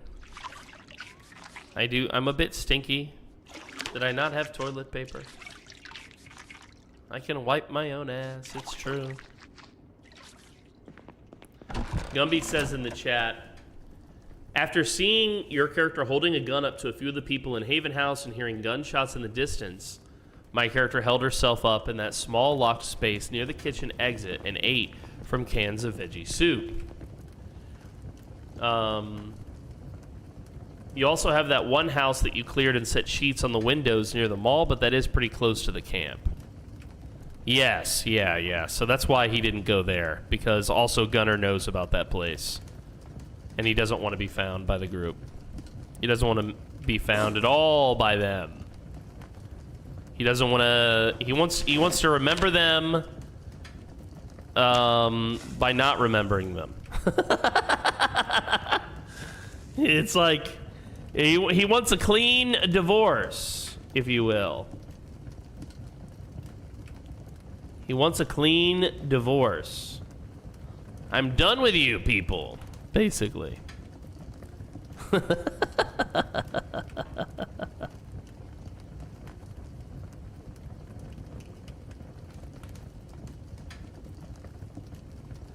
In game and in life. Yes, both. I'm done with all of you people. How dare you? So now he's just relaxing by the fire. He's still looking for a wood cutting axe.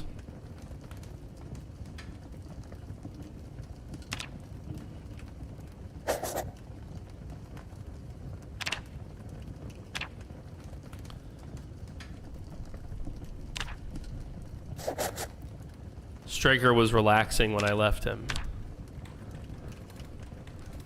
Safe house with shed.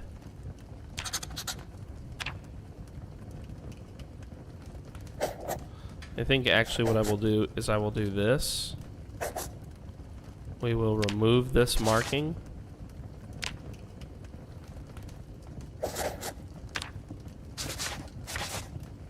And then I will do this.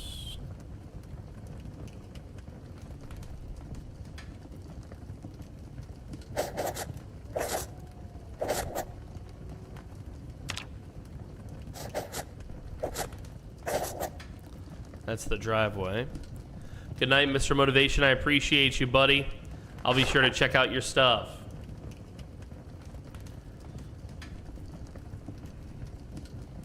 Just a little relaxing time for Nathan. He is tired, but he's just enjoying the warmth of the campfire. Planning out his next steps.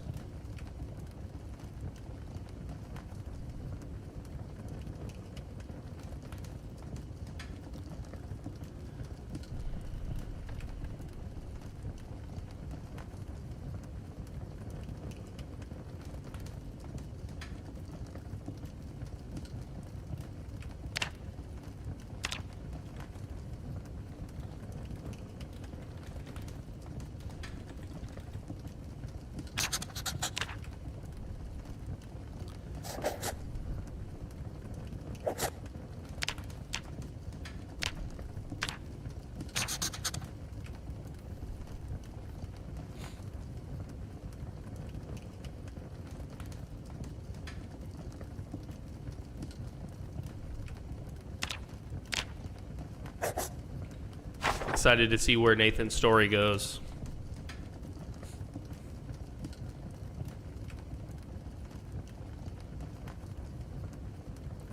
Excited to see how the group survives. Interested to know who took leadership over there and who allowed leadership to be taken. If they chose somebody to lead who is not one of the Solar Creed, I think that's a perfect example of what Crow was worried about. Crow told them that Jude was summoning the evil, that he was evil himself, and they defended him. I don't think Crow would know how to deal with that. That's why in his note he wrote, "I no longer recognize my family."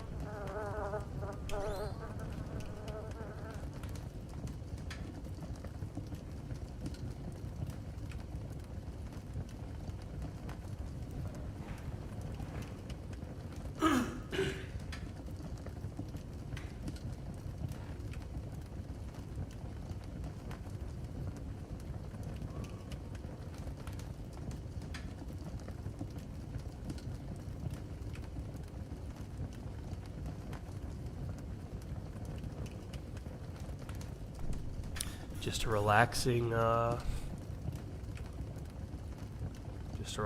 time here.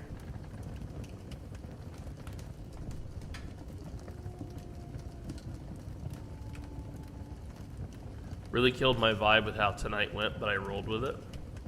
Oh my goodness, it killed your vibe. What do you mean? What happened? What happened to the man's vibe? What happened to your vibe, buddy? I'm so sorry to hear that. That's a total bummer.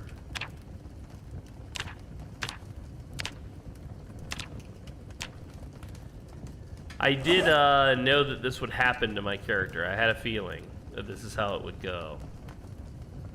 I warned Frosty and Brick, and you're RPing your old BRB screen. I still have my old BRB screen, buddy. I still have it. Yep. There are other perspectives in this roleplay too. There's Frosty is streaming, MaulCop is streaming. Gumby was streaming, but she raided me. Vog was streaming, but I think he's out.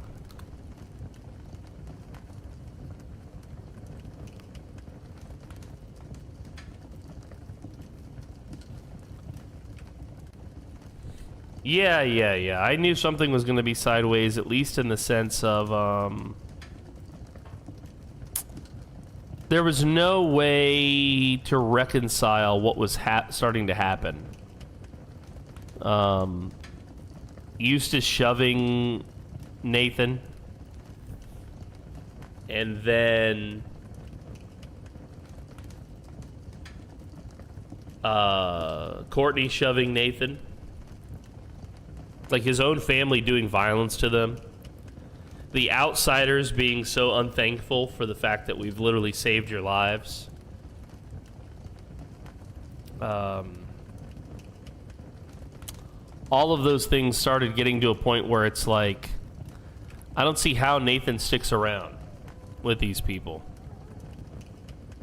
Knowing that Jude is evil, and the group is not recognizing this fact about him. In fact, the group literally rebelled against Nathan. When Nathan took an action, basically, they did not support him.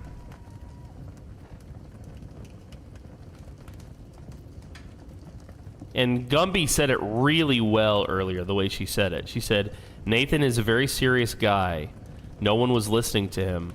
I don't see why Nathan would stick around, knowing that no one's listening.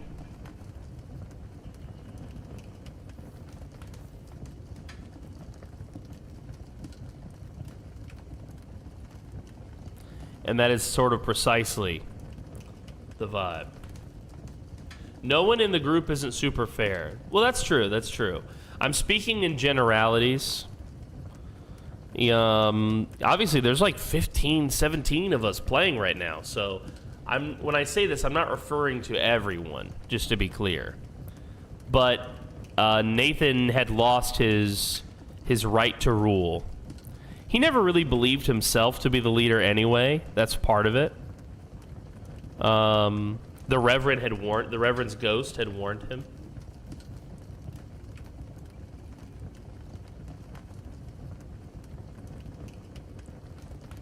The Reverend had said, Nathan, it takes more than a suit to be the Reverend.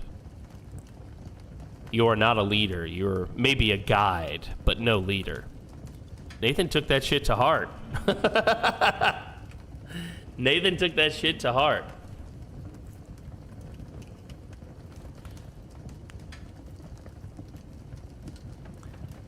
So I just tried to roleplay him as best I could. Yeah, he was having a serious crisis of confidence. He was never going to be the Reverend or live up to the Reverend's memory or whatever. You know, that was never, I think, possible for him. As much as he would want that, he would want that.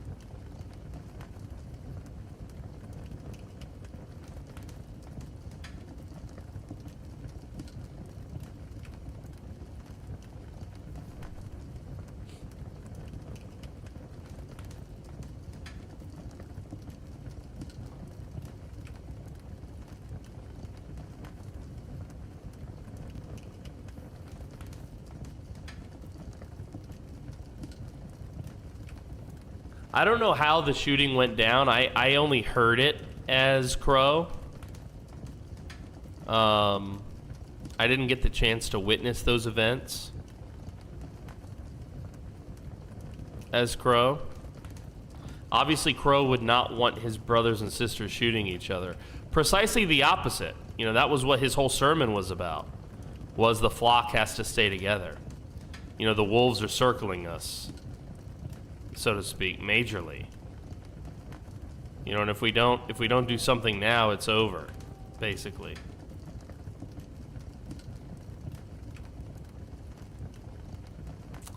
And he tried to warn them. He tried to warn them. But... And Nathan doesn't have to be right, by the way. Although, obviously, Nathan as a person thinks he's right. Sure, who wouldn't? You know, most people think they are. 4 different things were happening. No one was listening. Yeah, there was a lot of, people, I don't know how to put it. Just the entire system of trust just broke down. The entire thing broke down.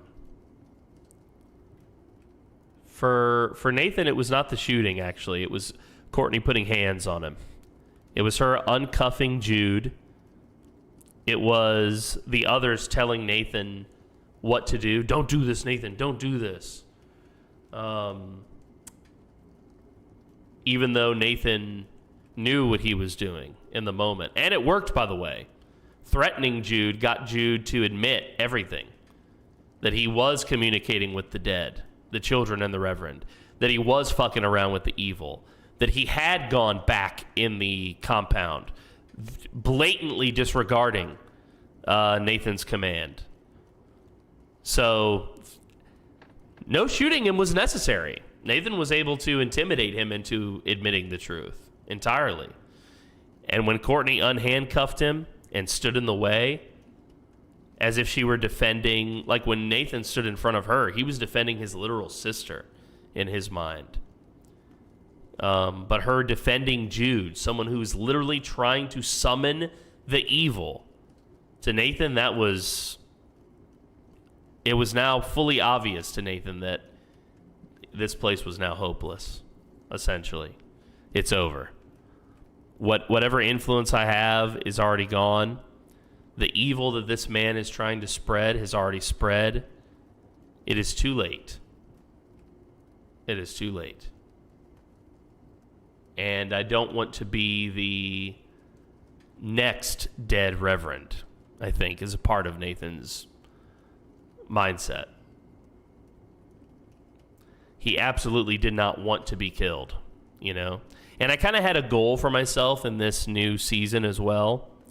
I think Nathan had gotten shot 7 times in season 2, almost always taking a bullet for others.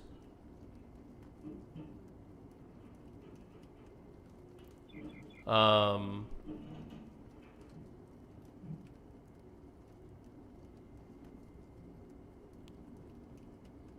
I knew that I didn't want that to happen again for Nathan. I knew that I didn't want him to take any more Barrett. The game has the wrong dates or days. The 24th is somehow a Tuesday, meaning Thanksgiving will be on a Wednesday. Is it always a Tuesday? I'm so confused.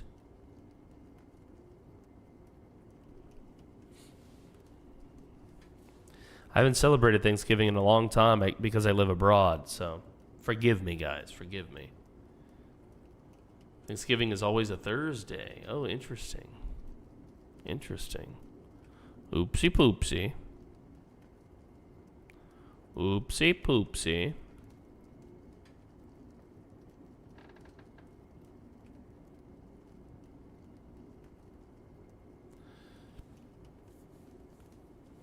Yeah, I actually feel really confident about everything, how it happened for Nathan, how I reacted at least. All right, son. Oopsie poopsie. Yeah, I don't know. I would just follow the dates as it's listed up there. You know, if we know that the 25th is, yeah, I don't know. I would just follow the actual date. You know? Even if it's weird or whatever. But you do you. You do you, gentlemen. You're the ones at the camp.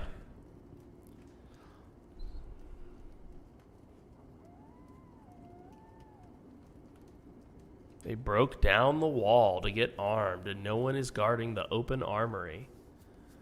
Ah, sounds like the type of thing that Crow would not have gone for. Good luck. Good luck, everyone.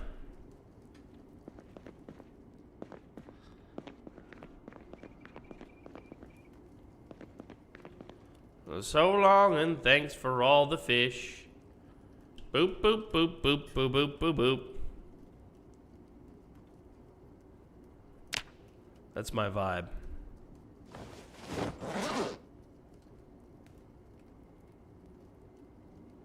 That's my vibe. What is this on the bed, by the way? Diamond pattern sweater vest. Interesting. Do do do do do do do do. Nice and warm. It's almost daylight. Then we'll resume our search for an axe. Really, an axe is all we're missing to make that other camp a nice, sustainable home. We don't need a full kitchen anyway, I think.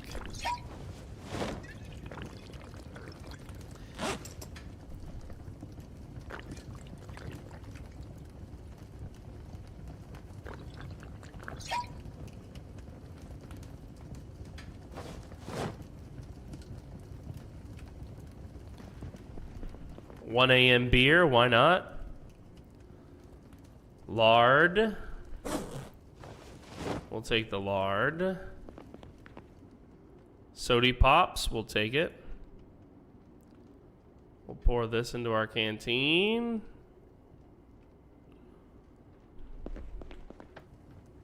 Baking tray, rolling pin. Oh, we make some bread.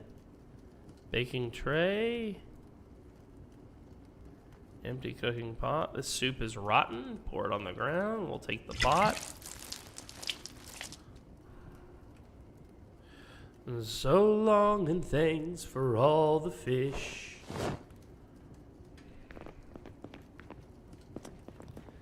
Yeah, so like I said, I know not everybody's going to be pleased with how I handled Nathan's story, and you're entitled to your perspective as a viewer. Far be it from me to tell you that you're wrong or something like that. But I did try my best to stick to the vibe that I thought was most accurate for the character.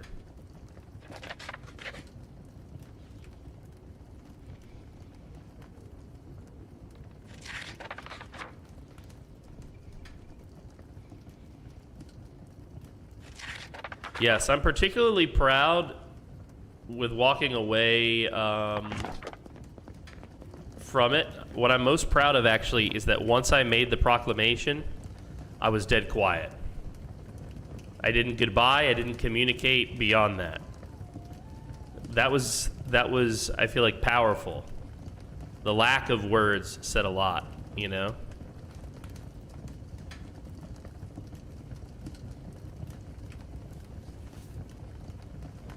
As a member of the plot team that put a lot of thought and preparation to Thanksgiving, I disagree entirely. I'm so sorry. I'm so sorry. But this is why, like what we said. Less is more, let Zomboid be Zomboid. You know, we knew that with an emergent story, it can go in any direction. You know? It could go any direction. Once you have so many people's hands touching the, How am I tired already? I just slept. What's up, Kaito? Someone disarmed my right-hand man when stuff was going down. Who was your right-hand man? Was that Vogue? I don't think I ever did get to figure out who your deputy was. How am I tired again already? I don't understand. In that moment, he was. I see, I see. A new place, huh? Yeah. This is just for the... I'm just staying here overnight. Because it's dark and I don't want to travel in the dark. This isn't our... This isn't our forever home. Look, I'm already ridiculously tired. I don't understand that.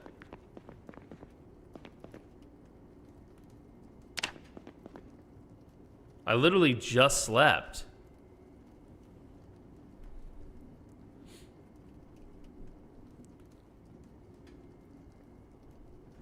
It looks way cozier than the last one. Okay, that much is true.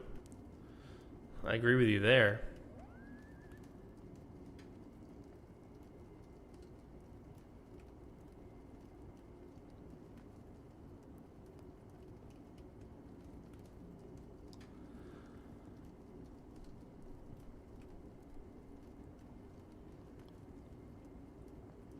I didn't even know that everybody was armed. I thought the only person that was armed was Gunner as Crow. That's why when I heard a gunshot, I was like, what? And I think there was a gunshot that was environmental first, because there were 2 gunshots that we heard. But yeah, just be careful, guys, because you know we're talking about it. It's still fresh for many of us. Some of us are still playing, like me. Some of us have taken a break. Just be careful, guys. You know, bleed is a legit thing. Where your emotions as the character, you know, or your feelings about the character can spill over into your real world stuff. And it's okay, by the way, to feel bleed. It's part of caring about the story. But just be careful, is all I'm saying. Don't forget to be kind to one another.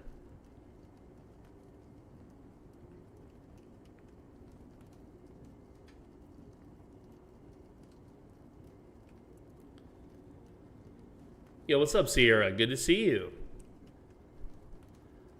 I don't understand why my guy is so sleepy. I'm literally living in the lap of luxury here. I'm in the most comfortable house I could be in. Oh, I did drink a bunch of booze. That's right, I did drink a bunch of beer in the middle of the night. Yeah, I'm not calling anybody out, guys. I'm just trying to encourage the best in us.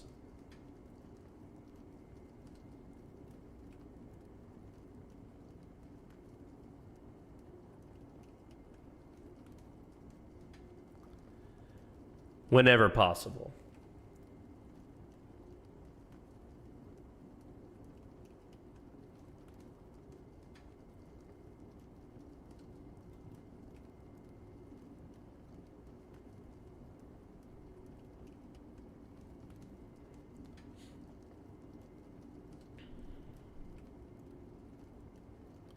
Yeah. One of our own was killed. That's true. Yeah, it's always sad to lose people in like an accidental way. We almost lost Crow then too, actually. Crow almost died in that fight. I've said it before. I've done a bit of planning before every session, but then nothing actually happens per my plan. Yes, the best laid plans of mice and men. You know, you make all these plans for the session, and then the emergent story, you know, hooks us all hard left. It's one of the things that I love, you know? It's one of the things that I love, actually. Is how the story will do that. It makes it really, you know, impressive.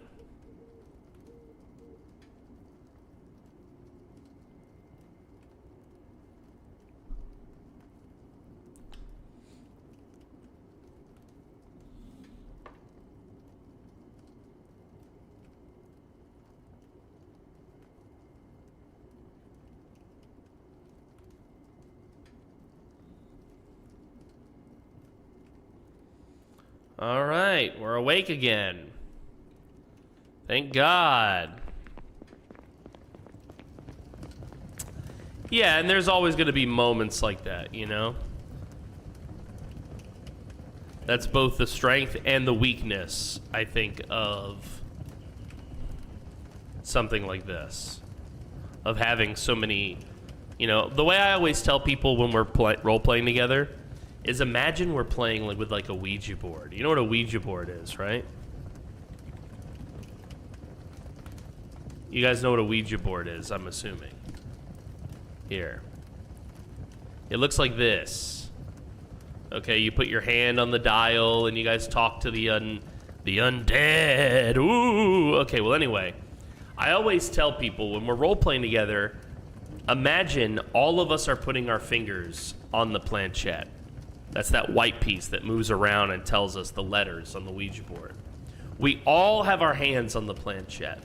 Some of us can move it in one direction more than others, but we can all kind of manipulate, you know, the word that's about to come out of here. You know?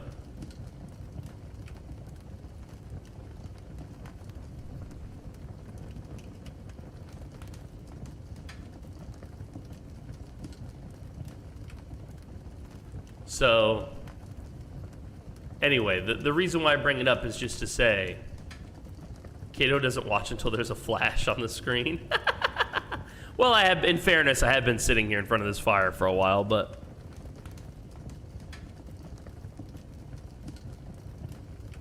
in any event,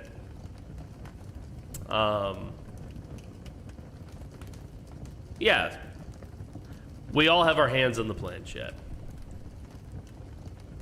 I do not think this is the end of the Solar Creed. There is still Courtney leading it now. Good luck to her.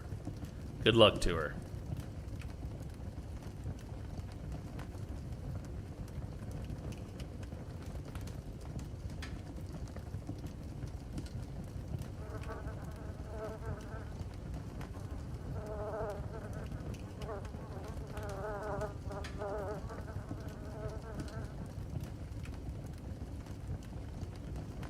Good luck to her.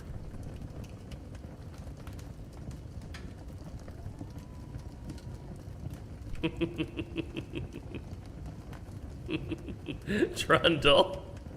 Yeah. Well, perhaps, yeah. Who knows? Yeah, we literally, I mean, it seems like a lot of the Creed members got... So did people die back at the camp or didn't they? Because if Nathan and Straker are the only ones who went away, I'm curious to know, like, yeah, what will become of the Creed after this? No one died. Okay, interesting. Yeah, I'm curious to see, like, is there even a Solar Creed anymore? Like, how do they continue leading it? Straker, Gunner, and yourself all left. See ya! Fuck this shit, I'm out.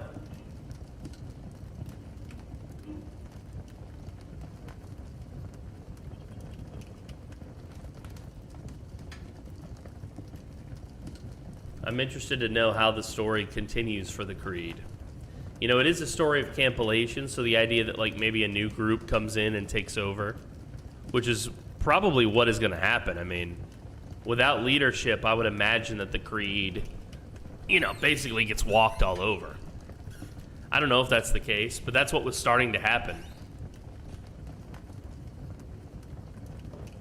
Oh, I'm so interested in it. What did Courtney do that Eustace would exile her?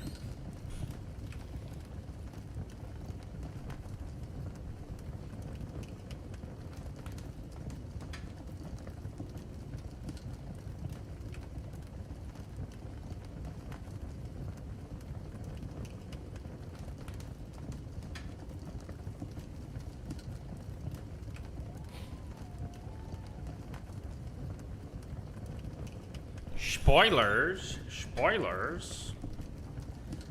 Yeah, given his own, I mean, I could see a scenario where maybe Nathan goes back, but I don't think it would be good. I don't think anybody would want Nathan to go back. Not because he would be violent, but because he wouldn't. That's the whole thing. It's the same thing, him pointing the gun at Jude. I mean, obviously, if he was in a pickle, if Jude were to attack him, he would do what he had to do to defend himself.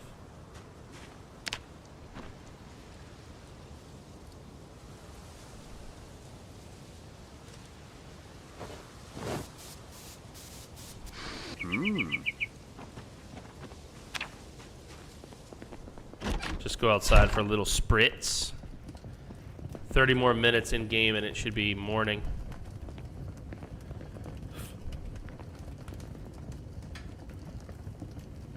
Well, yeah, part of Nathan's, you know, like the things he was talking about was that he didn't think that the outsiders could ever be trusted. Like the fact that you've come into somebody else's house and you're not super grateful that you're alive, you know? At one point, Nathan even told Jude, I think the Reverend would not have shown you any mercy. I think the Reverend would have just killed you, bro. Yeah.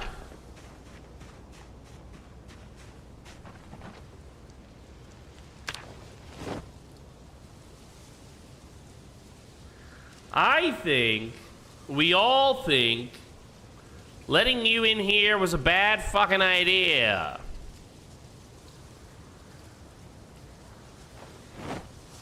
And now look at us.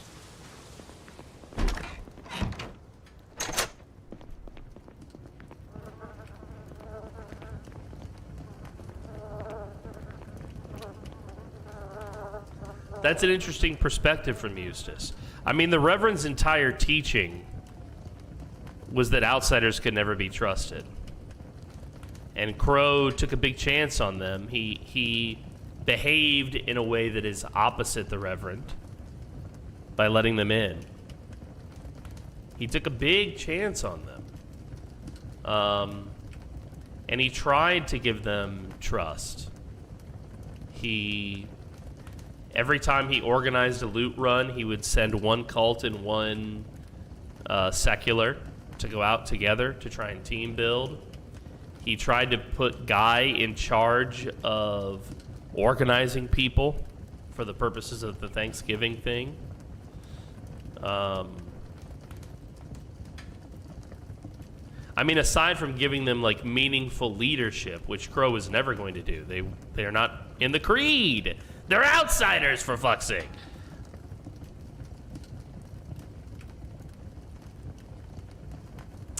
Yeah. That's interesting to me. Nathan feels totally confident that he was right. That he was wrong to trust them. That they should never have been trusted. That's Nathan's big regret, is that he let these weirdos in. And they immediately brought an end to all good things.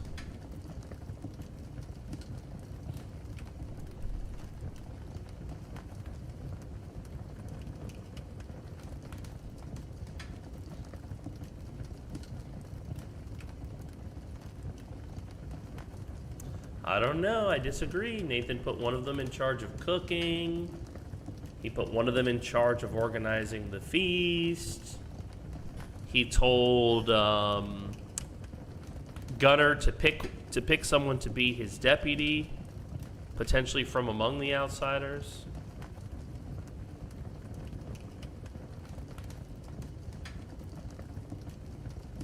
No one has noticed the gifts left behind. Oh, there's gifts.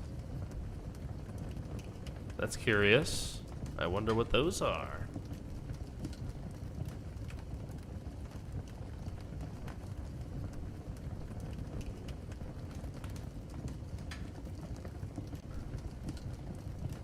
All right, it's daylight. I think Crow can go.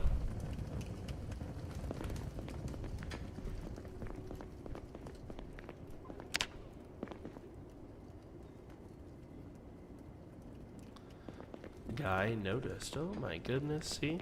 I mean, I still think the story that they're telling over there is so interesting. Maybe even potentially more interesting than the one I'm telling now. As Nathan. Although I'm happy still to tell this story.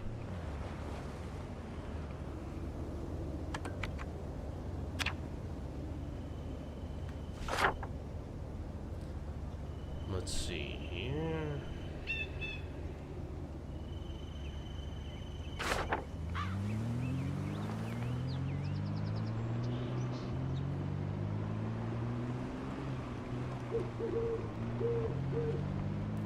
Let's make sure that I got my my arrows in the right place on my map.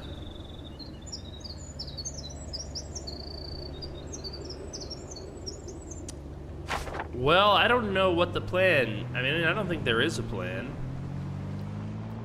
I mean, as long as there's people in Camp Elation who want to continue that story, I think that story's worth telling. I don't think we'll see Nathan return there. Alternatively, this may be the end of the story, depending on how they proceed with everything. That's also possible. Very specific visions were given to Nathan. Yes, he preached about them, as a matter of fact. He gave an entire... I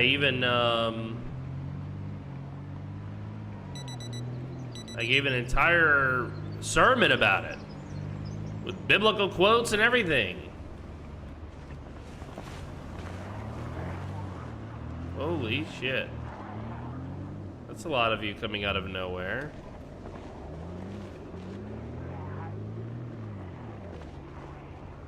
Oh, there's so many of you right here. What are you all doing, you weirdos?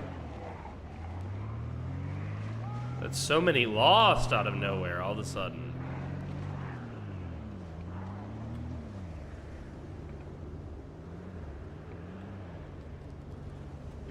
I don't think anybody did anything wrong. It's an emergent story. I guess we just have different perspectives on that. I just think everybody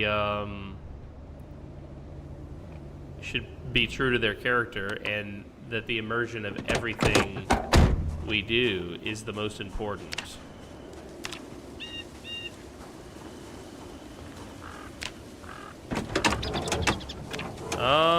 Yeah, I mean, I read the visions that were given to me by the plot team. I interpreted them how Nathan would interpret them. And the way he interpreted them was that he needed to get the outsiders out. That basically they were poisoning the table that we were all eating at. But specifically, Jude would have to go, because he represented evil. And still does.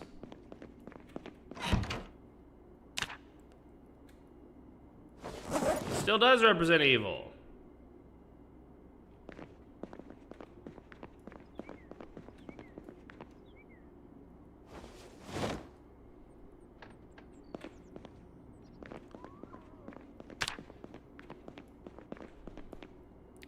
Which was precisely the point of the note that Nathan left behind. These people can't be trusted. You all would choose this guy over my spiritual wisdom when I know that he's an SOB.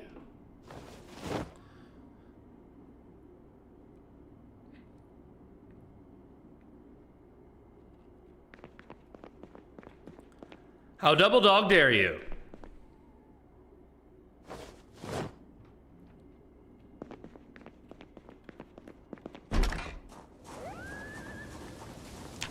Yeah, I don't think anybody acted out, and I don't think that's super useful.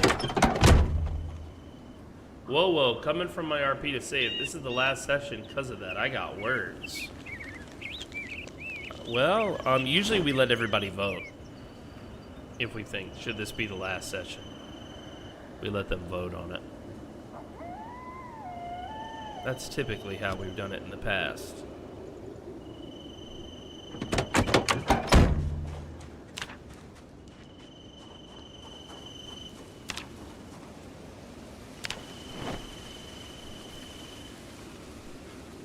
Just to get the vibe of everybody. I mean, I did talk to the plot team, and I had told them,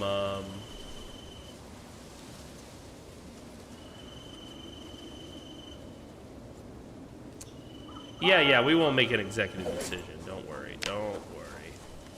Good night, Vog. We won't make an executive decision. We would leave it up to the group.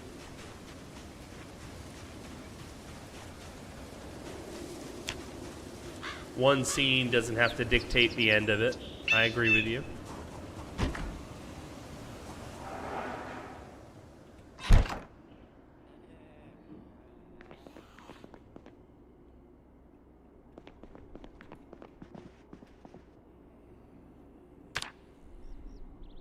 Maybe some things haven't unfolded yet. Yeah, precisely. Also true.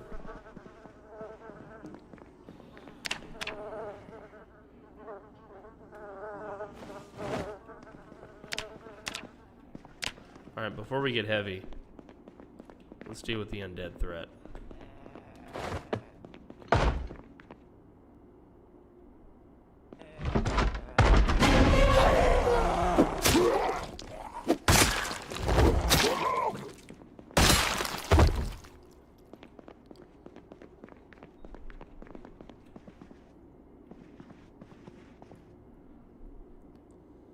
This naked couple.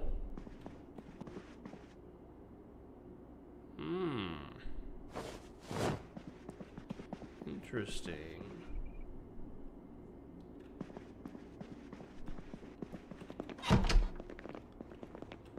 Give it time, give it time. All good things, blah, blah, blah.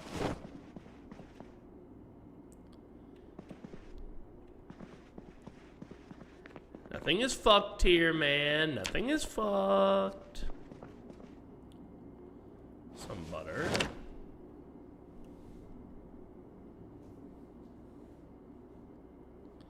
Everything's fine. Do not worry, my dears.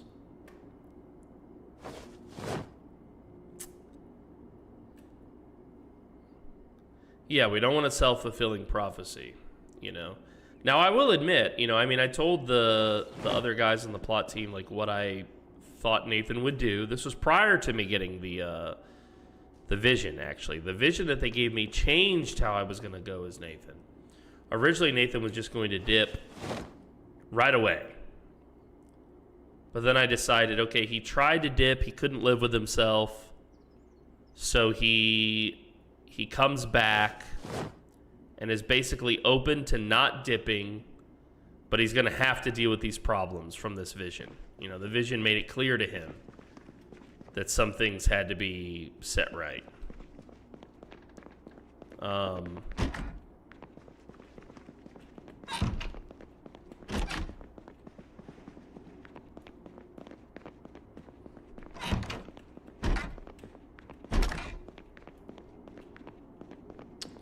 No one's NPCing. I don't think we have any NPCs this time.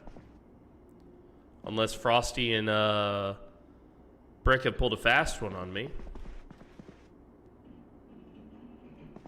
Yeah, 100% the story is emergent. None of this is on rails. Oh my goodness. I don't know how we got here to this point. I know that my decision to split as my my tune is frustrating for some of you. You know, I have to be true to my guy. You know, I think that's most important.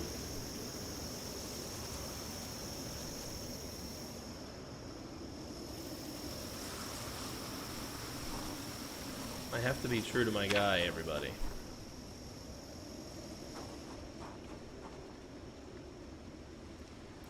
I hope you can understand that.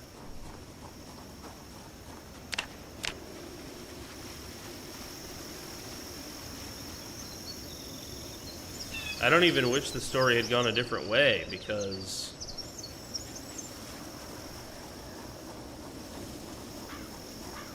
I kind of like how the story went.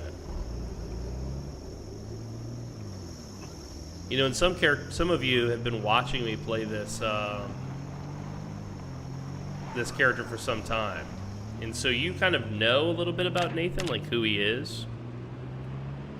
This was coming up earlier. I saw Black Widow, Captain Tootie, Gumbychu were all talking about how they think that there were some misunderstandings about Nathan earlier, and that's very true.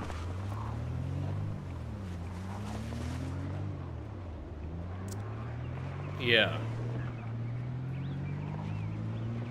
And, yeah, I mean, I actually am fine. I don't know what I'll do next. Maybe I will just play Nathan, and the roleplay, my story of this will continue to be here, you know? Obviously, for Nathan's version of the story, he's his main character. But he's not the main character of The Dead Die Here, just to be clear. Just like Rex wasn't. You know? Now, obviously, when I make my version of the YouTube stuff, I'm telling Nathan's story in The Dead Die Here. He's going to be his main character in his story. You know? But as far as the project is concerned, as far as the project itself is concerned, yeah, Campylation is really our main character. As long as there's some form of it surviving, the season can continue. Even if that form of it surviving is not, you know, the form that a specific character would want or whatever. You know, that's why I said it would be interesting to see what comes of Campylation.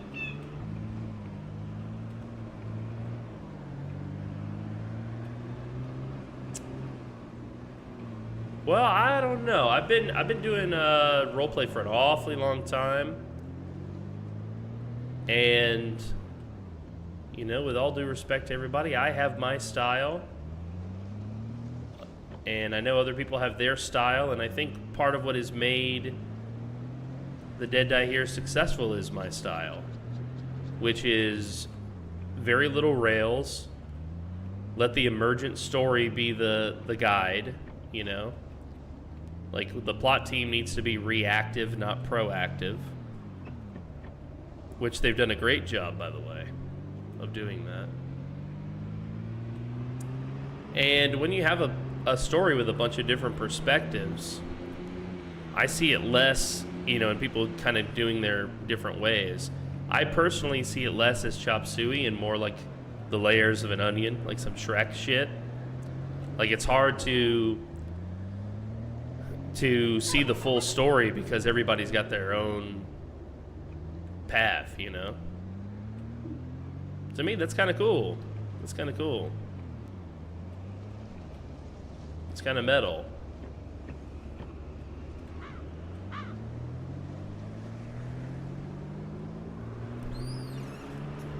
So, I mean, I'm totally pleased with the decisions that I made as Nathan and where things went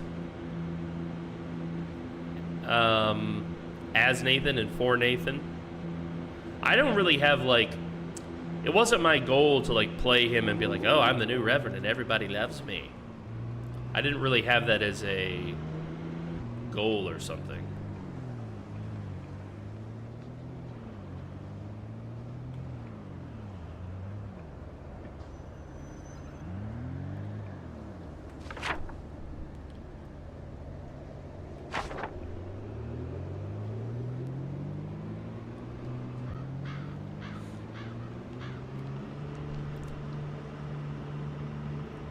All is well. Do not worry. There's no executive decisions are being made. We're all here to have fun, guys. I understand everybody's... This is the thing about... Oops, hello. Okay, oopsie.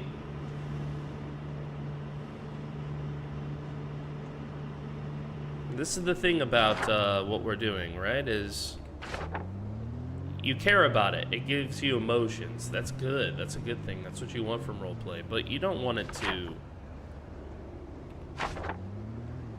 mess with you, you know?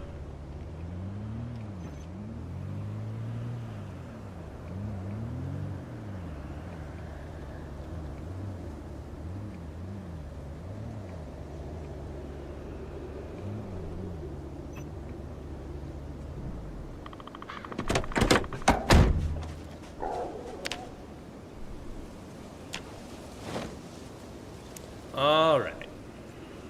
Let's grab what we've got here.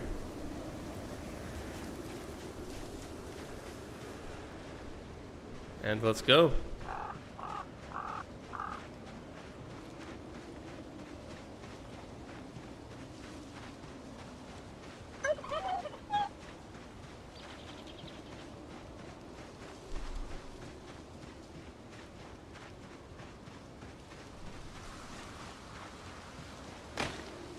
Ooh.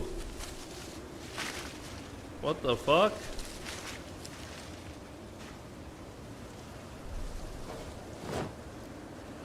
What was that? Did I just run into a tree?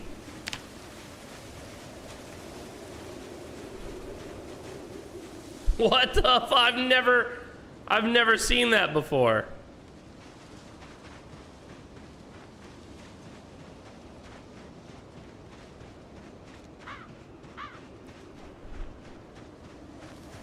That was crazy. I was using walk to. I didn't even know that was possible, that you could run into a tree using walk to. That was wild. All right. Let's transfer all of this crapola. Yeah, I think there's some miscommunications here. Probably easier to clear up once the emotions have died down, if I had to guess.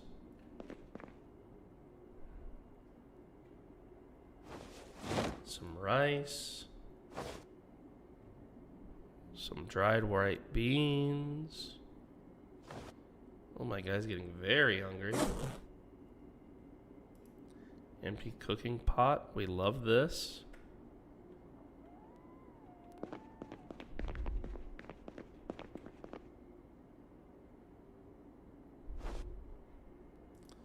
Frying pan. Actually, you know what? Can we put this stuff inside? Yeah, who knows how the story will go. But I think part of that is teasing, you know, when we say like, oh, this could be the end. I think I said that myself at the beginning of the session.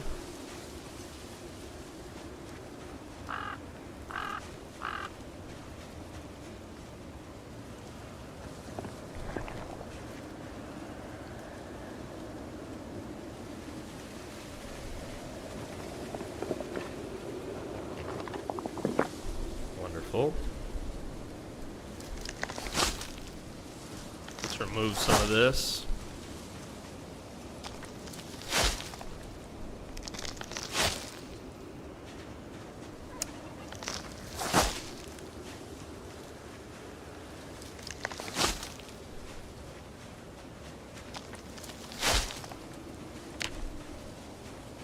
Yeah, at least to me, like, the most important thing really is the emergent story that we tell.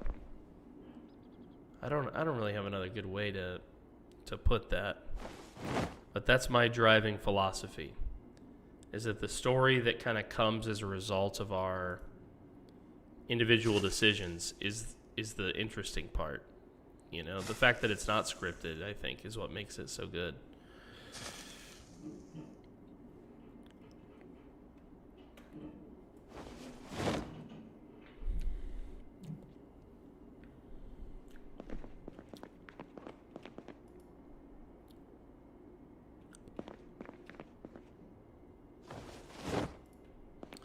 Some beer and some canned tuna.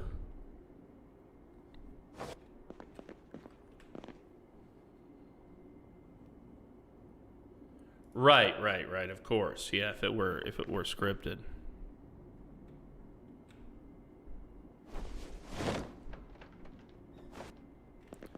Yeah, this is not how we would end it if it were scripted. I totally get what you're saying.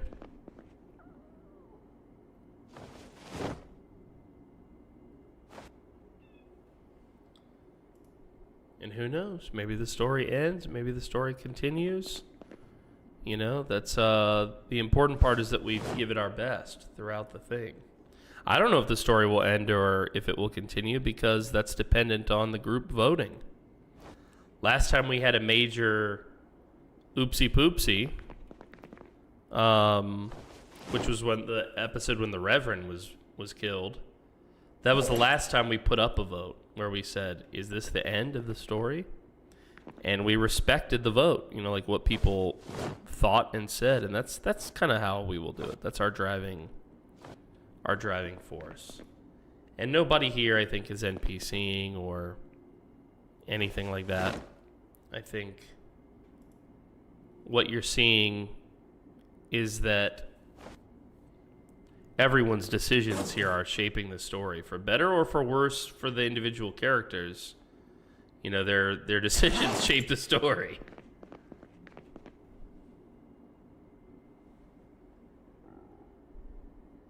For better or for worse.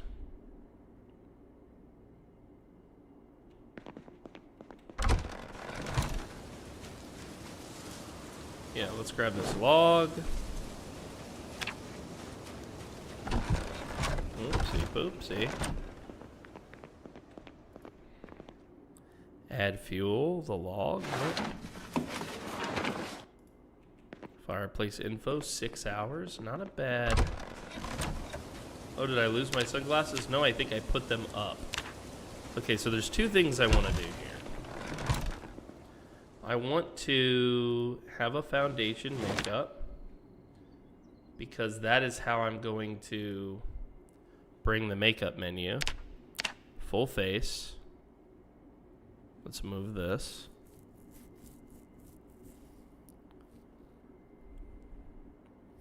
Perfect. Oops.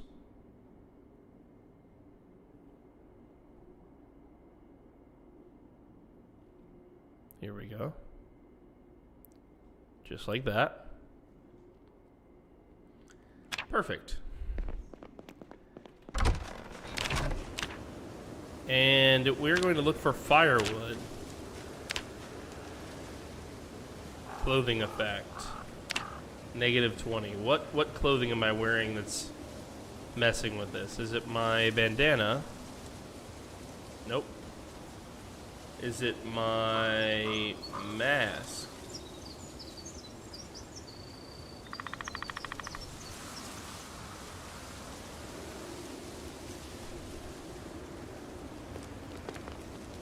It was my mask. Okay, good to know.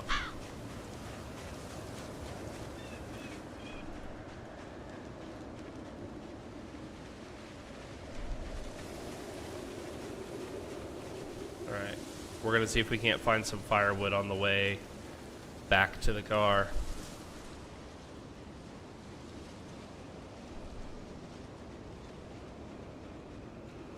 Firewood is supposedly common.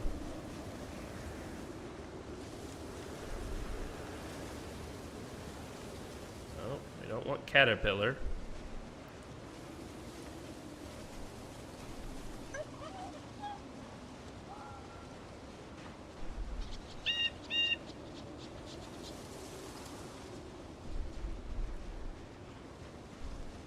A lot of doors were open today, says Brick. I can't force people which doors to go through, but I have to stand by the consequences. Of course, of course.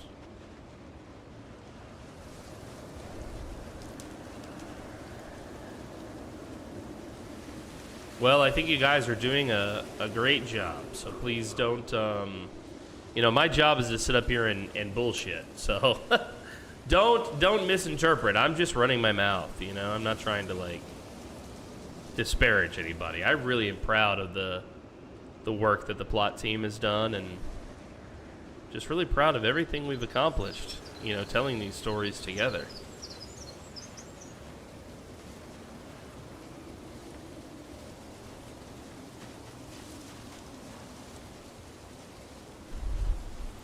No one has eyes on Eustace, and it's making me nervous.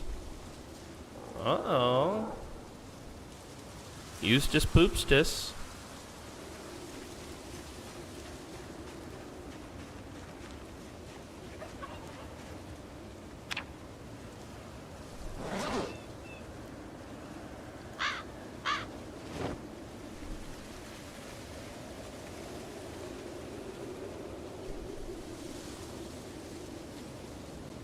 Eustace is sleeping, and now I'm even more nervous. Uh-oh. Uh-oh, chat.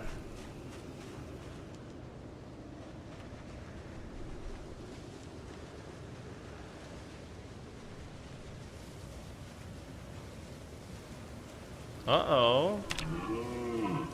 I'm hearing cows.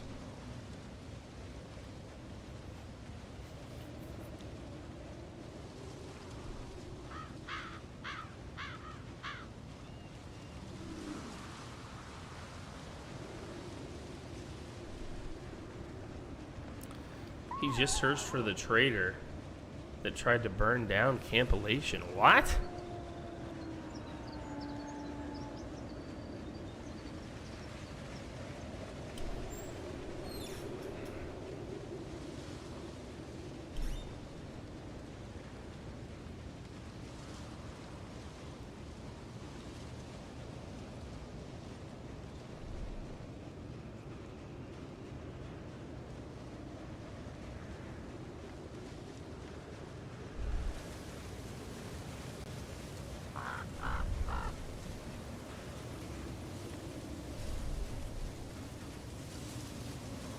Well, the evil's gonna be at play because y'all didn't kill Jude like Nathan told you to. Y'all didn't get rid of that fucking dude. And he was actively trying to resummon the evil, so if the evil shows up,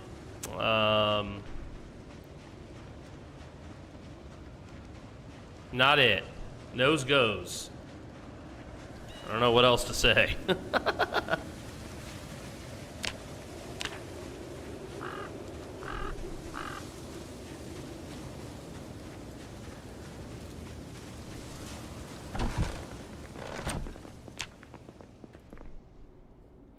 Add fuel, that's not it. Okay. Alright, alright, alright. Baking tray. Wait, did I put the rest in here? That's what I'll do with that too. Baking tray, saucepan.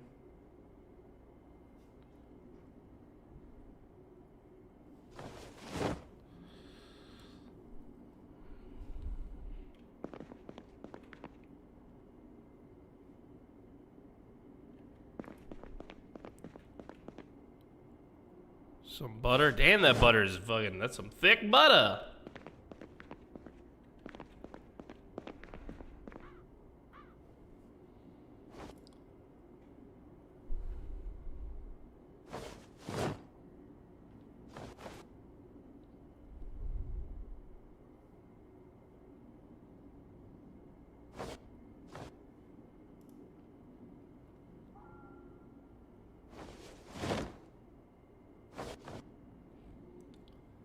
Some thick butter.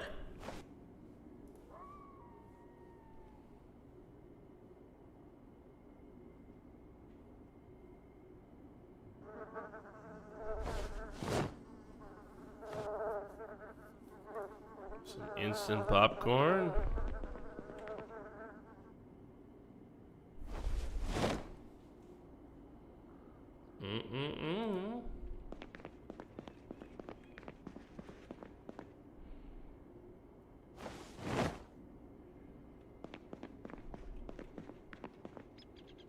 I'm very hungry. What's my weight? 76. I'm losing weight kind of rapidly here. I have been running a bunch.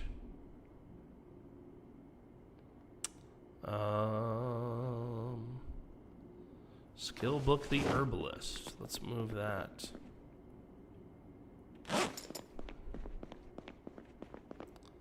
Black sage, common mallow, grape leaves.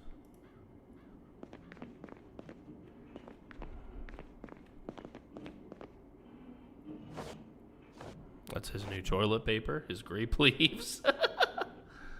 All right, some cockroach, some more grape leaves. Here we go. Wild garlic. Helps to fight against infection.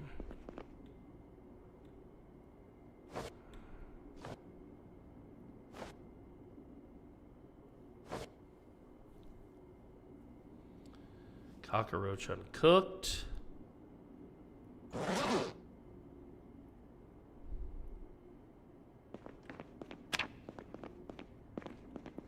Yeah, so at least for me, Crow coming all this way here, yeah, a big part of it is to avoid the evil. He does think that the evil is going to return. That is true, that is true. Crow does feel that way.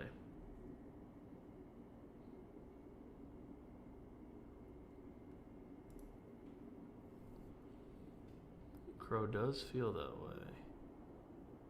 Let's see, do I have a mirror? I thought I owned a mirror. Yeah, mirror. Here we go.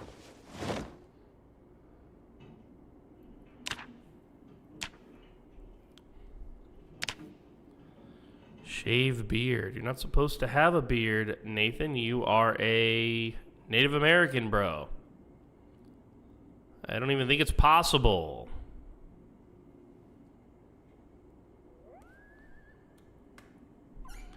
We'll put some herbs in the fanny here. Put this roach up here for good measure. Alright, we'll put one black sage, one common mallow, one wild garlic. There we go.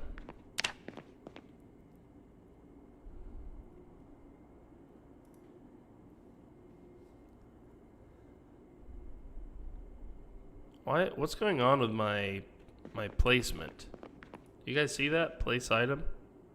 It's wanting to place it way outside the building. Not sure why that is.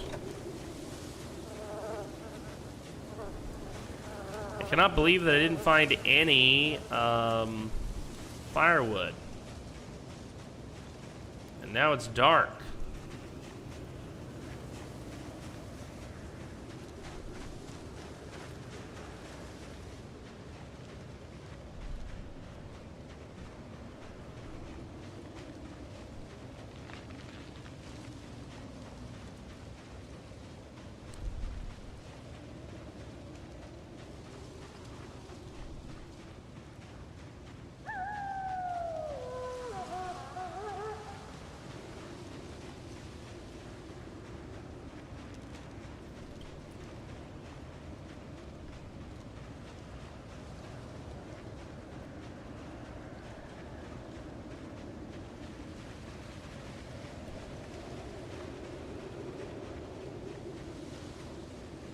One thing to remember about Zomboid is this is how you died, you know?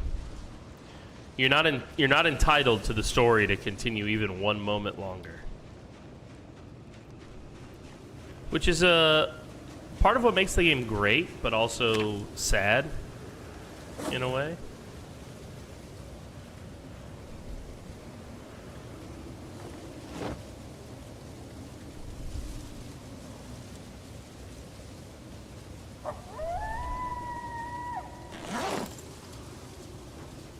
Water bottle. We're just grabbing what we have left here.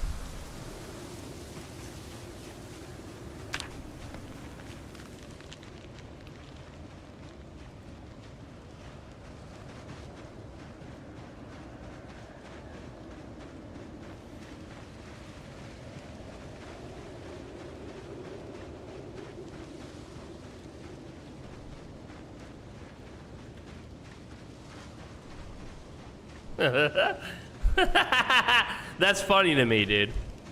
I can't even imagine why he would. Like, he's not even a religious dude. Oh, I fell again. Oh, and my mask.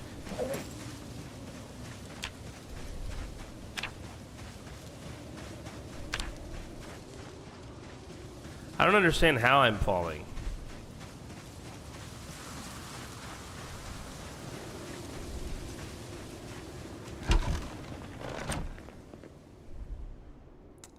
Well, goodbye, Crow's old khaki pants.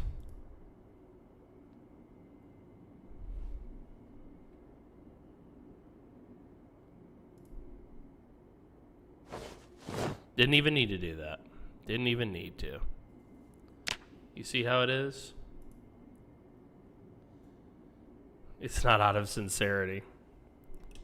Well, Crow knew that was going to happen. That's why he left all the accoutrements except the black rose. He kept the rose on his person.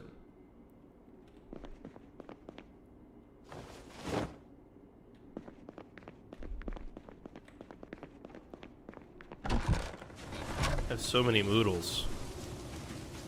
Did I already add that to the fire? Let's assume yes. Let's burn the herb list. I've already read it.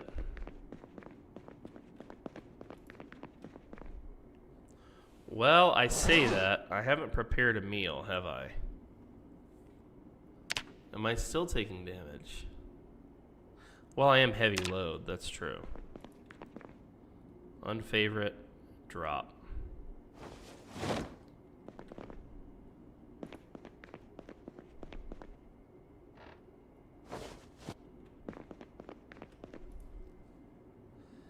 If made into a poultice, provides mild pain relief. Yeah, I mean, and Nathan even identified himself. He said, the outsiders are not spiritual. The people who are at risk of being corrupted by the evil once again are our very own people from this Jude guy.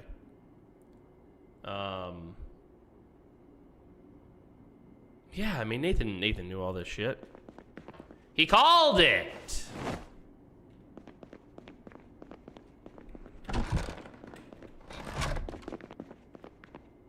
He called it. He knew exactly what Jude's angle was.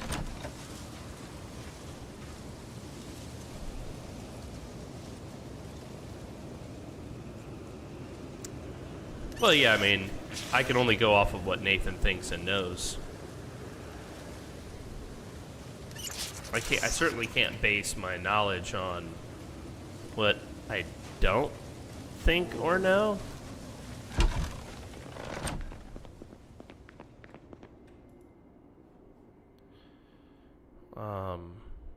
Does that make sense? Saucepan with water. Place rice. Cooking pot with water. Create stew. Some beer.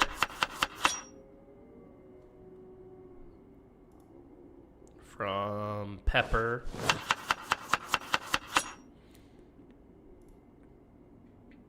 From beans. Beer and beans stew. Let's put some mallow in there and wild garlic. And some more beans.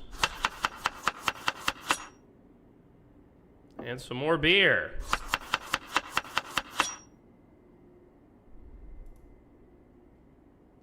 And some more beans.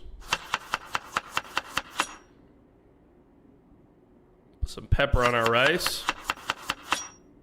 Some garlic. Garlic rice is so delicious, oh my god. We'll put both of these back in here. And time to light it up.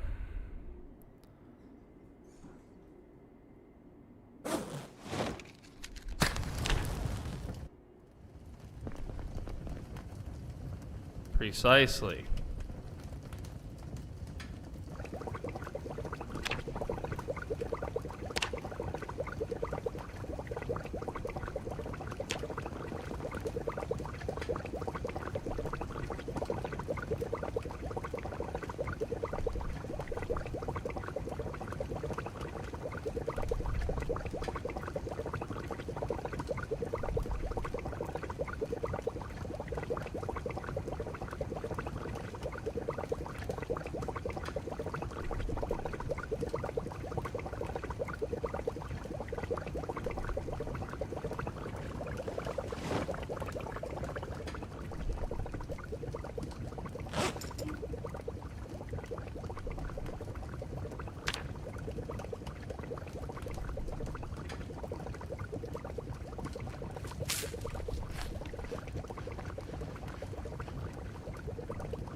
Dude, rice and beans too. Delicious.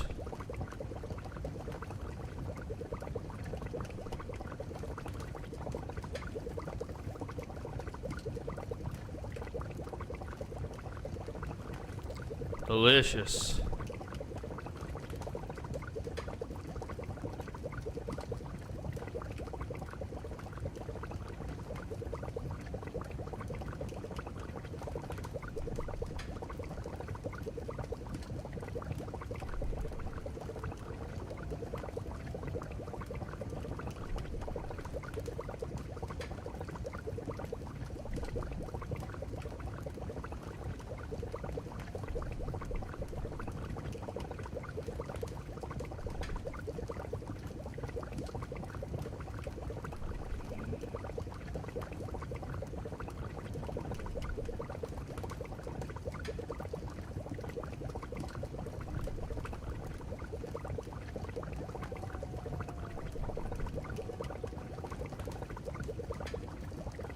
It's relaxing, I think, to be here for Nathan.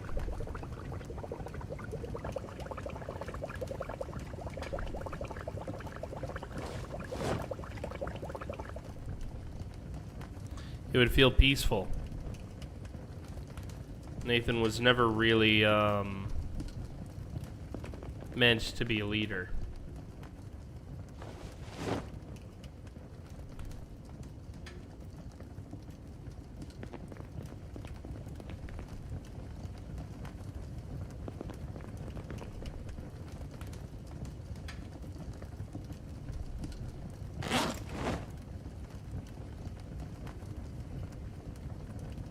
He was terrible at it, frankly.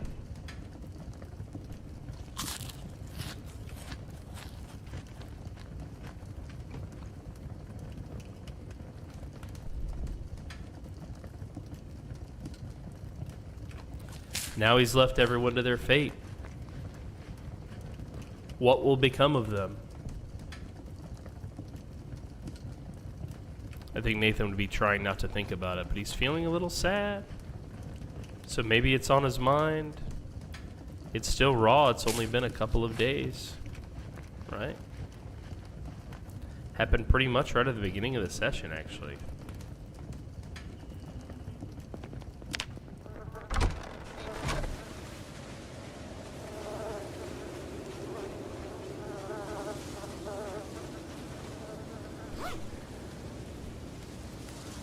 A big old dookie in the bush.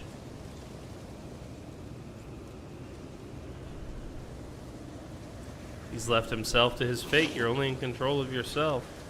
Yeah, precisely. I think that's a big part of how Nathan would see all of this. Whether he lives or dies now, it's at least he's the only one who has a hand in his future.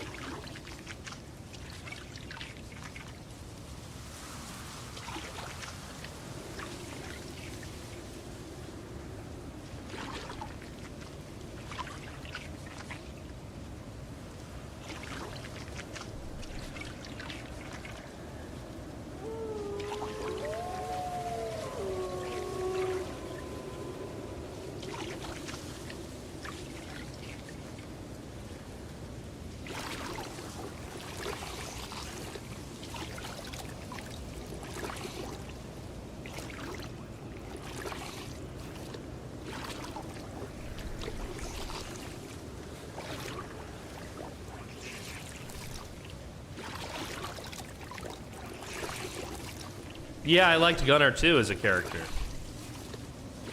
I did too. But I think when Nathan made the decision to leave the group, he knew in his heart that he would never see these people again. You know? I think that actually was part of the decision he was making. I will never see you people again. It's over.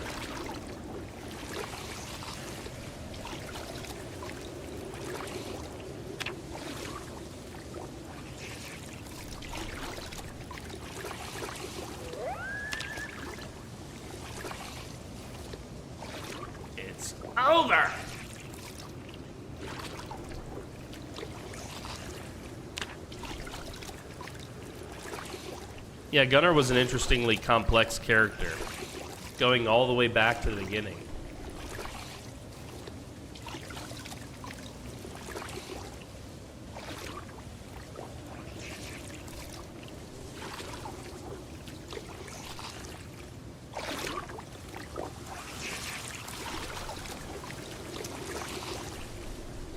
Yeah, I think that if we were to put it to a vote, most people would say let the story continue.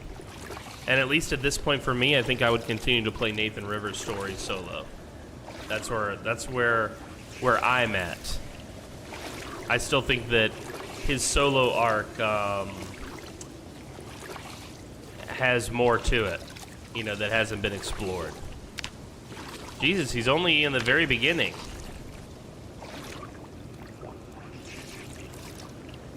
Yeah, we've got about an hour and 15 minutes left.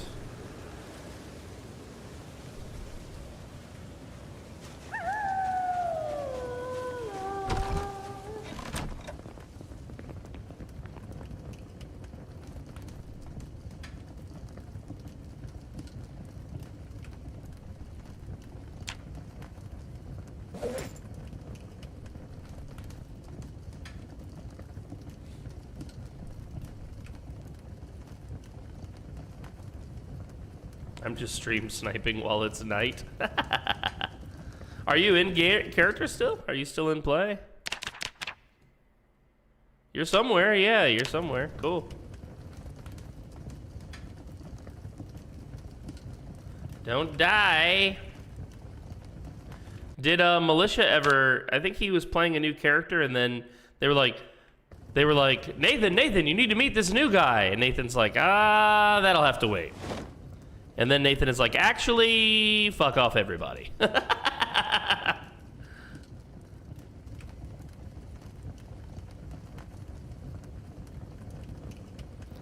It's officially Thanksgiving. Let's see what the plot team has in store for us, chat. My backpack here.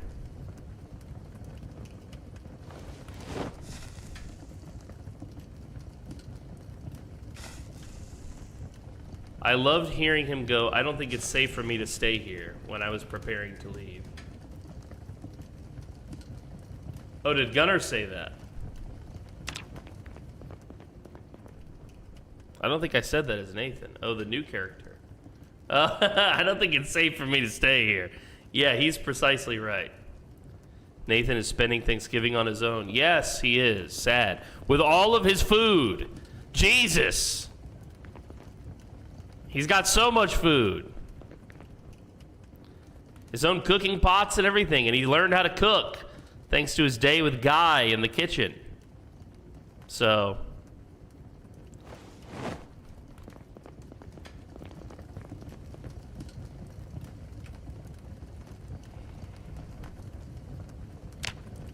the new character was Galahad. Oh, interesting. I didn't know. I thought it was Militia. I didn't get a chance to meet him because of how everything went down. Right note. November 22nd. I will never see them again. November 25th. It is 2 a.m. Morning. Thanksgiving. I try not to think about them. I try not to think about what fate the future has in store for them. Or me. One day at a time. I can only hope that as time goes on, I acclimate better to missing them. What's up, Mini Shop House? Good to see you. I don't think I do miss them.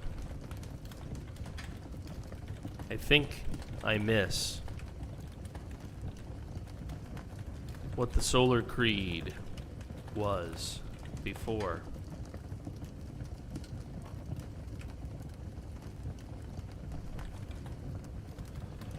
All of this. The Reverend's prophecies came true. His last was that I would see them all die. That I would be the last. If I return one day to Camp Elation, will I only find bones?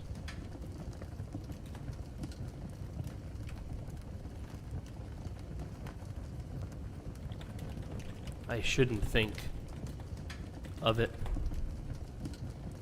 even a moment more. It saddens me to know that my brothers and sisters had become such fools that they would stand in the way of banishing the evil once more.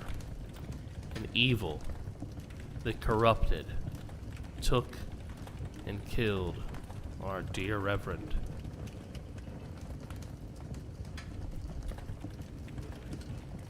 Happy Thanksgiving.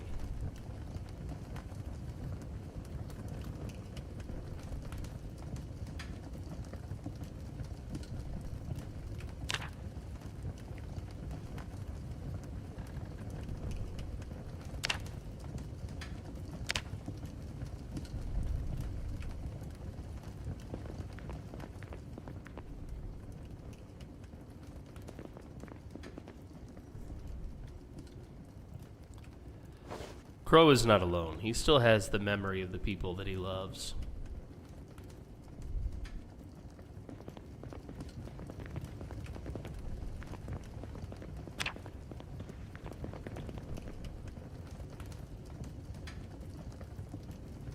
Can I not sleep?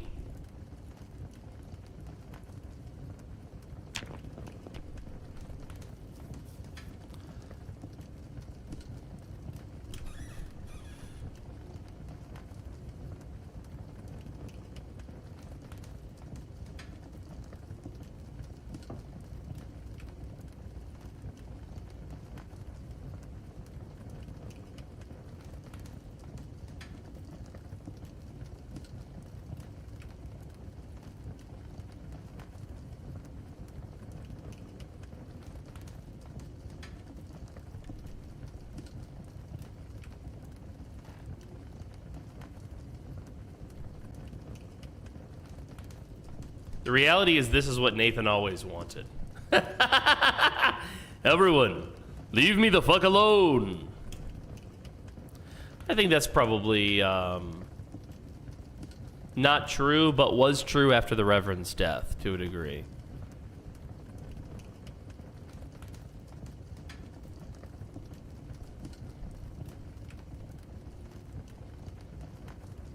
To a degree, I think, following the death of the Reverend, it was true.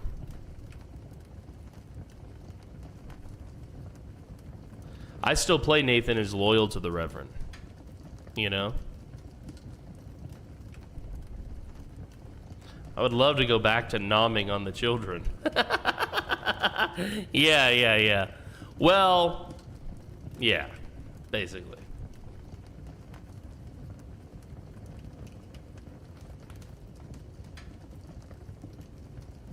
Perfect world, Nathan and Layla by the lake. Yeah, correct, yeah.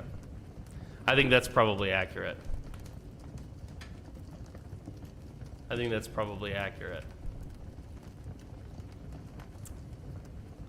Yeah, I mean, Nathan, yeah, it's hard to, like, talk about, but obviously Layla meant something to him. You know? And I don't think he's been as happy as he was when they had the chance to just, relax. You know? Get to know each other. That was nice. I think Nathan looks back on those moments, especially with longing.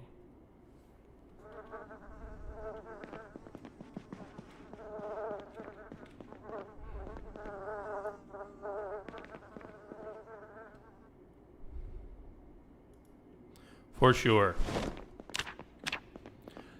Yo, what's up, Gimmick? What do I think about the new updates to B42? Bro, I love the physics. The new physics with the ragdoll stuff.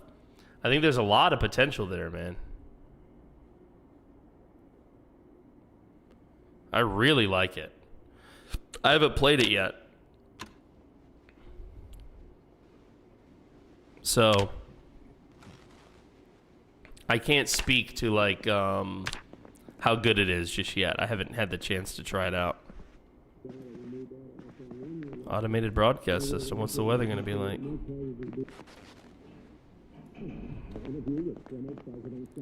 Knox power grid blackout.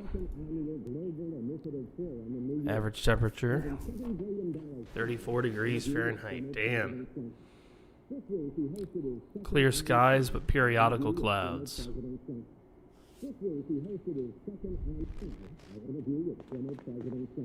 Like I shot at Zed and it did a windmill. Yeah, so it still needs some tweaking, huh? It sounds like. Very thick fog. Thanksgiving is going to be cold and it's going to be foggy, guys. I have to pee. I'll be right back.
Wow, I love it. There's an alarm.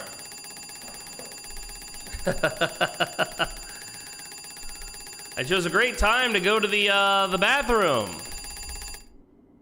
I keep clicking the alarm. Sorry, chat. Sorry about that. Oopsie poopsie. Oopsie poopsie, as I've said before. The multiplayer already has desync issues. Adding more physics doesn't sound like it's going to fix the desyncing. The ragdoll stuff has a lot of work. As Maul stated, they need to be less like the wacky waving inflatable tube guy. Yeah, subtle is probably better, huh?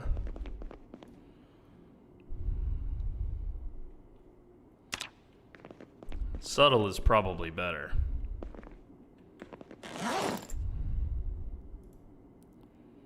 Grab rice. Grab beans. Grab, oops. Grab pepper. Did I not grab pepper? Grab pepper. All right. Rice. Beans. Let's equip this one on the back again. Equip primary. I have an idea to organize this place a little bit better. Although it will be less decorated this way. Which is a little bit of an oopsie poopsie.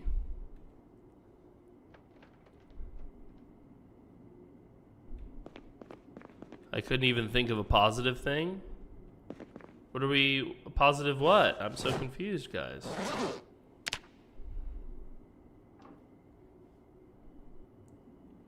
And Lunaria says, I think I was misunderstood earlier, which bothers me. Oh, goodness. Well, perhaps. It's hard to convey, like, complex stuff over the chat, you know? And we've all got, like... It's kind of like a weird thing where emotions are running high because of the events in the story, and we care about our characters. You know? Which I personally think is a great thing. You know, when a story makes me feel something, that's how I know it has value, like real value to me. You know? Oops.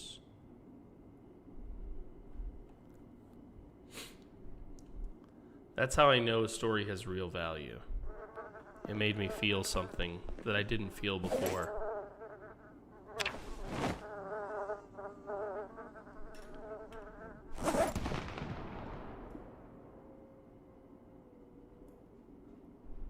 I'm not the only one around here.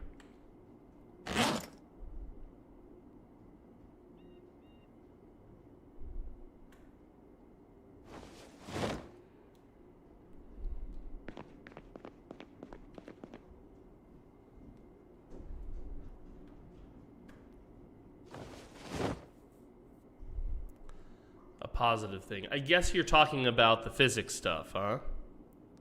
And I thought maybe you could... I speculated that maybe we could toss bodies now or like couches. Is that the positive thing that I said?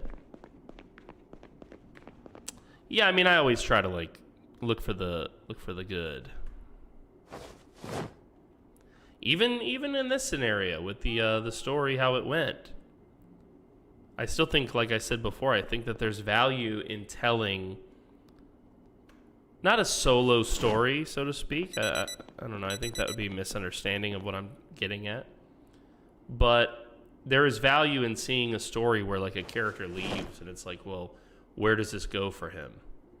And this is going to make Season 2 much different than Season 1 once I put it all up on YouTube. Which means a lot to me. I want the seasons to feel very distinct. You know?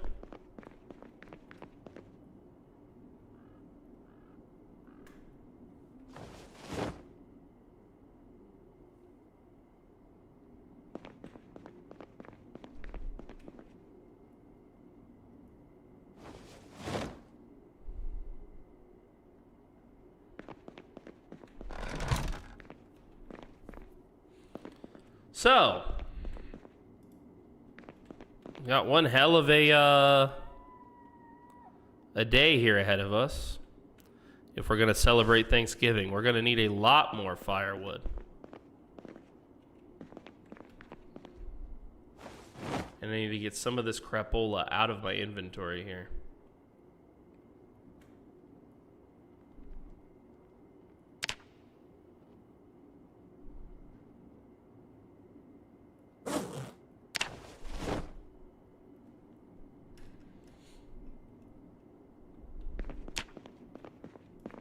I'm gonna die a lot in 42 with the muscle strain.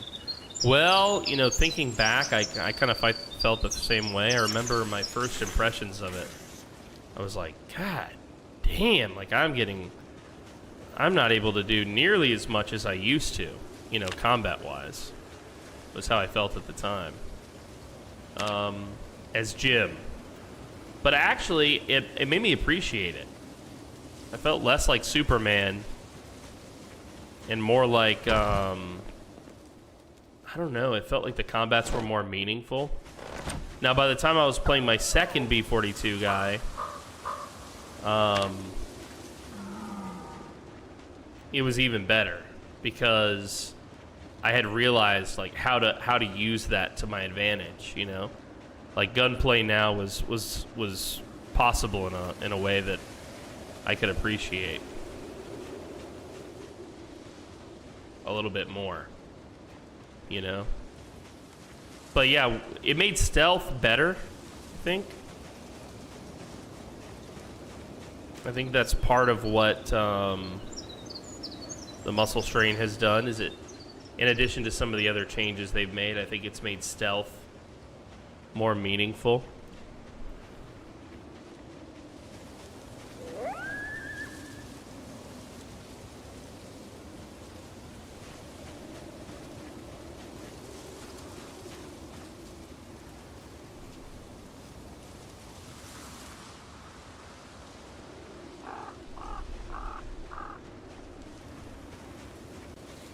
B-41 stealth was terrible.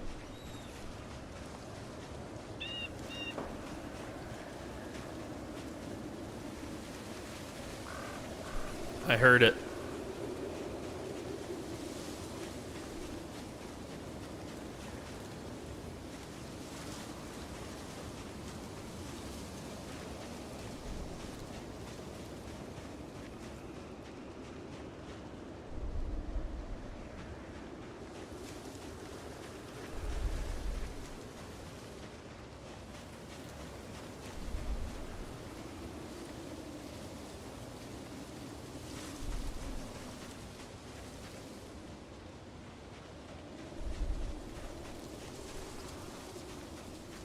Oh yeah, yeah. Well, I'd have to play some more B-42 myself because I don't think I could do a training day that would be valuable unless I did.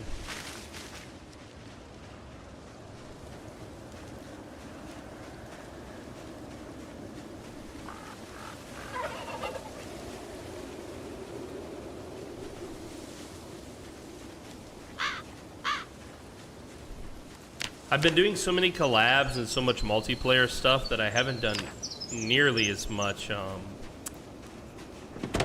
B-42 as I would like, is the truth of it. But something's got to give, you know? If you're gonna do left, you can't do right, so to speak, right?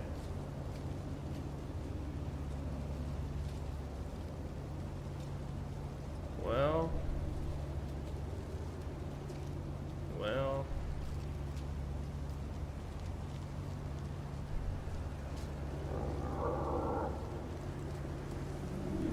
in terms of what I'm searching for next, in terms of where or what I should go,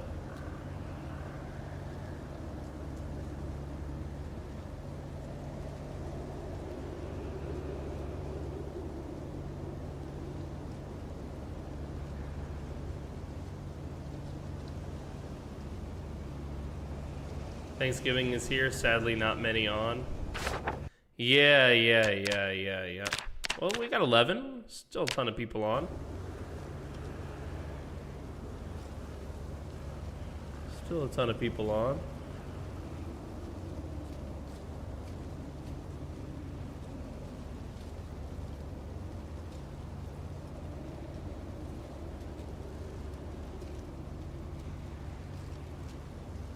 Good luck to my my Thanksgiving brothers and sisters. All right.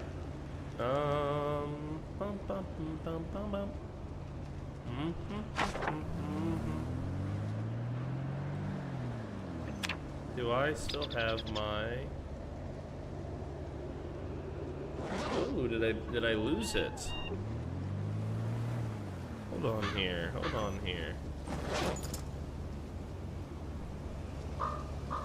Oh, I must have made an oopsie poopsie again. Yep.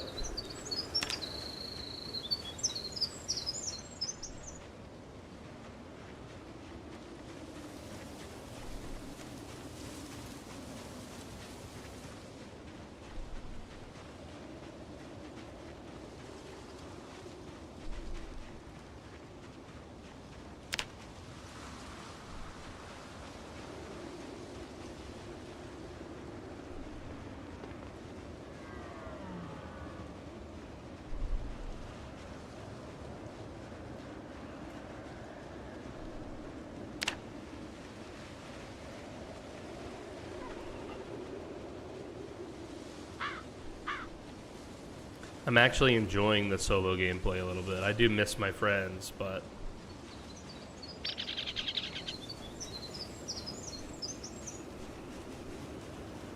I'm kind of enjoying seeing like where Nathan's story goes as an individual. All right, so there's a mistake that's been made here, which is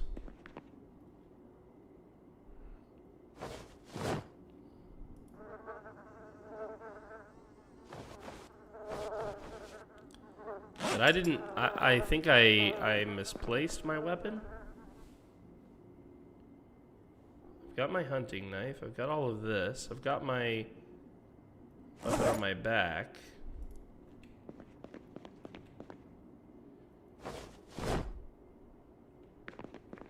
But where is my actual spear? My nice spear. With knife. Thank you. Also, here we are next to all of our materials. Can we make an axe? Is the question. Axe. Make stone axe. Chipped stone. Tree branch. Okay, so we could if we had to. Good to know. Good to know.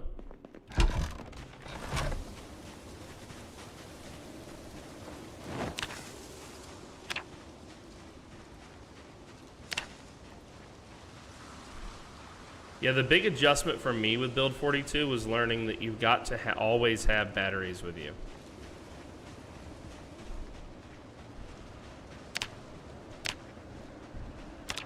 You basically got to have extra batteries galore.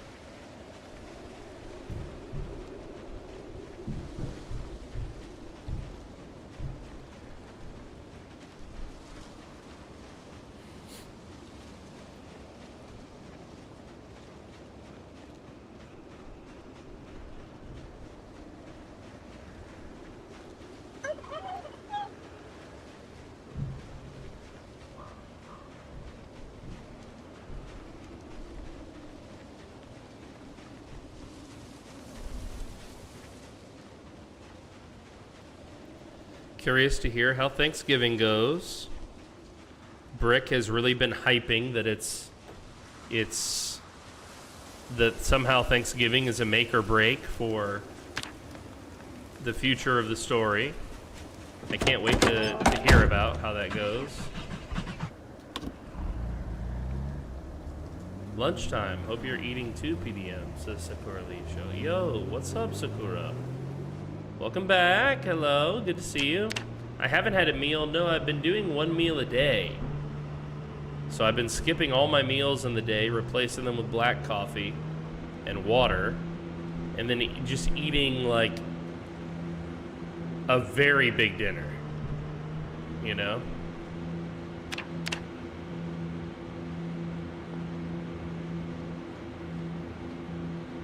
What are you having for lunch, Sakura? Nathan's a little hungry.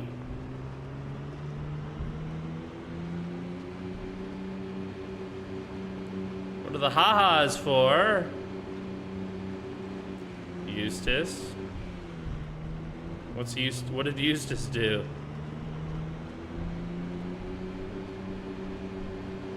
That poor old man. Rice, fried chicken, and veggies. Yo, Sakura.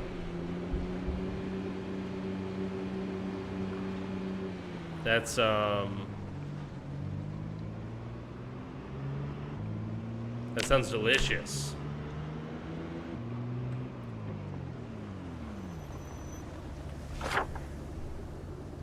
Eustace, are you making Nazi symbols with tables, Eustace? Eustace Poopstus. What are you doing, my dear Eustace?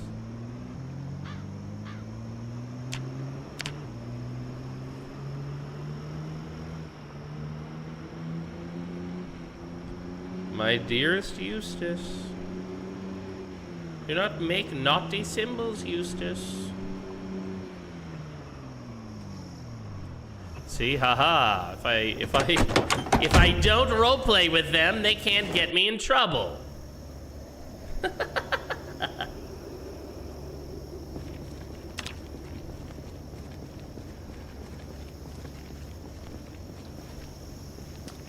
Okay, neither of these has gas. Good to know.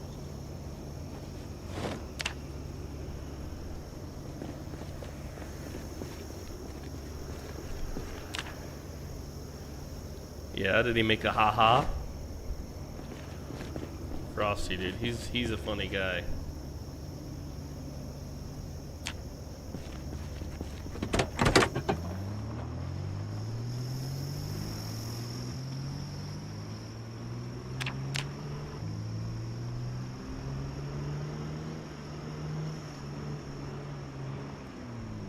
I would never accidentally build a Nazi hospital, says Oratory. Oh shit.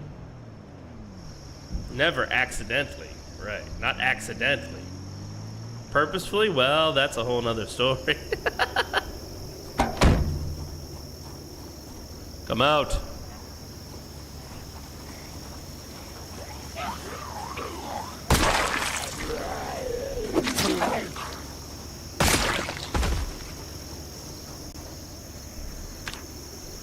Hospital gown.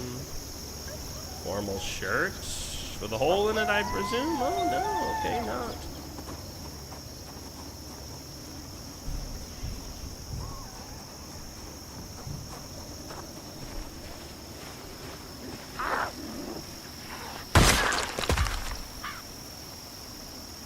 Louisville map.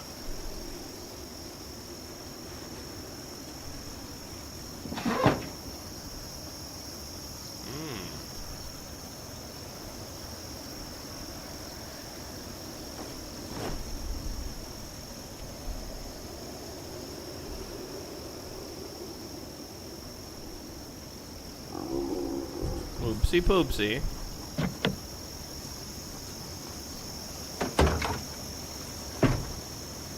TP. Don't mind if I do. Battery, we're gonna need that. Tissue, ciggies, matches, all mine. Thank you. Goes in the back of my badass truck.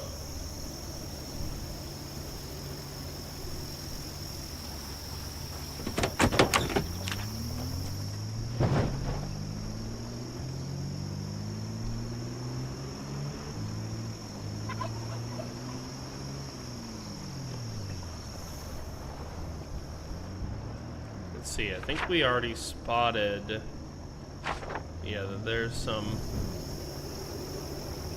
oh, they recently killed that guy. Ooh. Hello, everyone.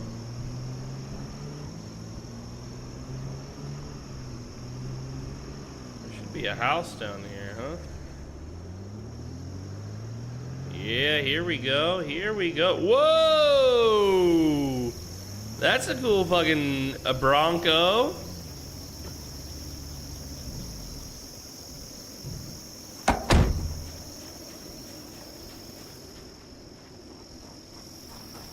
And it's white. Matches my existing stuff.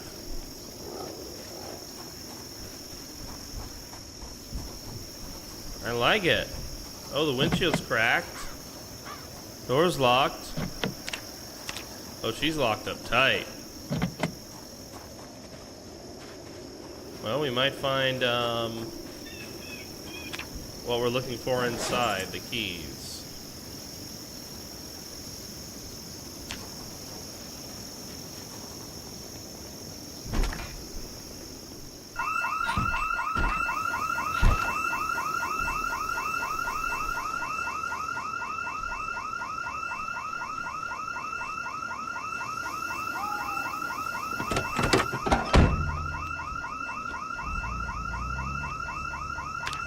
House alarm.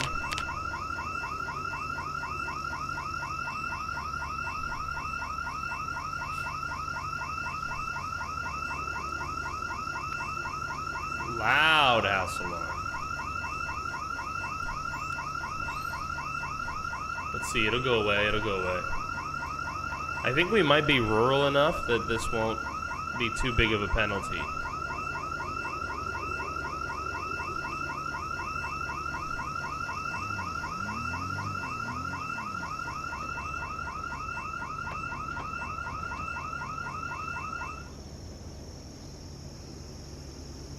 Yeah.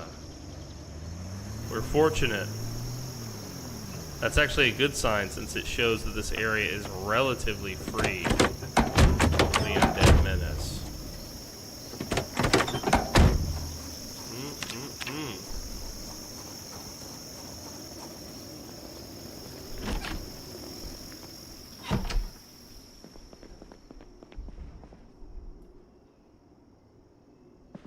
We've got another stove here. We only need the one, but still it would be good to know that there is another one here. We have to focus. I doubt there's any undead. We would have heard them making an awful lot of noise by now.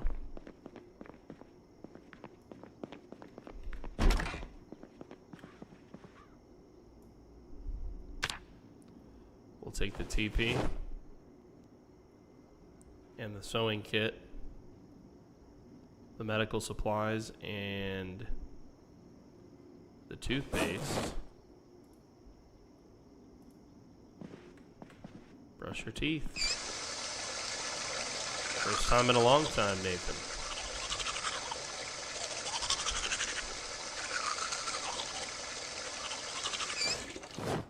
Hygiene, minty breath.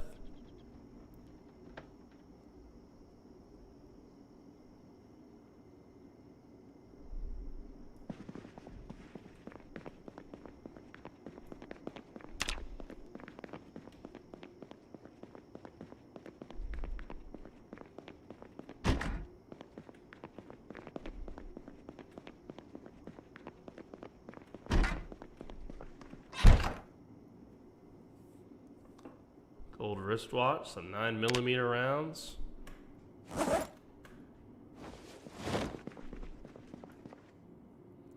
Vitamins. Empty notebook. A saw, which we have, right? I think in our toolbox. Really what we need is an axe. If only we could find an axe. Oh, a pillow. We'll have a little creature comfort. Why not? Cooking Volume 2. We're almost through Cooking Volume 1. Might as well. Duct tape, box of nails.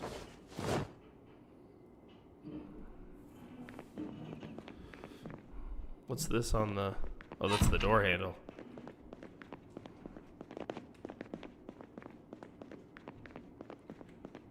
Any interesting books?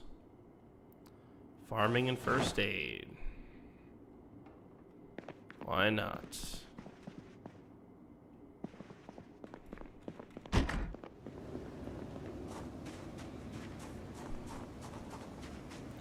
Oh! The key is just right here on the grass, bros. All right, well now we get a chance to check this thing out. We might tow this back to the house.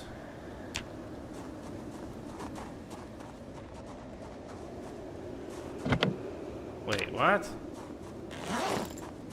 Did I put the key in here like a fool? Yes, I did.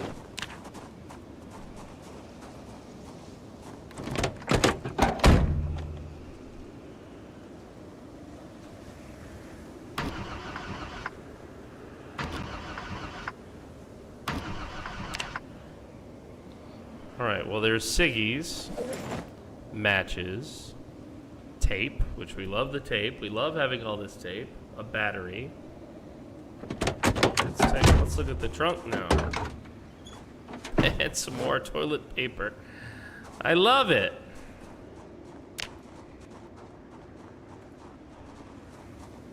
What's up, K Bizzle? Good to see you. Welcome back to the show. We're doing a role play, but my character has left the gang, so he's solo right now.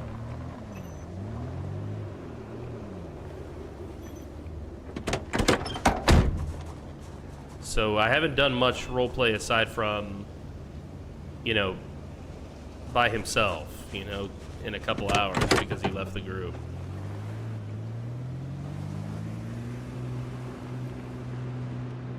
Good to see you, K. Bizzle. Left the gang. Actually, he was the leader. But like a reluctant leader. And they basically defied him. He told them that someone in the group was trying to summon the devil. And they basically... Yeah, they did not kick him out. He left. They stood in the way of him kicking out the devil summoning dude. And he was like, okay, you can stand in the way, but if you do this, you'll pay the consequences. Yeah, he's trying to summon the devil, bro. We're a cult, so we're very sensitive to such devil summoning antics.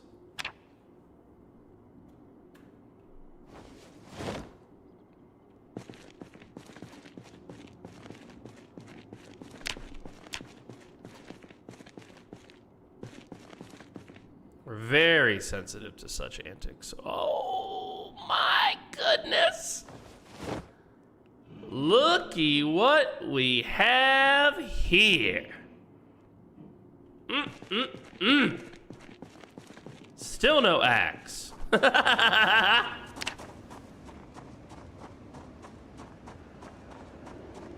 Still no axe.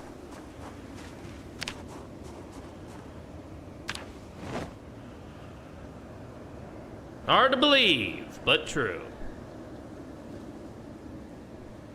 I've purposefully avoided crowbars this playthrough because Rex used them in Season 1. And they are my favorite weapon, I'll admit. I'll admit! Okay, so we got some tires, which are nice. Really, I don't think we need the rest of this.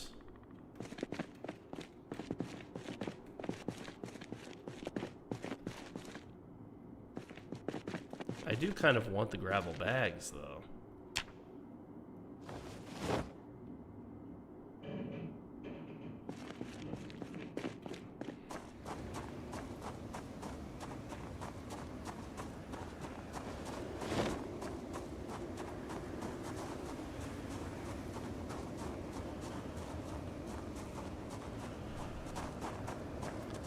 Yeah, so basically our cult leader was killed by the cult quite some time ago. My character took control of the group and tried to, as best he could, be a good leader and split the responsibility among the group and whatnot. But he made a terrible mistake. He let some outsiders in, and the outsiders were not part of the cult. They were not religious. They did not feel the vibe of the cult. And so there was always like this tension with them. And my character couldn't reconcile it, you know, and he had thought he had made a mistake by letting them in. Turns out he was right. He did. One of them was trying to resummon the devil, the evil that they had, you know, purposefully banished once before. It was the thing that had corrupted the old leader of the cult. You know, was communing with this I don't know if you want to... My character is a native, so he calls it a spirit, but maybe it would be called a demon or something else. I'm not sure.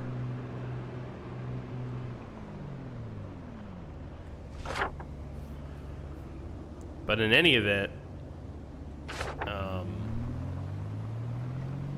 one thing led to another, and when he finally confronted this demon summoner, this devil man, his right hand woman basically like rejected him and stood in the way of the conflict. And I think she assumed that maybe Nathan was going to kill the guy, because Nathan, in all fairness to her, Nathan did have a gun pointed at the guy, and the guy was handcuffed. But then she released him. She released Nathan's prisoner and stood in the way of the gun. And Nathan said, you know, okay, if you do this, you'll pay the consequences. I will leave and you will never see me again. Back off. Get out of the way. And she refused. So Nathan left the group. He quit. He left them leaderless. Left them in the hands of the Devil Summoner. Figured they'll figure it out.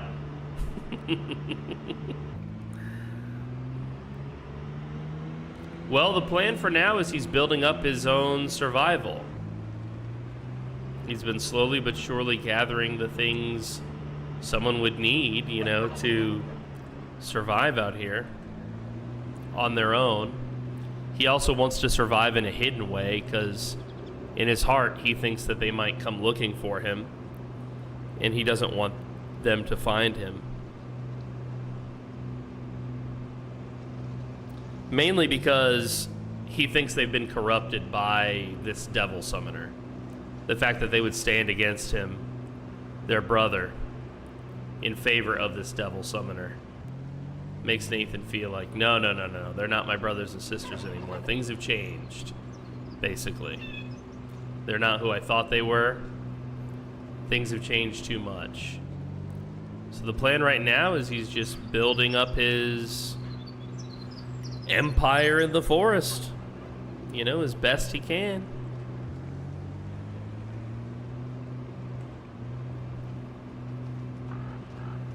We found this badass truck that's a white Bronco that looks like his personal vehicle, so we've just been hauling this now back to his little base.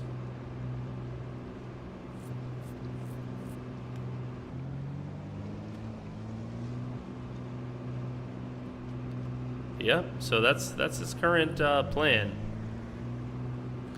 I don't have a plan for him to try and get back to the others or find them or anything like that. I think that would not be consistent with his character. But obviously, me out-looting, them out-looting, there's certainly the potential that we'll run into each other. And if any of them did come to seek Nathan, they may very well find him. Probably not at his secret base, but on the roads or out looting, they might discover him.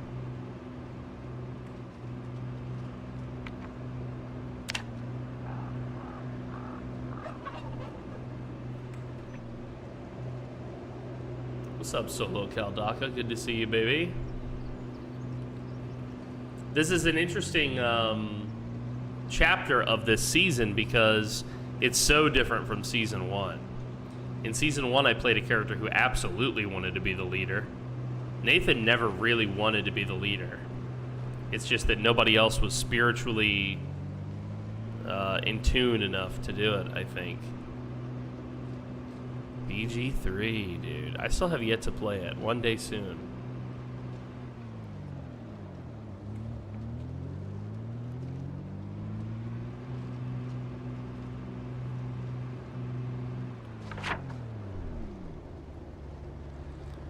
Well, we're getting close. We're getting close.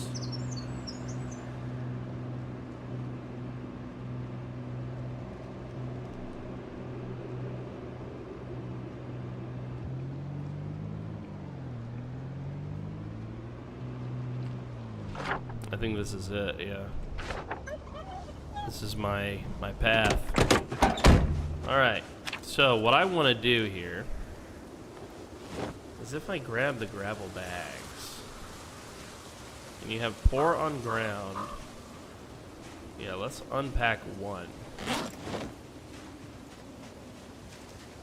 Ah, here we go, here we go.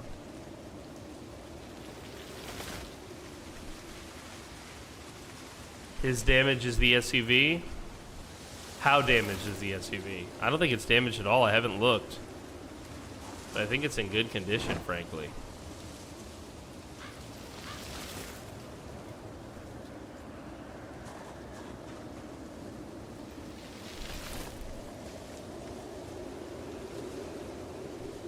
A playthrough of BG3 with a community party? You mean I let you guys build my tunes, or do you mean I play with you guys in BG3?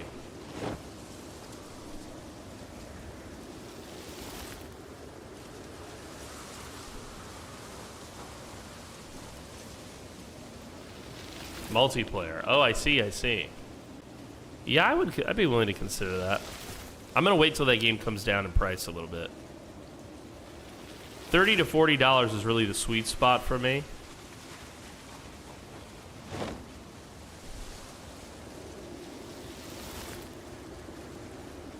There are mods to have a larger than 4 party size. Might be best just to choose like 4 people who, you know, will play with.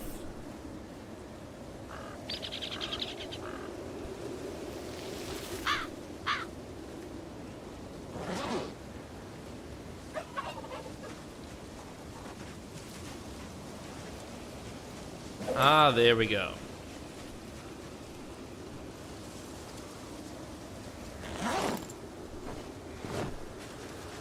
Got to be some dedicated no-lifers. Yeah, for sure.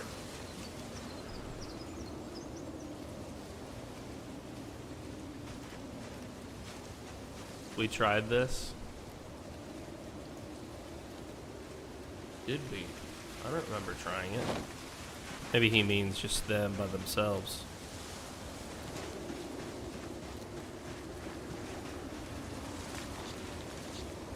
Take some dirt. Us and the cult tried it. I see.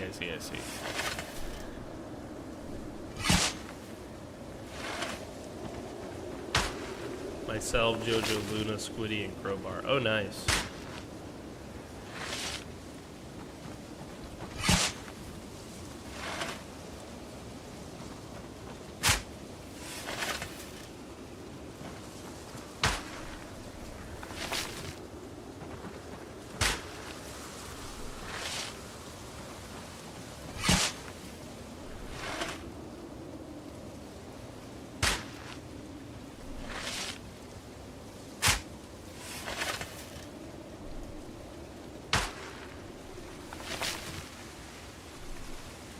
Alright, that's all we really wanted.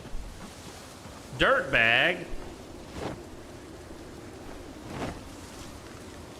Dirt bag.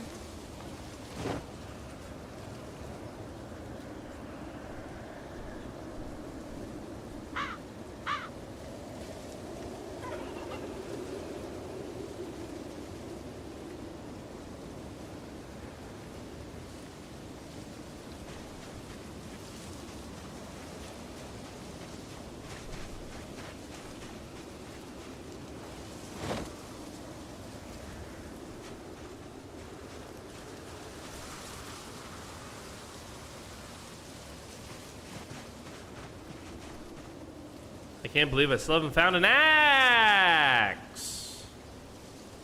Gas can, here we go.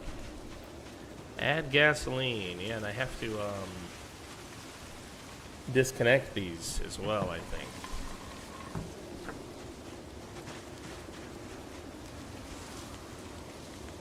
Oh, they're already disconnected. Very nice.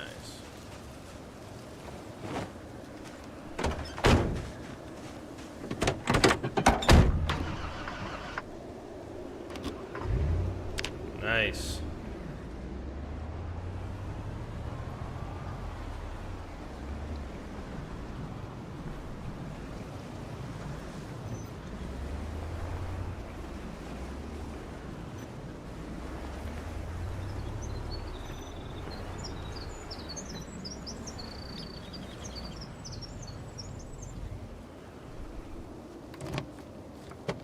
Let's lock the doors. Let's lock the trunk. Lock that door.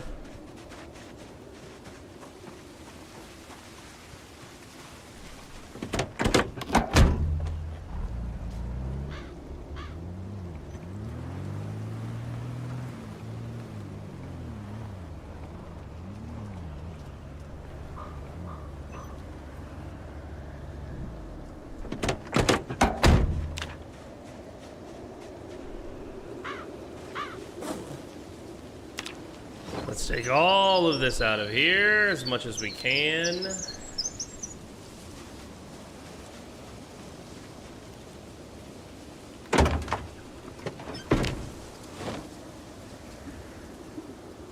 is 58. I think the other one is not so big.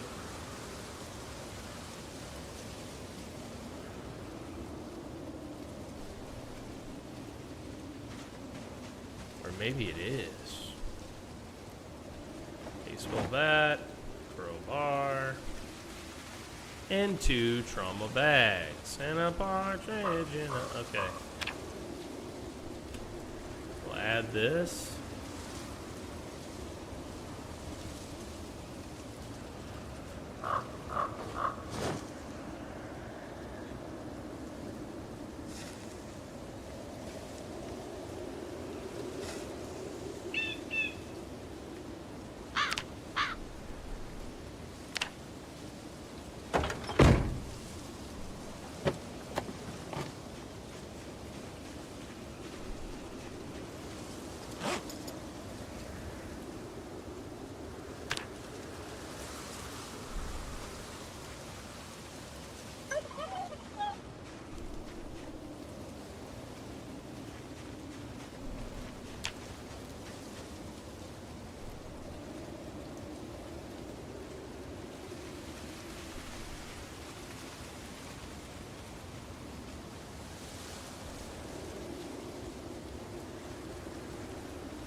Ooh, some testing. Testing. 1, 2, 3.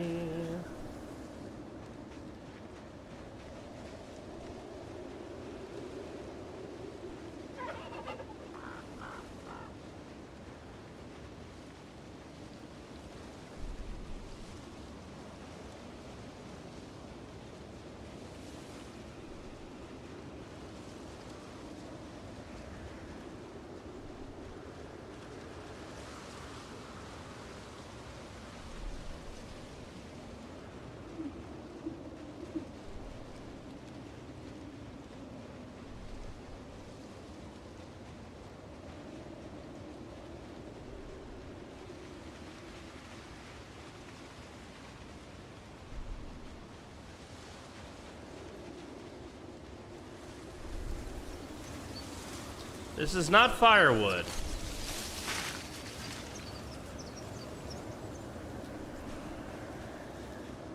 But it will burn.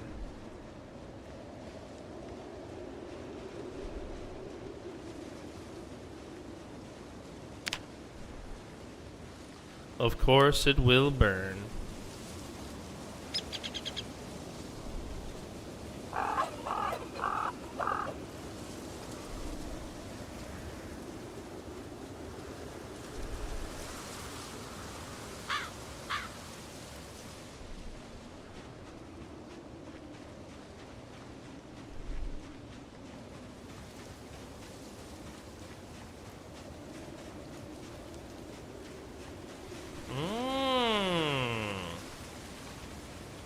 Now that is what we want.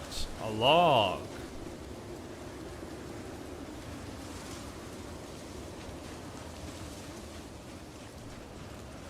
Another log? No, a roach. I don't want that. Oh, there's lots of shit down here. Look at all this. Thistles. More shit for the cabin.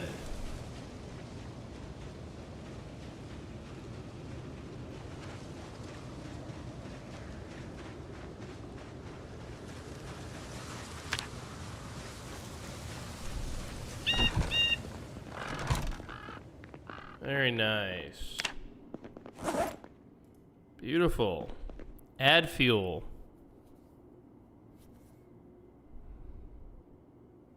All.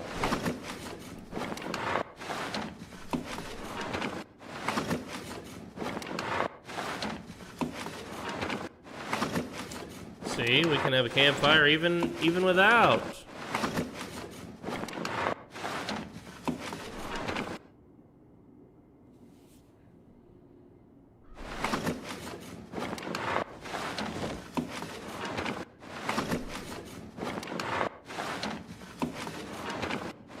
Pine cones? How much time do we have already? 10 hours. Not bad. Not bad, not bad.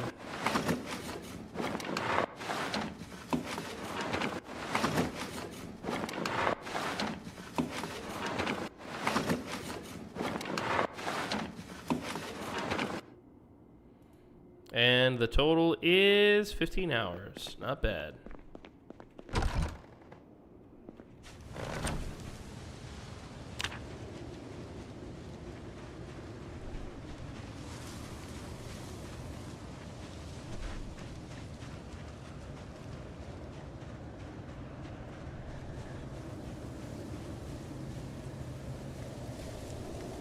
Discard.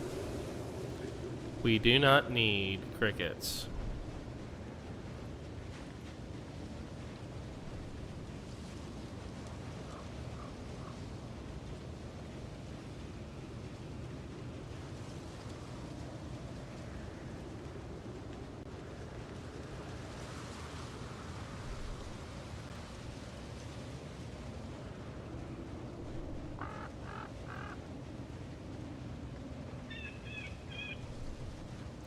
The weather isn't great for foraging, but we've almost got enough. I also wanted to have a little bit extra fuel, but at least we have enough fuel to get us through the night. On a long enough timeline, I'd like to cut down the trees leading up to the cabin so that we could have a way to bring the car straight in.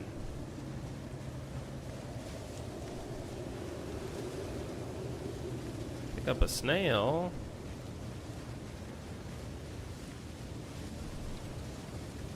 Discard poison berries. We don't need those. Black sage. Very nice. Are we close to leveling foraging? No. Negative, brother. We are still so far. Discard mushrooms, yes, yes.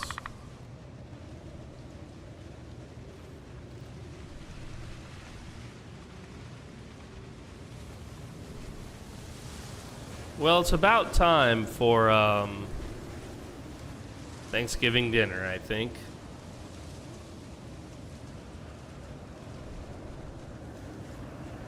Nathan, alone. Cooking for one.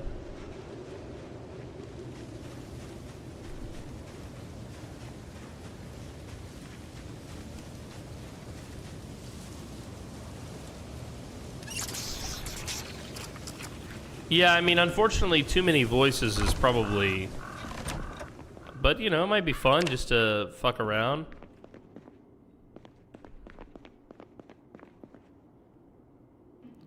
Let's see, let's grab a bit of newspaper. Let's place Nathan's weapon on the counter.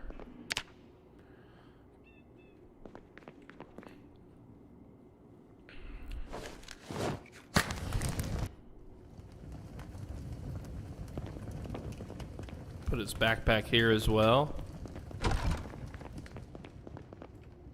Oh, we should probably tend to his wound. Actually, now that I think of it.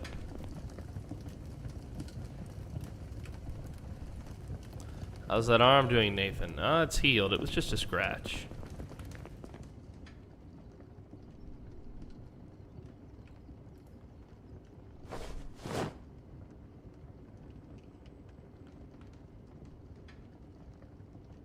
Having one face and the rest being the muscle. Interesting, dude. Interesting take.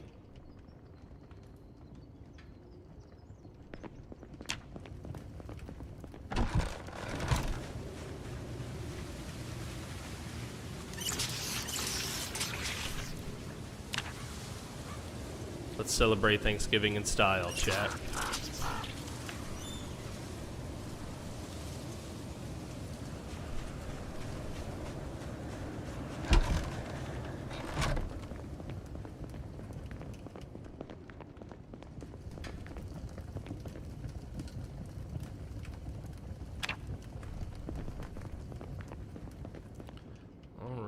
Place rice in a saucepan. We will create a soup. Nah, stew I think is better, huh? With, is beans really all we have for this? Oh, maybe my, I can't open it. It was in my bag. Uh-oh. Clusterfuck content is content. I like that, buddy. I like that. Put some wild garlic in the rice. Some pepper.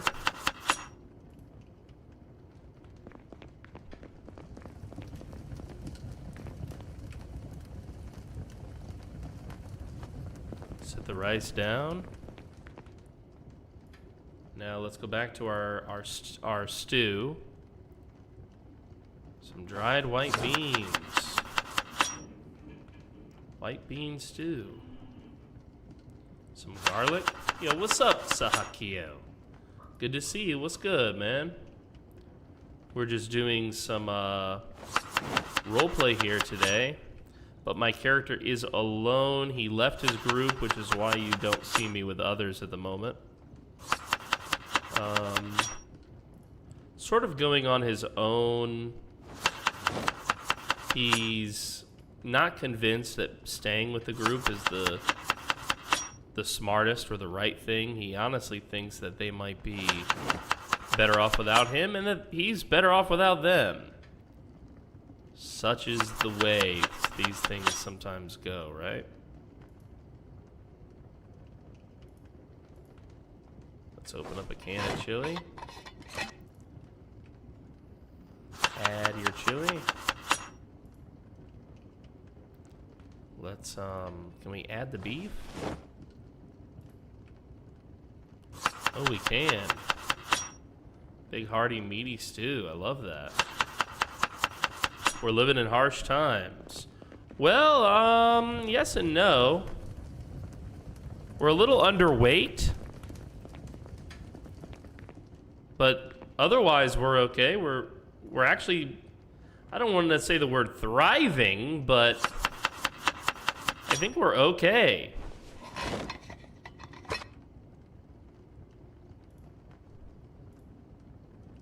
Stir fry, some garlic. Can I add the corn? Some tomato paste. Some butter. Some lard. Some pepper.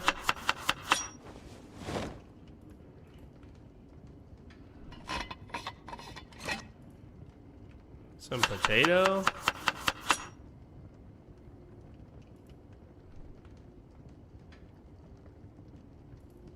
And maybe some tomato, if it'll let me. Yes.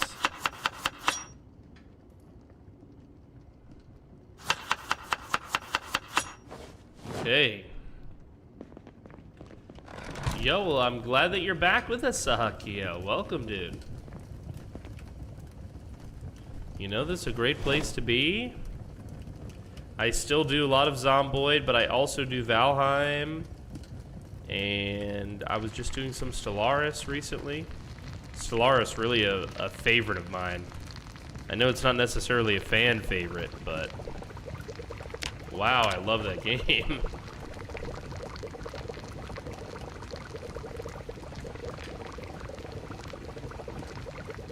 Fabric, needle, and thread required. I think I've got almost all of that.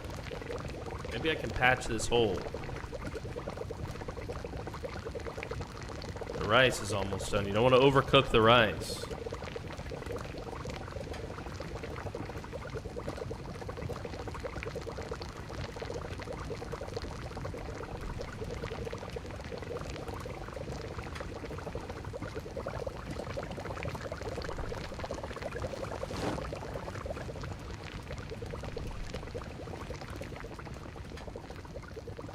Sewing kit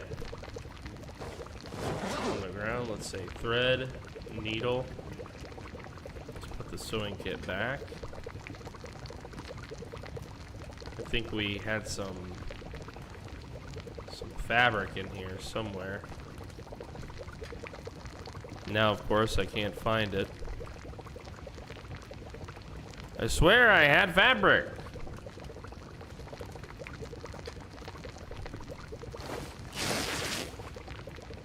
Rip these socks if I have to.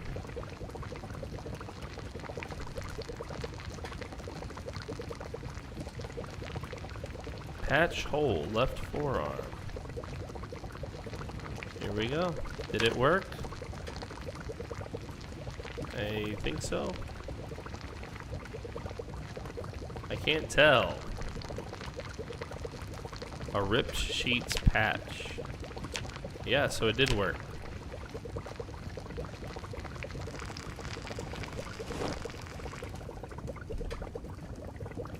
See, I don't think we're living on rough times at all, actually. I think Nathan is kind of thriving on his own.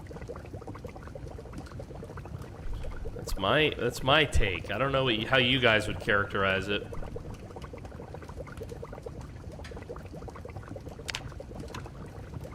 But I think we ball, baby.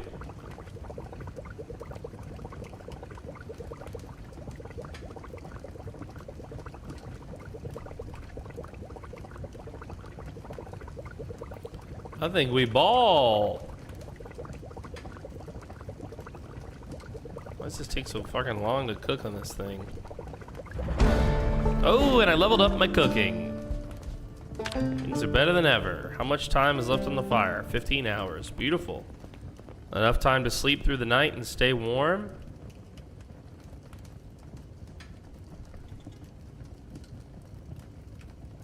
Let's see here. Bowls. Empty bowl, yes, that's one. I think there's more in here, yes. Perfect.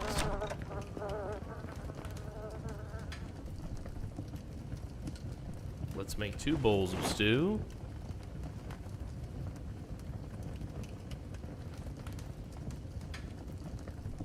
Perfect. Empty cooking pot, we'll put it back where it belongs.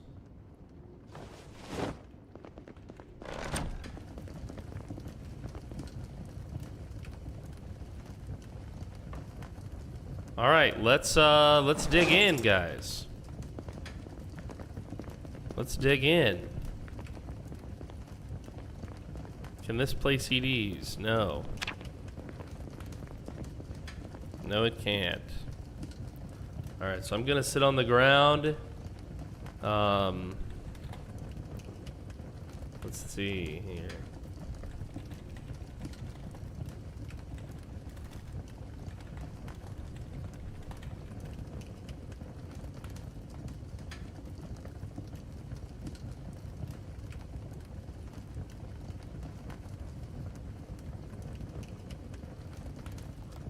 Let's see here.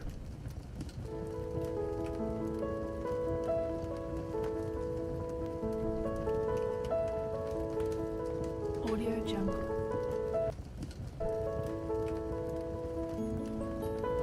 Eat some rice.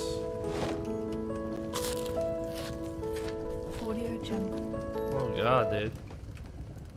Can I just have some Thanksgiving music?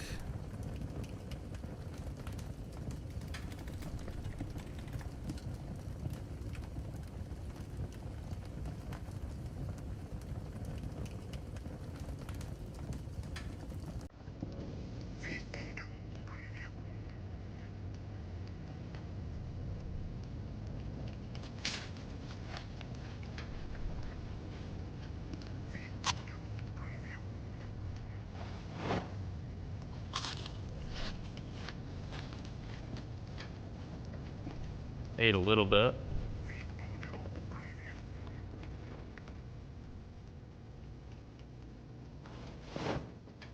Get our picture of Layla over here.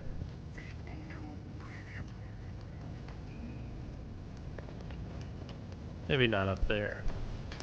How about down here?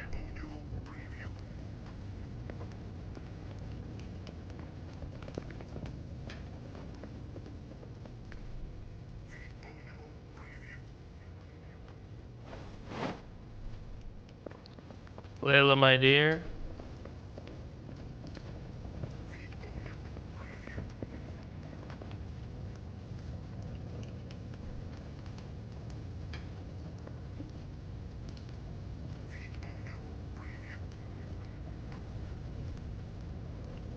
That one's for you. And we eat, we ball, we enjoy our Thanksgiving.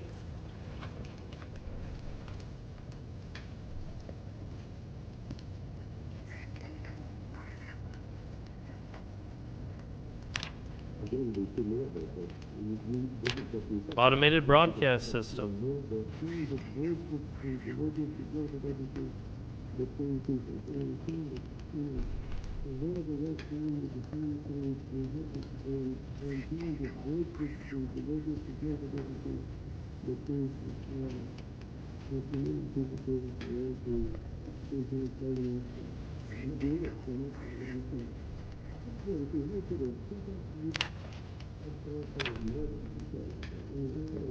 Very thick fog. That's 2 days in a row. I didn't actually see the thick fog yesterday, so stand up before exercising. Okay, okay.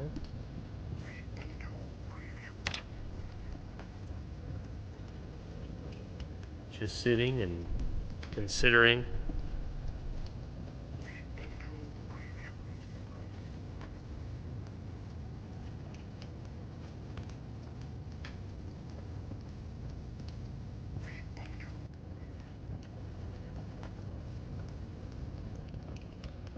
Well, that music kind of sucked.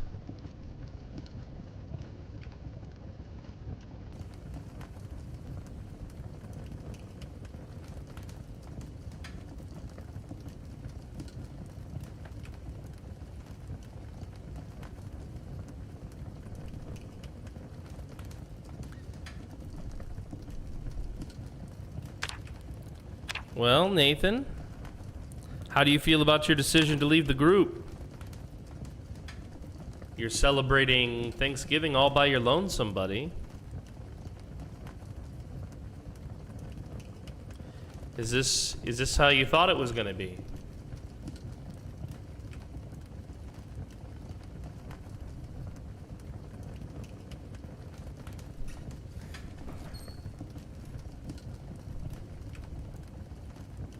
The game is gonna go past normal time. Okay, okay. We're into overtime now, chat, apparently.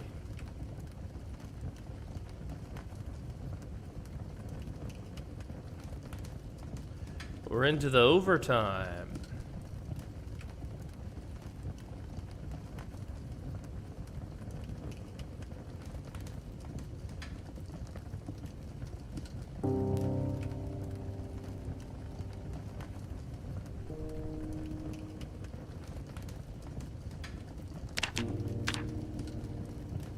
I even stayed up late for this. I will regret this in the morning.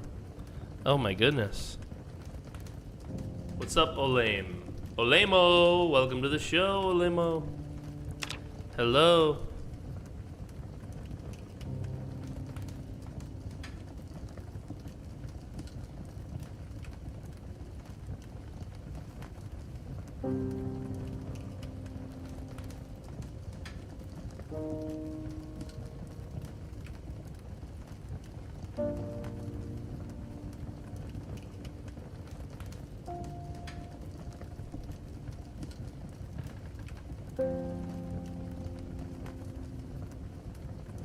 Let's eat some more, huh?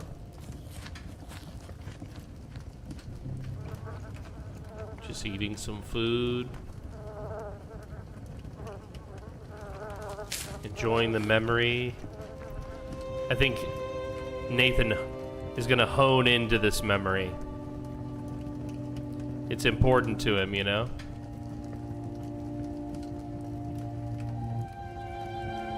She was important to him.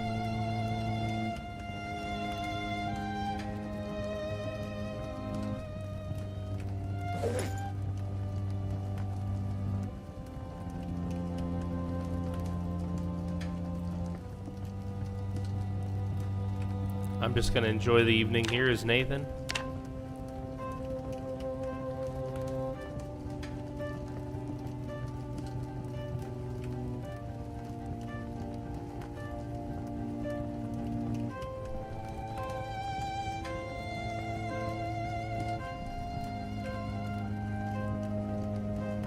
He's finally gaining weight again. I'm just keeping him well fed this evening.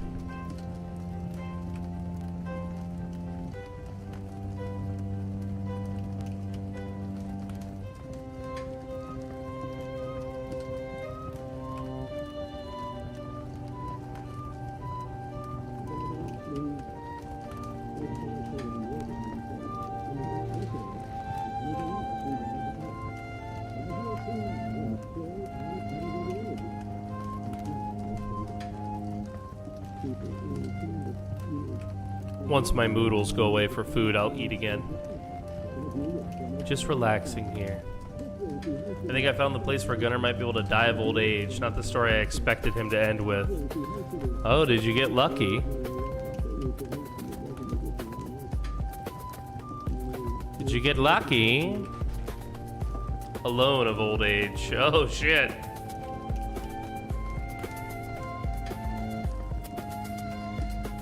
Nathan is having his meal, his Thanksgiving meal, alone, with just his memory of Layla to soothe and comfort him for the day.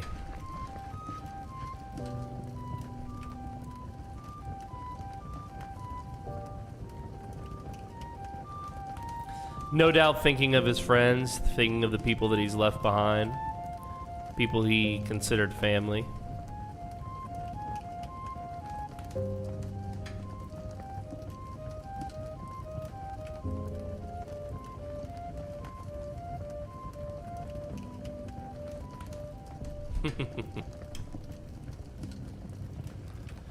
Interesting session, you know. I kind of had a feeling it would go somewhat similar to this.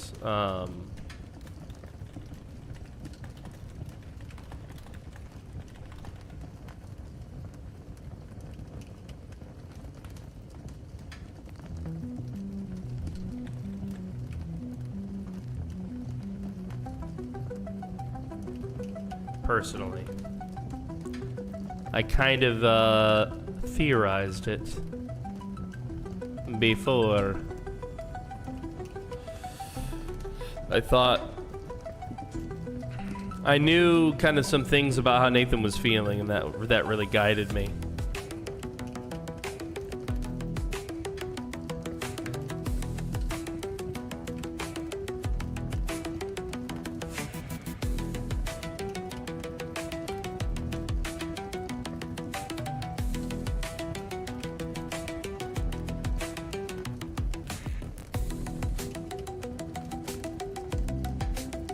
Nathan's got a big old poop cooking.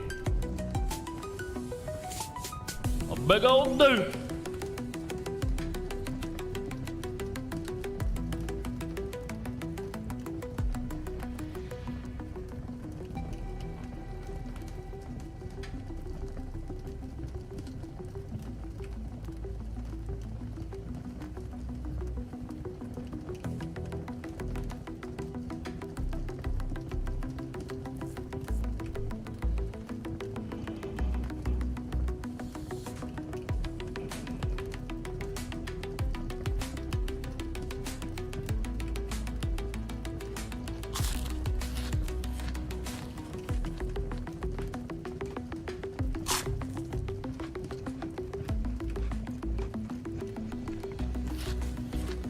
See you later, Horatory.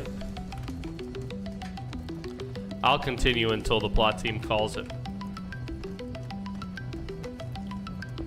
I'm not sure when they will call it. I think they said they want to go a little bit later. They must have a story event. Sahakiel, thank you so much, man. I appreciate that.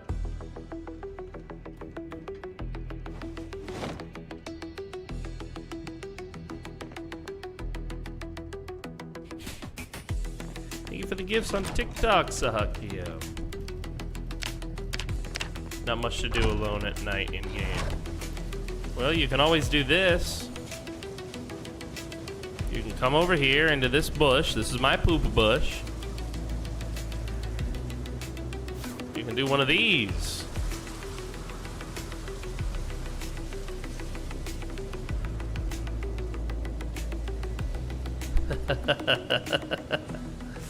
Damn, it's a big dookie. I've been using different toilets every day. Must be nice.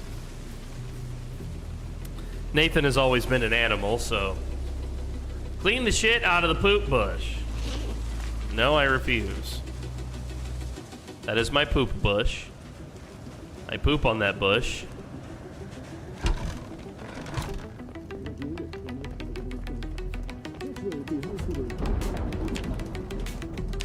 Oh, did you hear that? There was a storm.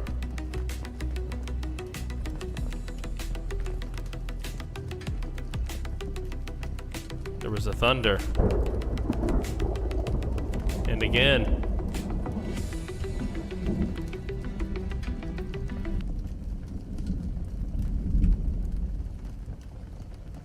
Uh-oh.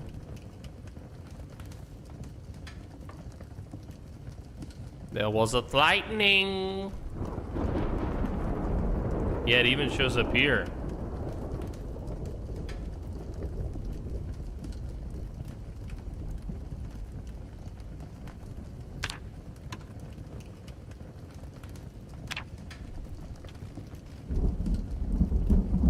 I've only shit on my feet twice as Gunner.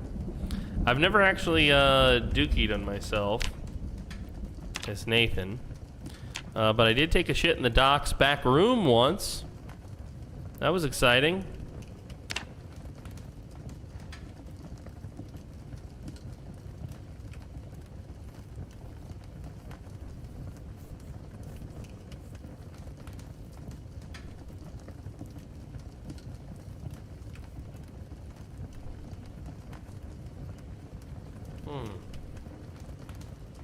The automated system was wrong. I don't know why you poop all over yourself sometimes. I've had toilet paper every time. I think the toilet paper has to be in your main inventory. And that's all I know.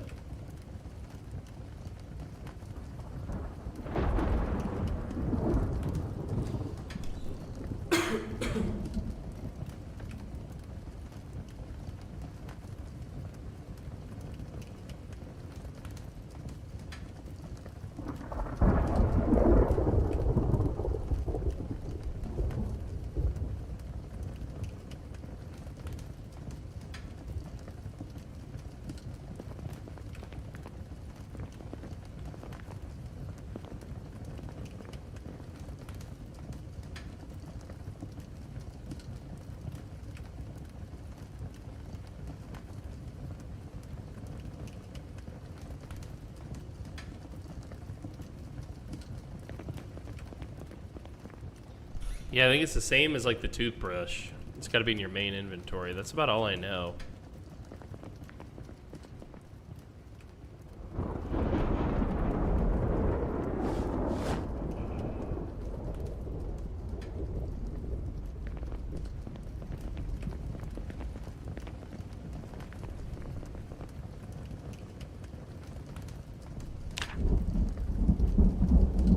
It's a lot of lightning. Glad to be in here. Frankly.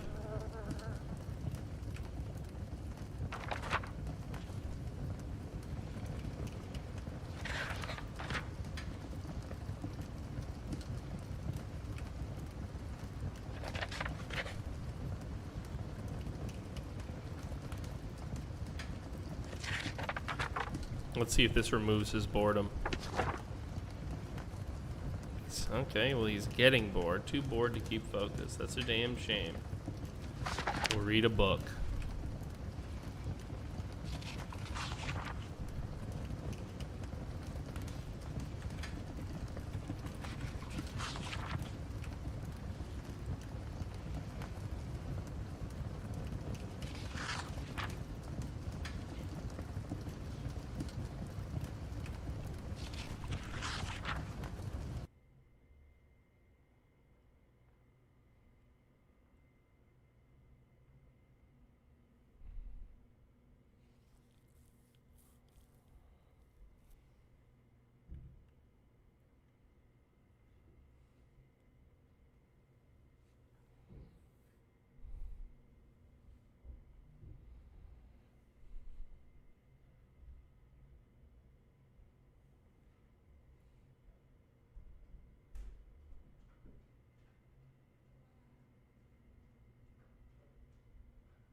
Automated broadcast. Oh, it just cut out. Grid blackout.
Are you seeing nothing?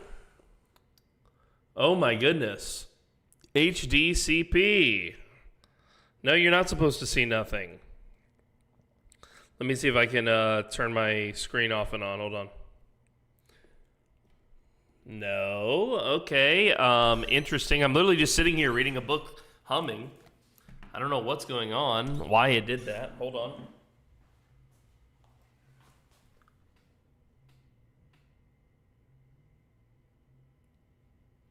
No, you're not supposed to see nothing.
Hold on, this is more complicated than I thought. I don't exactly know what happened, but I think it had to do with me playing that music.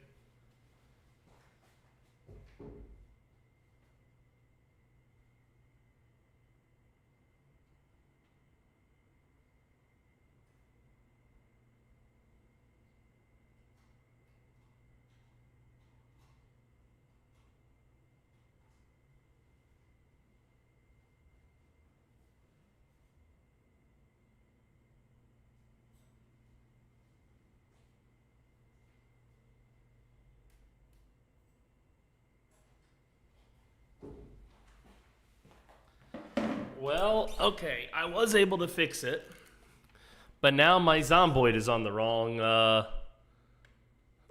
screen. Hold on here.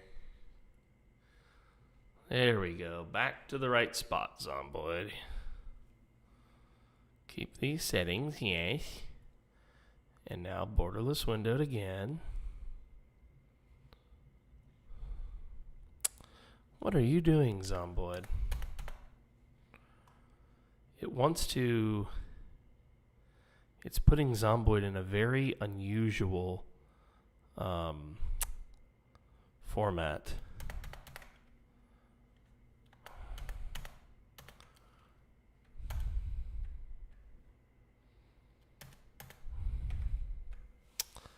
How do you... things are deteriorating on the server. Are they? How did they deteriorate? I'm so confused. Did I do something stupid? I don't mean for I mean, I'm sure this is not like, I don't know. Let's see, borderless window. There we go.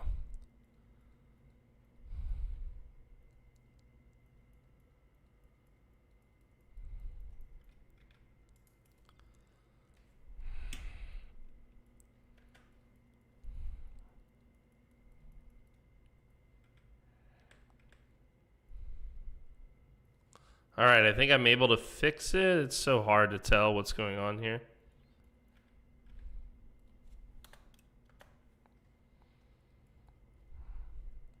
Well, the good news is I got my gameplay back. The bad news is I can't click anywhere. Like, nothing is cooperating when I click somewhere.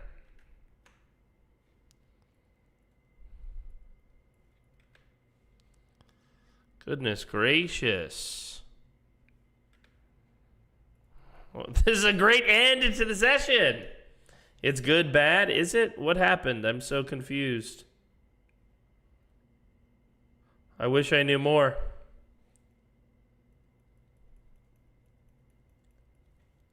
Alt F4 and restart the game. Yeah, I think at this point I need to. I don't think you're wrong. I think it, I think my game was all sorts of screwed there at the end.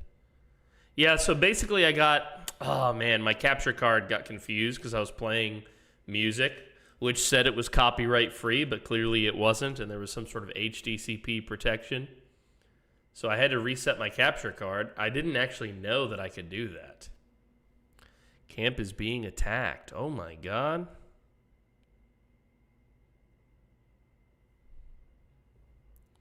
Campilation is being attacked, says Trundle. Here, guys, check out my friends who are also broadcasting this. Okay? Surely what they have going on is more interesting at the moment than me.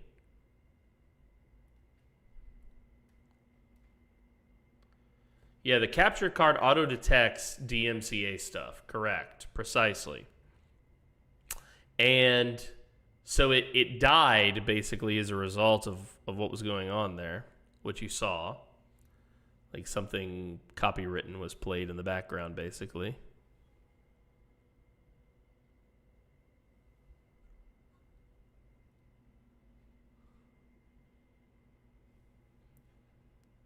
Yes, and Lunaria, that's right. I need to tab her as well. I hope she's okay.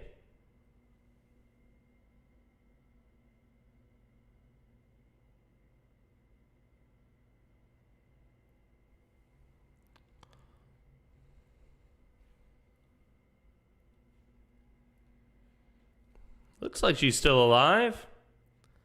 All three of them are alive.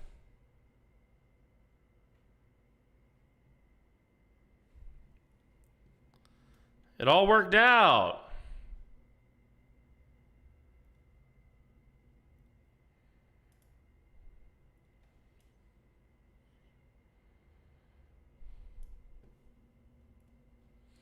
Yeah, they are being attacked. Holy cow, looks like it's quite the scenario there.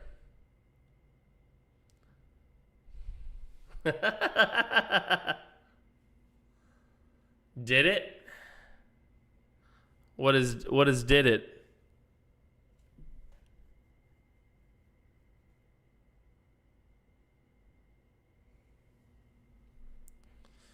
Yeah, I mean, Nathan would suppose that the attack... Yeah, correct. Yeah, correct. Well, basically after Nathan tried to trap it. Yeah, correct, yeah. Add fuel. Did we read it fully? Yes. Add fuel. Electrician Volume 1. In you go. Well, Nathan is cozy. He's learned a little bit of tailoring. You said looks like it all worked out, did it? Oh yeah. Well, I mean, you know, in a roundabout way, it did. Nathan tried to warn them that they were resummoning the evil that we had already dealt with, and not to do that.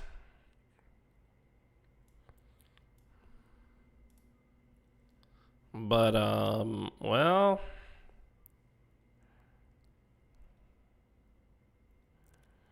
they did not heed the warning of the man. Let's put it that way. Can you fill an empty beer can is the question.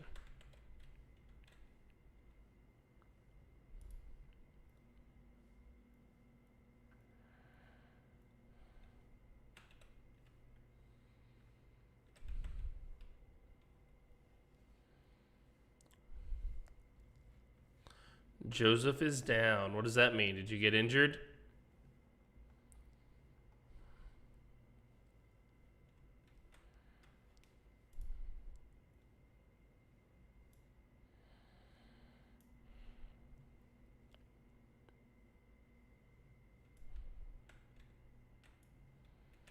Snail uncooked. I got trapped because I couldn't see. Goodness gracious. Trapped? How did you get trapped?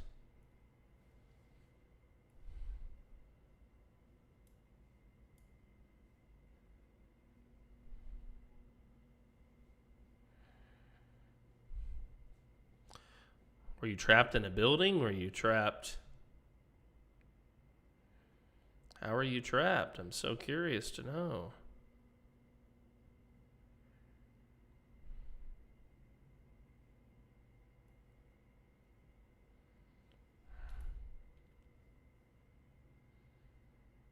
This does give some unhappiness to eat a snail.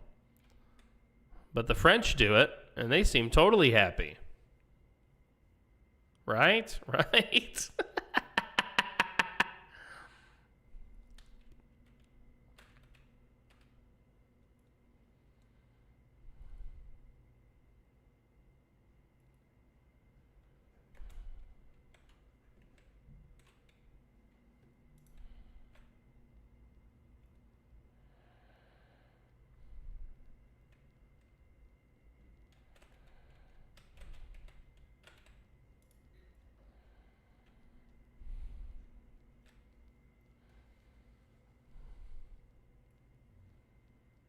Kettle of water tainted.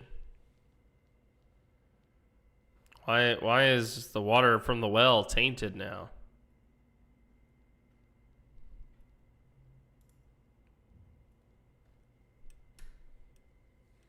Well, I mean, I think Nathan would feel some type of way about what's going on.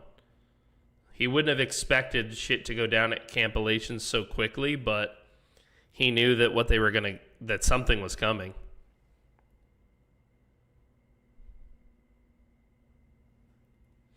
Okay, I see now. So I didn't get the water from the well.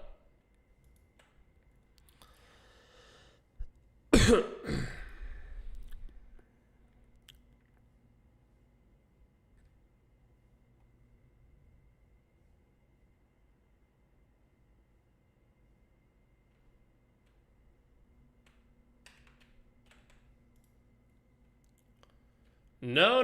I don't think you guys have done anything wrong. Nothing you say is going to change what I do as Nathan. Nathan has no intention of returning there.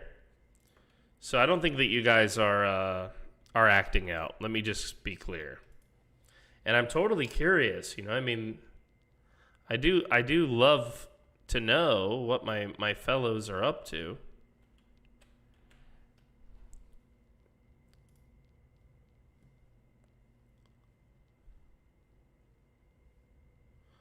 Mug of water.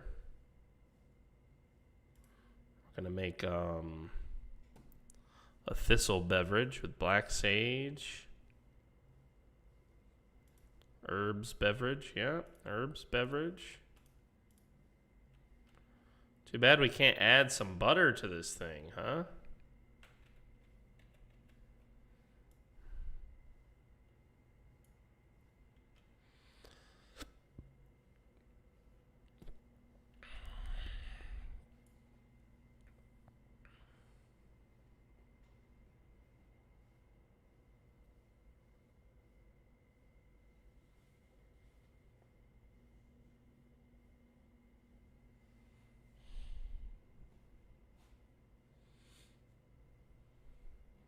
Yo, what's up, Titer? Nathan is having some thistle tea.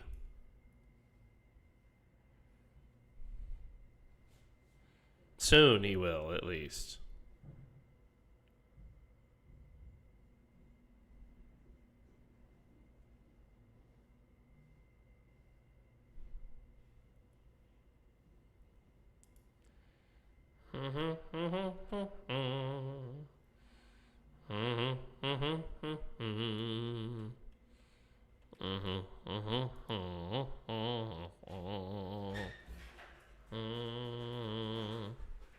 Oh, Pinkerton, thank you, Pinky.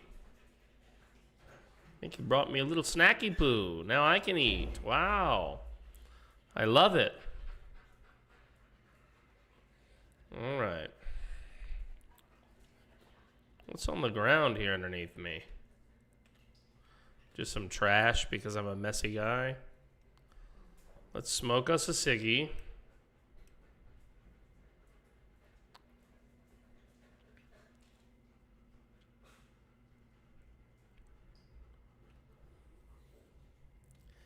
And hold on, I'm looking for my...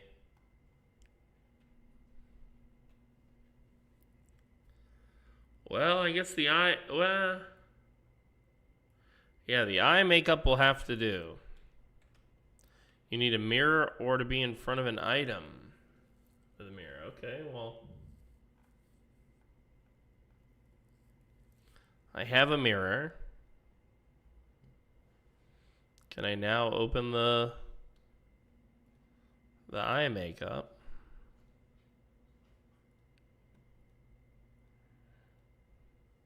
No, this is the wrong one. We need foundation to bring up the menu I want to bring up.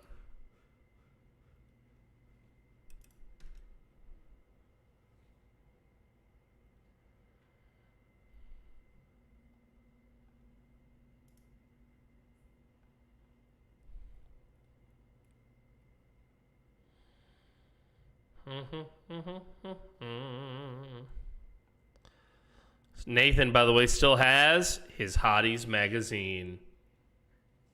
Nathan, you rascal, you.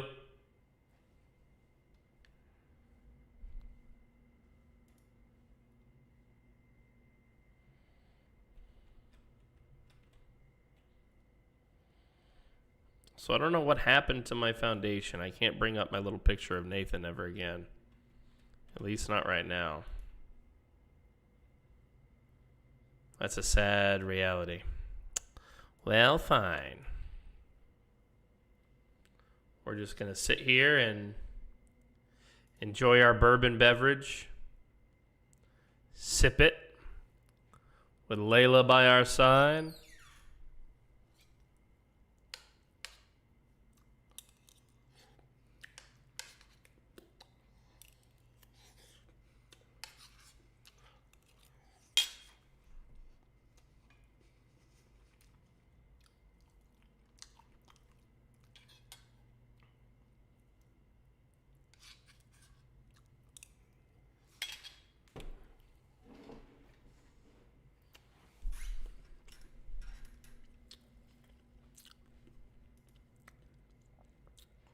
Yummy, yummy. At least you have a picture to keep you company. I just stared out the gas station window for all of Thanksgiving. Yep. Nathan made sure to bring his photo of Layla. He also has the friendship bracelet she gave him.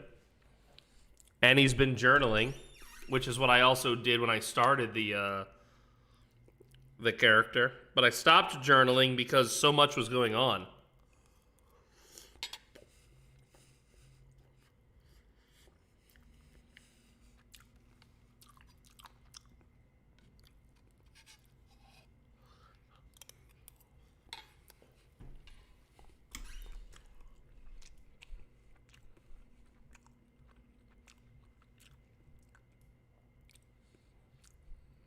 Yep. Yeah, Nathan did have some personal effects, and he brought them with him, you know?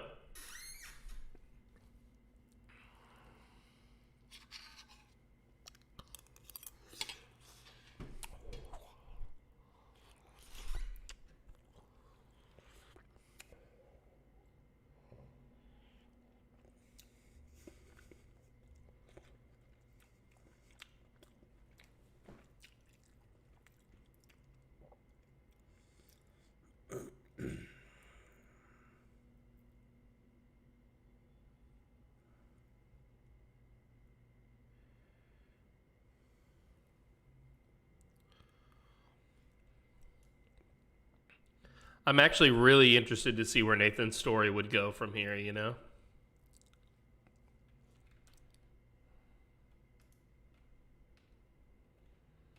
I think there's a lot of potential for it to be good. I don't think he would go back to Campylation, but I do think there's a chance that he runs into Campylation people outside of Campylation.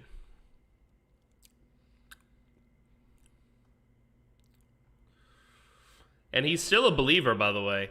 Nathan is still a member of the Solar Creed.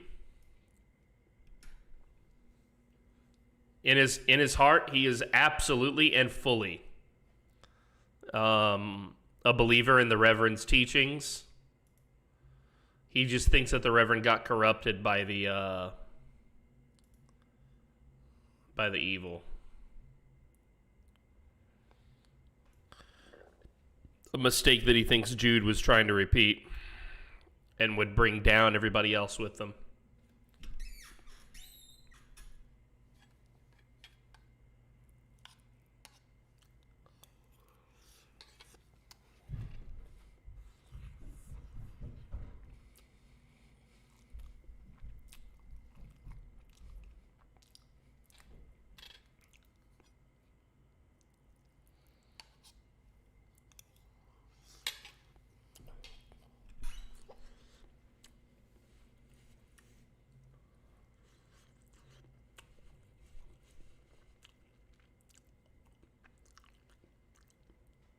The most important thing to Nathan was spirituality.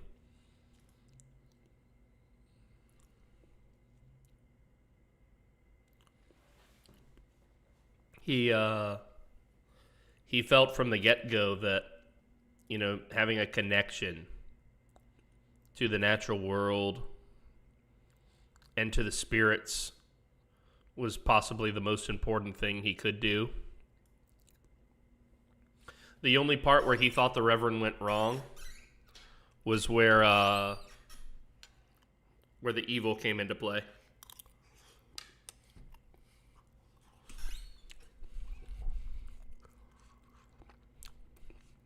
All right. Let's finish the bourbon and get some rest.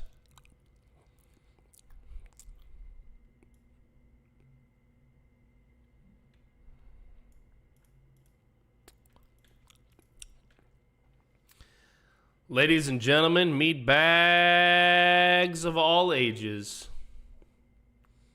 I think you know what time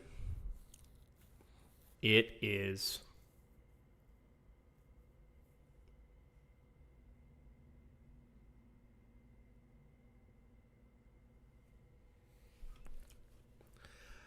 I'm dead tired.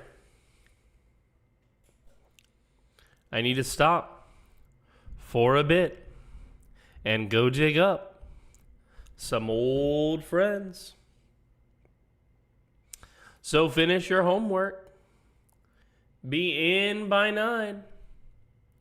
But most importantly, tell your mothers I said hello. Auf Wiedersehen, ihr Lieben. I will see you all again tomorrow for the last show of the week, which is a collab with Vognarvik Gaming. It's going to be a lot of fun. Much love to you all. See you again soon.